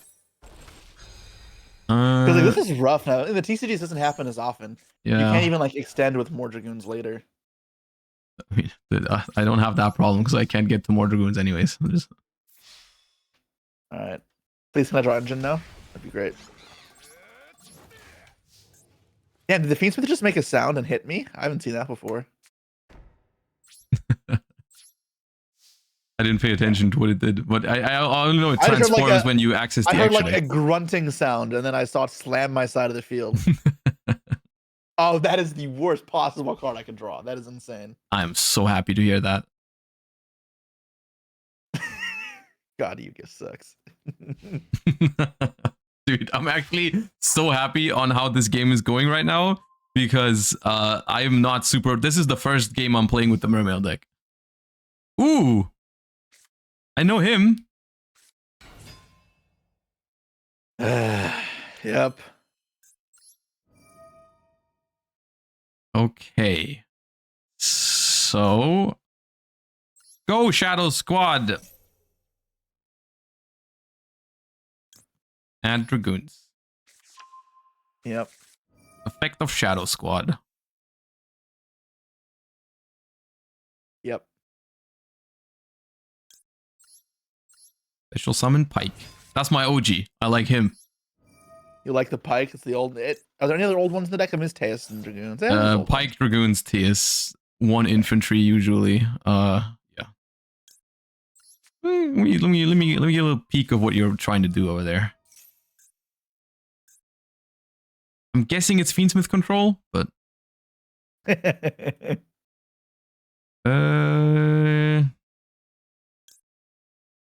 gonna try to discard here. And discard, I guess. Prince. Okay. I am just freestyling with this, so I'll be sending this for cost because then I can revive Dragoons with it. Or not. The Minstrel. Okay. Well, I think you're probably... The deck that's the most likely, I think, to go first and just pass is the Fiendsmith control with like a bunch of Bestials. I think that's probably what you're on. In which case, I have summoned 3 times. There are no lights or darks in either graveyard. I will just be punched. 2 more times. How many nibs in your hand? 1. I have Magnum at Nib Paradise. I drew Dude, Paradise the Paradise, man. It feels so like... good when you don't draw it, but then you draw it and you're like, no. Oh, okay. Well, that was a great start. Great start to the day. Great start to the day. Okay, good. Good. That's the most important deck to get the win out of the way, and I didn't even have to do the fancy stuff with it. That's good. Damn. That sucks. That's probably the worst matchup for Fiendsmith Control at the moment too, because like all the Bystials are so good into every other deck. Yeah. I don't play that many Bestials though. What, 7?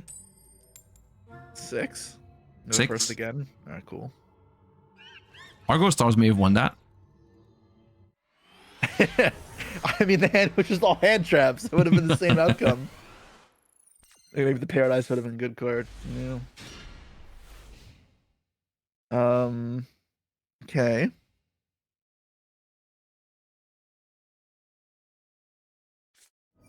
My turn. Oh, come on. Wait, what? That's not a legal target? Oh, how does card work differently? Tribute this card from your hand and one Atlantean or Mermail from your hand or field. I thought it was a water. You're trying to discard Perulia? Well, shit.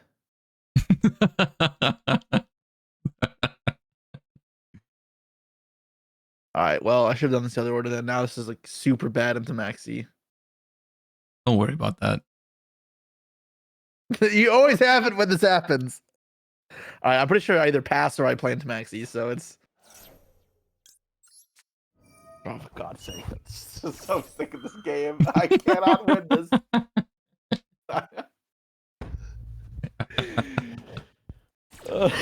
Just one time.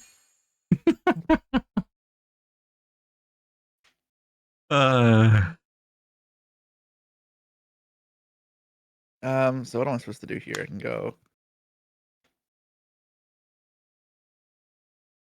There's one deck in the new pack that's not so weak into Maxi. That's not weak into Maxi, you said? Yeah. The Fiendsmith deck? Or Argo Star? Okay, come on. Am I supposed to play into this? No way, right? Let's add this to my hand. Special summon it? No.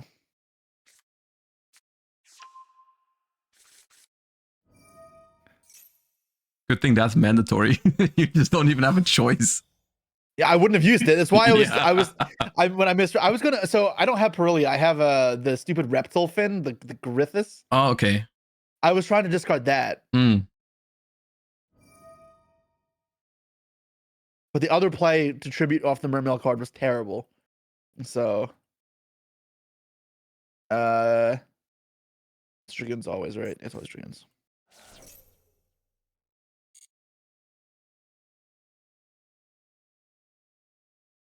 What do I want to add off this?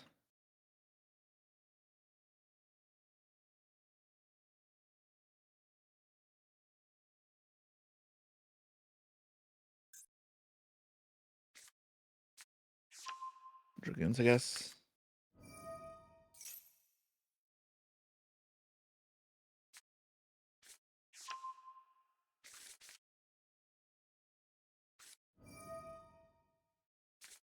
So you have a toggle.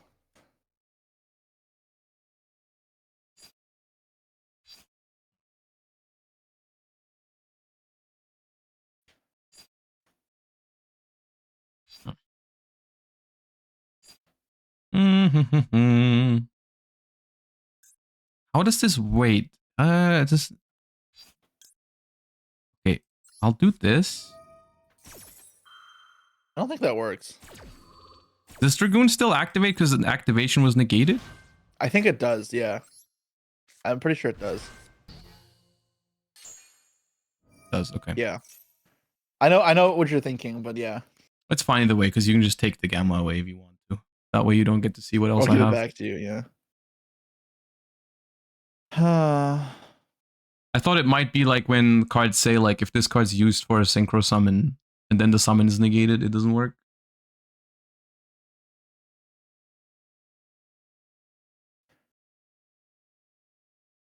Does that work? That does not work. So what am I supposed to do here?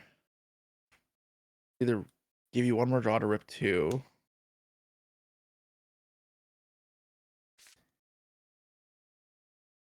You don't really look at your hand.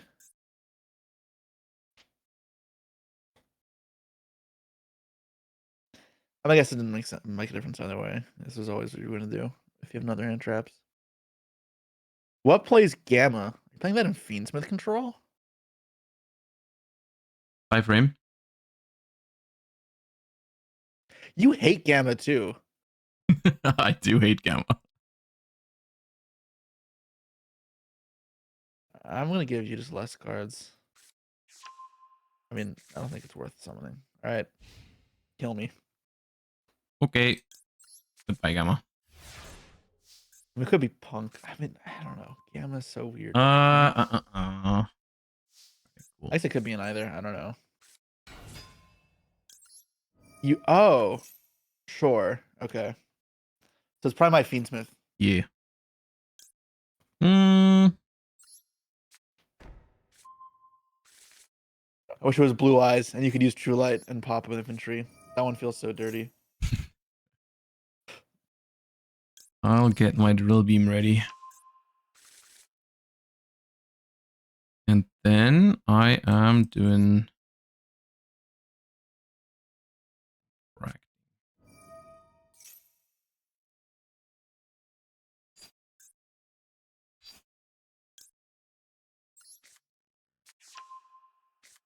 Okay. I was waiting for you to go Mooling Glacier into Maxi and discard my Lurie. I kind of needed that. I would have been sick, but no. All right, let's think here. What's this deck's way of extending? You can't Sanct here.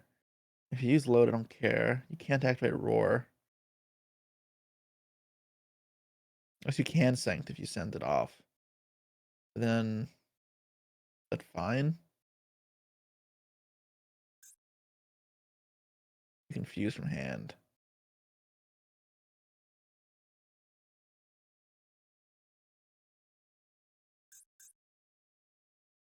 Three unknowns.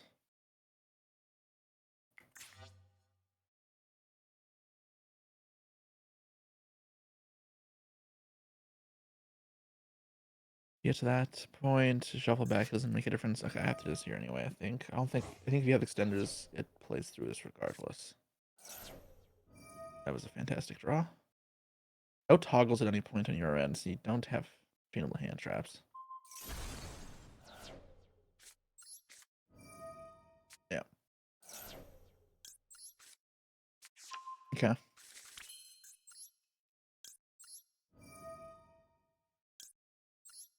This shouldn't be enough to kill me. It should just be...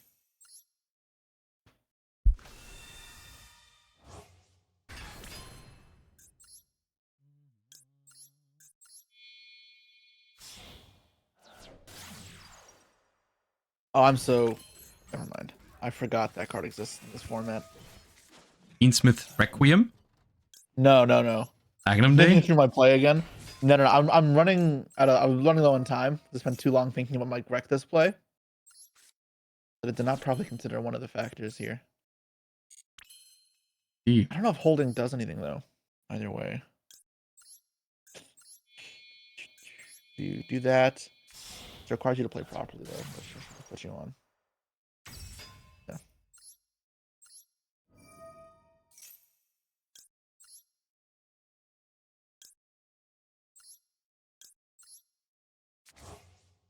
That's the card I forgot was in the format for some reason. Lacrima? Extra damage here on this matters. Lacrima, yeah. Because now it is very scary.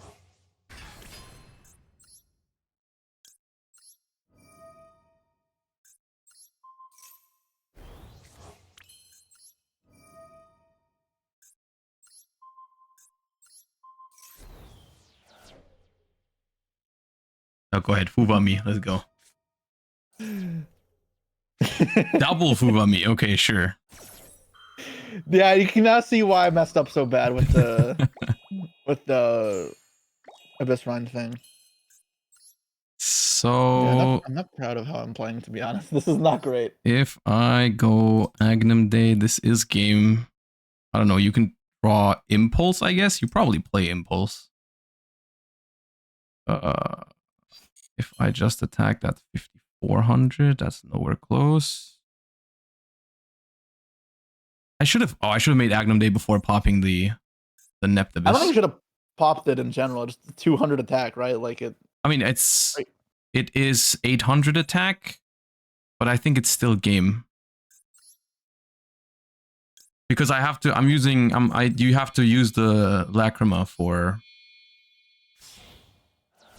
the Agnum Day here for it to be 8,000 because you need to do the burn damage. I guess I can do the burn damage after the fact.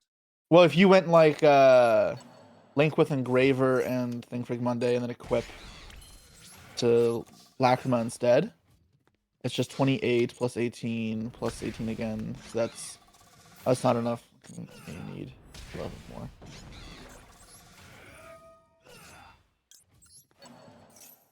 Wouldn't it have been enough? Well, I think it should have been. it's enough if I just I can just do the Agnum Day first and then send the Neptibus, and then I don't care about Uva anymore. Yeah.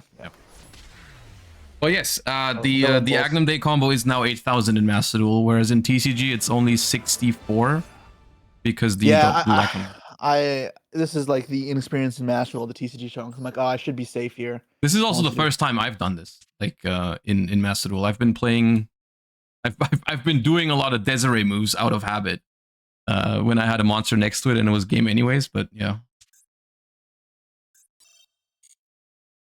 it is more in Master Duel. I was supposed to hold the pop for sequence, but it just feels so bad because any extender I still die. I didn't realize. My hand was obviously awkward. you have- My hand was Lurry, Tracked, Paradise. Yeah, I should hold for sequence. Because you go sequence and then on the Engraver summon. Well, but if you the thing is, if I don't use Engraver in the graveyard, you can't really hold for sequence, right? Because I can, if you just pop sequence, because I haven't activated it yet, I can just bring you don't back have a monster Engraver. on field though, right? You have the Engraver summon. Do you play Sanct? Because if you have Sanct, I still die. I have Barrel on board, and I make sequence with that. Oh yeah, no, you're right. I need to have another monster. Yeah, Yeah. No, that's true. Yeah. I didn't have another monster. If you play Sanct, I do die though. But yeah. All right, see if I can take the win with the punks. Yeah, let's confirm this. I know what Rising Scale does. I'm not trying to F around and find out. That is pretty bad, I think.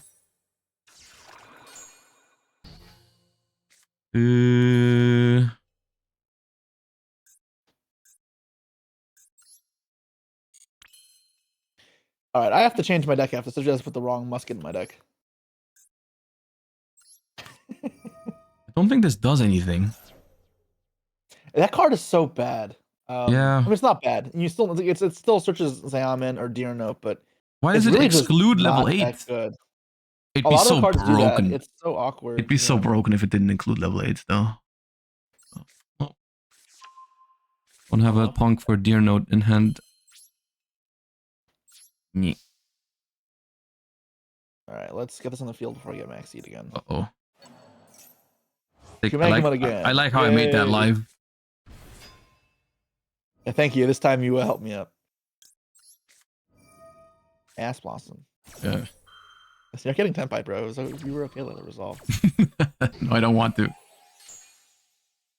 You're gonna add Genroku and tell me it's a new deck because it has Fiendsmith in Paradise. Yeah, plays the one Nakuma. All right, don't click special summon. There, activate effect.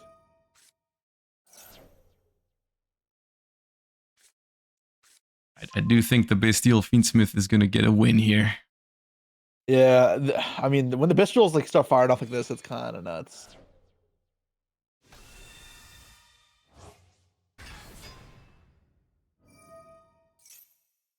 I don't think I can beat Imperm with just Seamin and Ogre Dance, can I? I guess I can. No. Yeah, I can. I can go Ogre Dance for Deer Note first. You have to normal summon a card though, right? Like, Yeah, if you normal summon a hand trap. Yeah, I could have normal summoned a hand trap. It like beats the two Fiendsmith combo, but Yeah. you want to get destroyed by the mag if you do that. Yeah. I don't even know if it's correct. Like, your hand traps follow up is probably just better. Who is that? The wrong one. That's why I said Okay, yeah, I was about to say, like, the one that adds from Graveyard. I thought there was one of specials from the grave, but I don't know the pictures very well.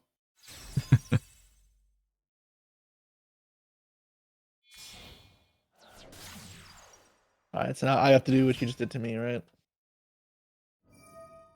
Do you like Primites over the Pistols? I like both. I just wanted to play the Primate one today because I think it's more fun, and it has the new vanilla now. Sure. Okay, I think I just draw 2, to be honest. Extender.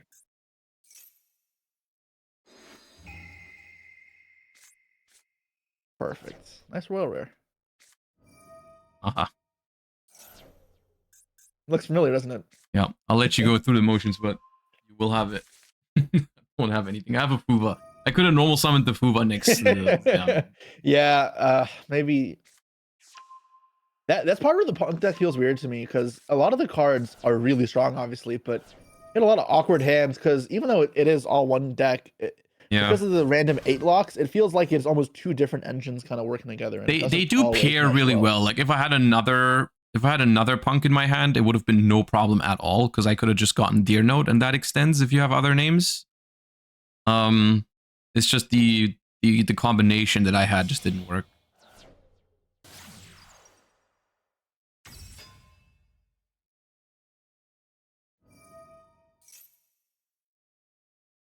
But yeah, that's a pretty neg play though, right? Like Ogre Dance for Deer Note, something from hand. I mean, I guess when it resolves, it's still worth it, but like feels. I mean, if you have like a negated Zeamin on board, right, and you just special the Deer Note by discarding one, and then you just make the level 8 with the Deer Note and the Zeamin, you get like the Surge from that, the Revive from Deer Note. I think it's fine. Yeah, it just lets you spiral. I don't know, and I just playing just kind of a little awkward at some points.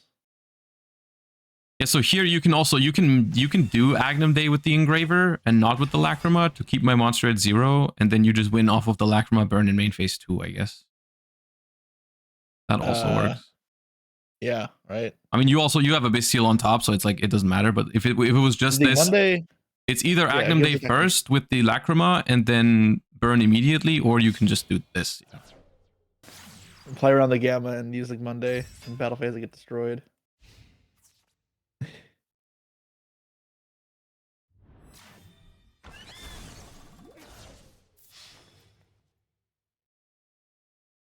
Hey. Bubbles. In theory, isn't this the bubbles are funny. More damage this way? Yeah, I don't know. It's for the same thing, I guess. If I equipped the Requiem, it would have been extra 600. Mm-hmm. Yeah. Oh wait, you don't need the burn damage. Oh, because I paid for Zeamin. Yeah, it's not. It wasn't. You didn't have to do 8,000. I mean, I could have done like, Lacrima and Monday are kind of crazy. The Fiendsmith cards are nuts. I take it for granted because they're already good in TCG, but they're even better here now. Yeah, I mean, they are at a power level in Master Duel that they've never been in either the TCG or OCG. Because OCG at the moment doesn't have Necroquip Princess yet. So, like, it's... Wait, they still don't have that? They still don't have that, from what I know. So, like, the Fiendsmith engine is the most powerful... Yeah, they already have Engraver limited and Track limited. So, like, the engine is as powerful as it's never been anywhere else in Master Duel right now. They get it in September, is what chat's saying. When Fiendsmith has basically been murdered already. Alright, nice. Can I not get 3-0 swept with P.U.N.K? Well, I have to win my P.U.N.K deck first. Let's go.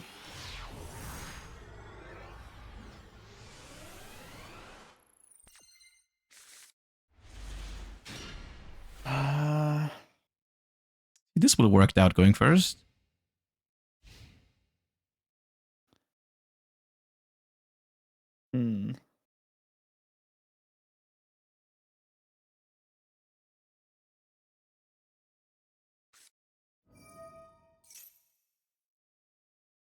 Okay, I like that there's no toggle there. I can't remember my decks exactly. That is 2. Cool.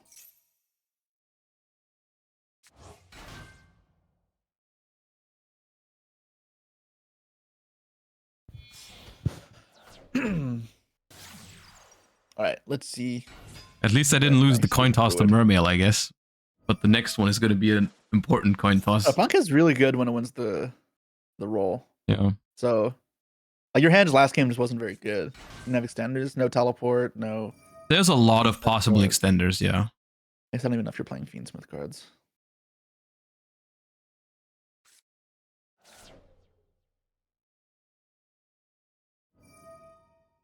Okay, Engraver in hand.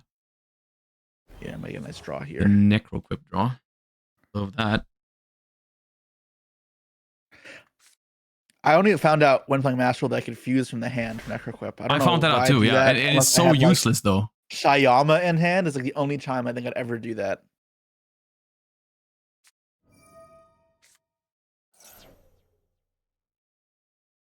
All right, give me generic good card. Give me a good card.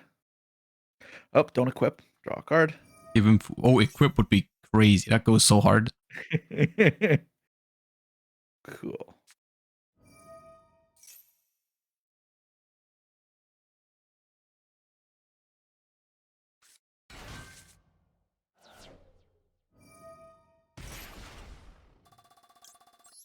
Ooh, thinking. Effect failure. All right.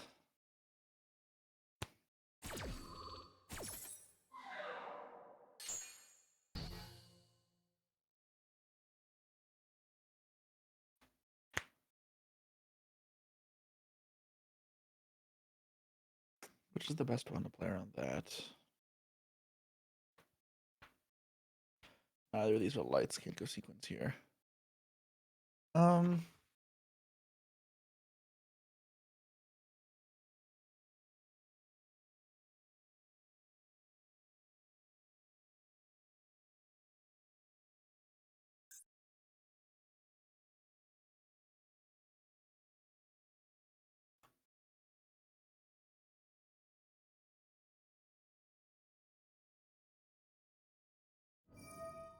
I know I should do this.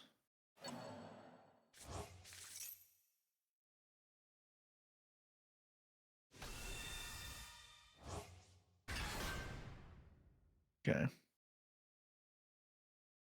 So I kind of wanted you to just checking for Valor Nib. Could still have it, I guess. I'm just screwed at that point.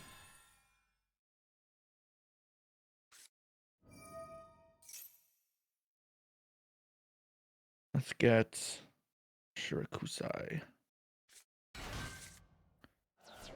The Hell Dash now just destroys me. No, I don't have it. I don't think I can beat this.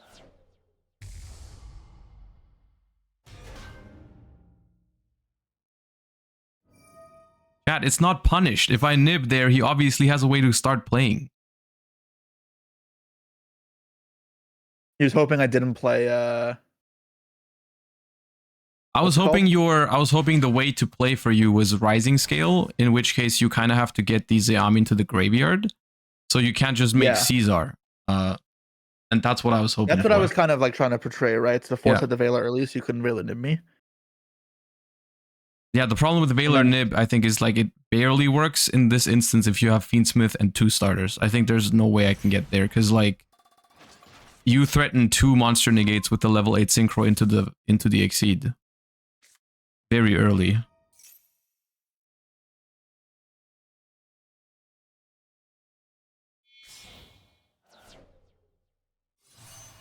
The thing is, if I nib before the Caesar, it's just like you do all of this anyways, so...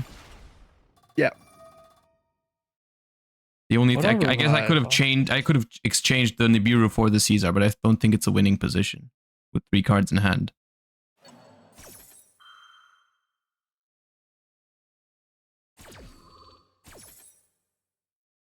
I don't really know the combos in this deck, so Is this the kind of deck where you can just freestyle it and it just works out fine? Because ultimately you do search a Ghost Ogre and draw like 3 cards along the way. yeah.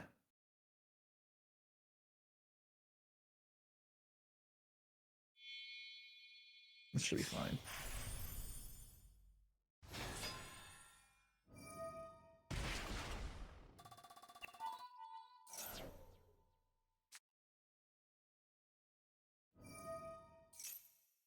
Value. Ooh, Maxi.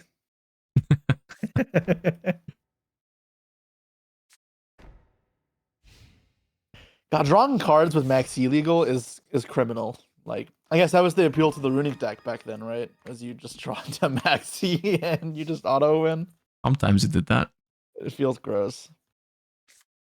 Well,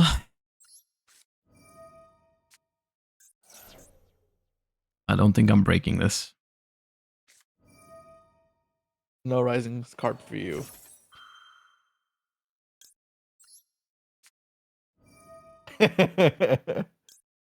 All right, touche. Stop that. Stop that right there.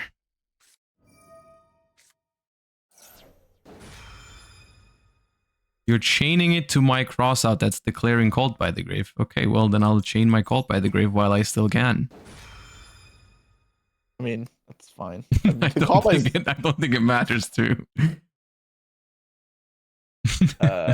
you have to discard a card. Like, you're gonna have nothing. I don't really care. Well, I have a dead Nibiru I can throw away. I guess. And then I lose. Balance. Oh, you play Paradise in this too? I do. Oh yeah, you already. Oh no, you already have it. Yeah. I do already have it. Yep. Why am I doing this?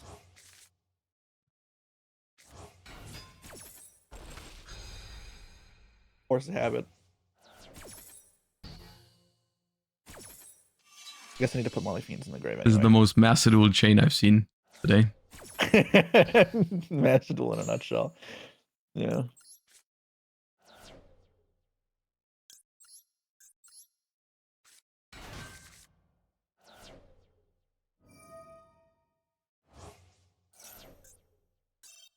Yep. Yeah. Man, dude, the P.U.N.K deck, please. Just one win. No, now it's Mermail. Now we're just flipping a coin, dude. Hey, you got me last time when I won the coin flip with Mermail. So yeah, because I maxied you. Yeah. Hey, you play Fu-Wiz in that deck? I am, yeah. P.U.N.K. Oh, no, I already played P.U.N.K.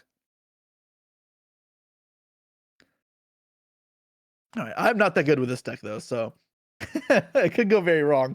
I think if you have Neptibus, I don't think it matters too much. You can always time out.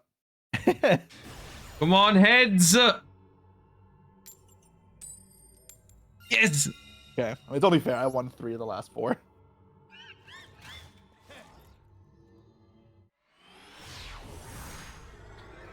All right, let me repay Josh with a nice maxi. Come on. I can look at level 2 of this game. Okay. I like that sound, the squealing pig sound.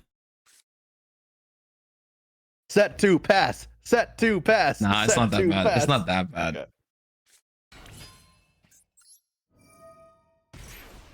P.U.N.K trap. I'm not even playing those. I don't like it.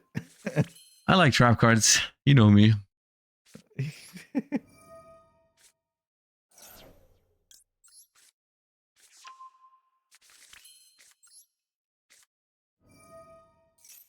That's the one that try to set card from controls or if a P.U.N.K monster, one face-up card from controls and destroy it. Okay.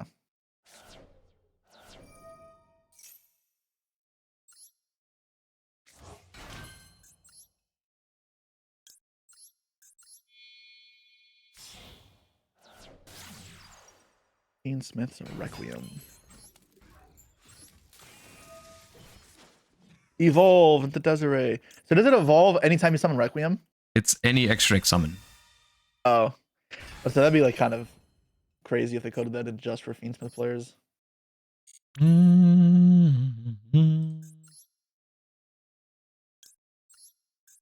Yeah, I don't know. I just don't dig it. I don't think it looks that good. I think it's fine. It's the Fiend Schmidt. Let's recycle that. Cycle.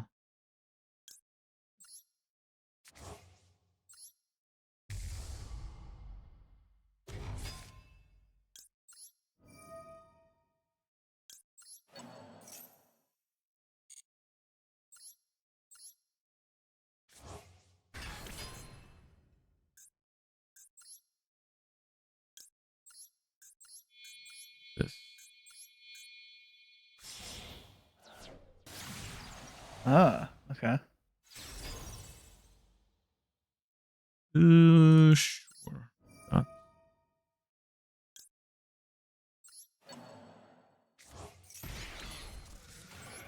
Appaloosa.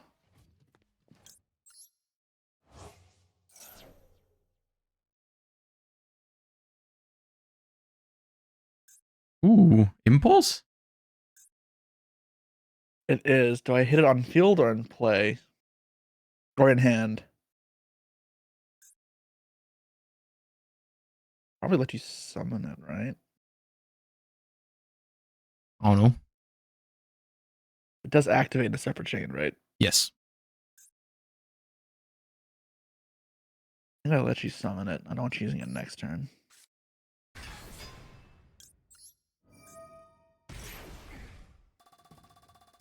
Yeah, I do think I do this here though. Okay.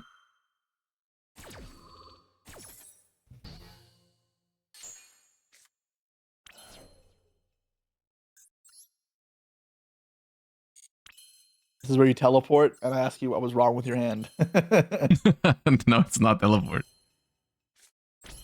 Okay. Gaboo, gaboo.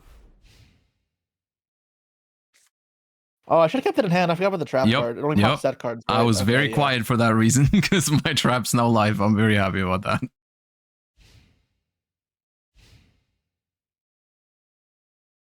Thing is, though, I can't beat Apo anyways. I'm not gonna lie.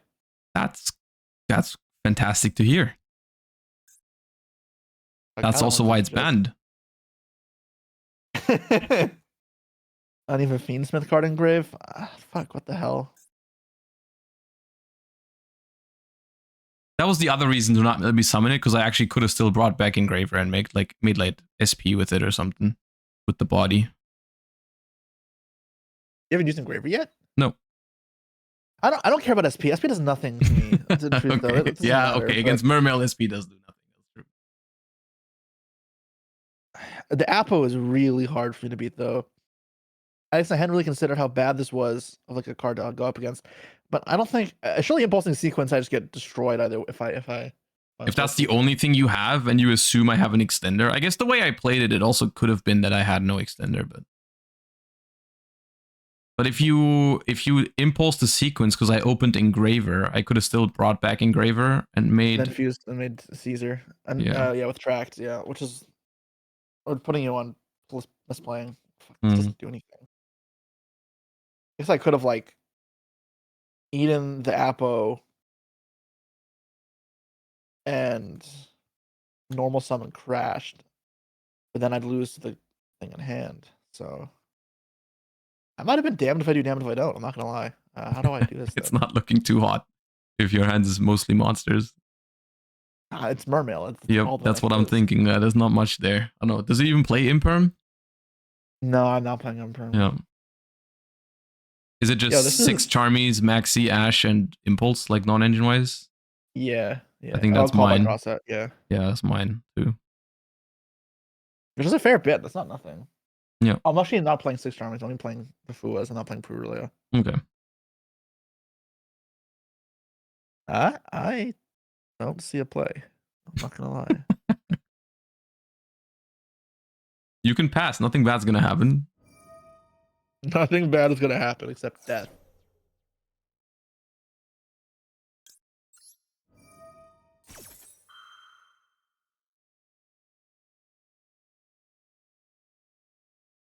Oh, you can summon Theus again, right? Can you?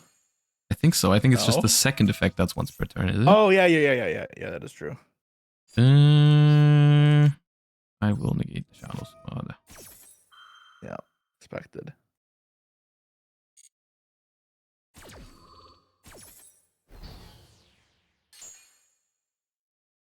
Want to try that again? This is so awful. Yes. Discard Pike. Do I let you just summon it and negate it on the field, or do I let it stuck in hand? Well, you can do it again though. I forgot that it's not once per turn to summon from hand. It's been a while. Da, da, da, da. Yeah, it's not chain blocking this time, so I can just negate it on the board, yeah, because nothing is triggering, and it is the last app on the gate anyways.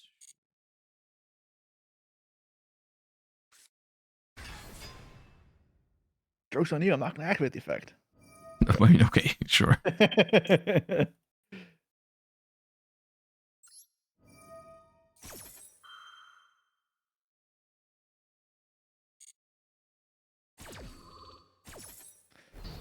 Yeah. I mean, the Punk trap is actually quite good against Mermail because it checks Neptibus. It's like removal upon summon is pretty good. It's like not bad, but That's the one thing that could beat me here is if you just normal summon Prince. If I had the Rising Scale still in hand. yeah. Because I also don't have another Punk card to even summon it next turn at the moment. Can't it banish the trap from hand? If I had, I would have had to have kept it in hand though. Yeah, but that's fine. That's not a big commitment. Yeah.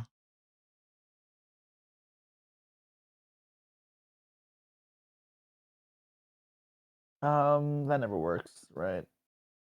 Yeah. All right, it's not. Mech Knight time. I'll get that back row out of there.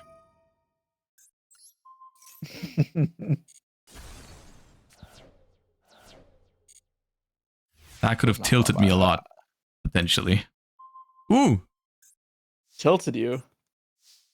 Yeah, because my set's called by. And if I would have been so happy if I had yeah, called that's by what, your that's what I would Dragoons. have. Yeah. It actually might have tilted. Oh, it didn't matter anyway. Hello! Okay. Damn it! Off again. I think I probably played poorly the start of the episode, though. It happens, dude. You got max seed with Mermail. That's probably one of the strongest decks going first. I should have gone. So my hand was Teus, and so I could have gone Teus, discard Correctus, and if I get max seed, I go Abyss Rhine, tribute the Teus. Yeah. And end on nothing in field. That's what I should have done. Yeah. And then the Fu was live.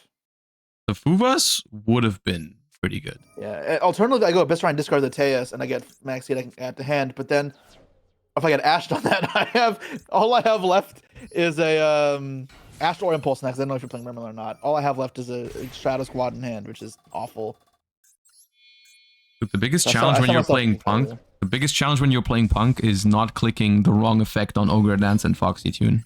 Yeah, it's actually, I've done that plenty of times. I've done that. I think I've done it the first time I've used one of those.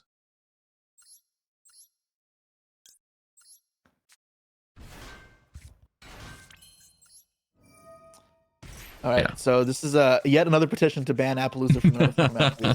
I'm sick of this card. Everyone is. Don't worry.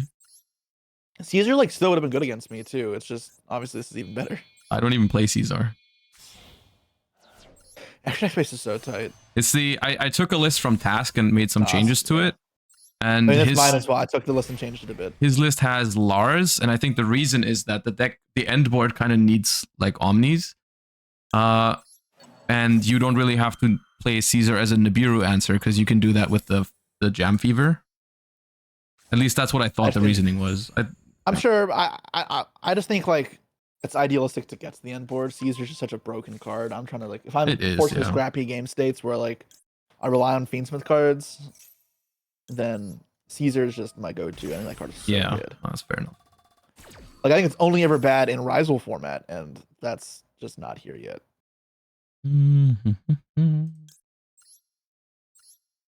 Rising Scale's crazy. That card is insane.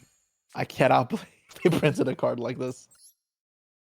All right, we can go about this a multitude of different ways. I think the coolest one when I'm playing Punk is this one. Sacking a Punisher. I like winning with that card. It's so fun. And then we're gonna banish. It's gonna be over 10,000. Actually, it's not going to be big enough. It's not quite. Actually, 57 over 9,000. Yeah, it is over 9,000. And I'll draw another card. Over 9,000. Wait, that. Oh, I thought any psychic. Any psychic. All right. Well, almost got me with the 3-0 over the Punk deck, but there it is. GG's. GG's.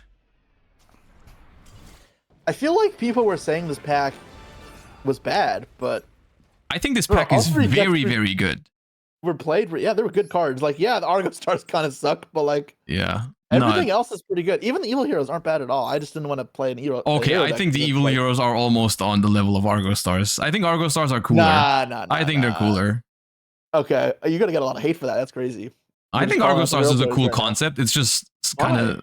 I like it. Dude, summoning continuous scraps over and over and bouncing them back and forth is cool.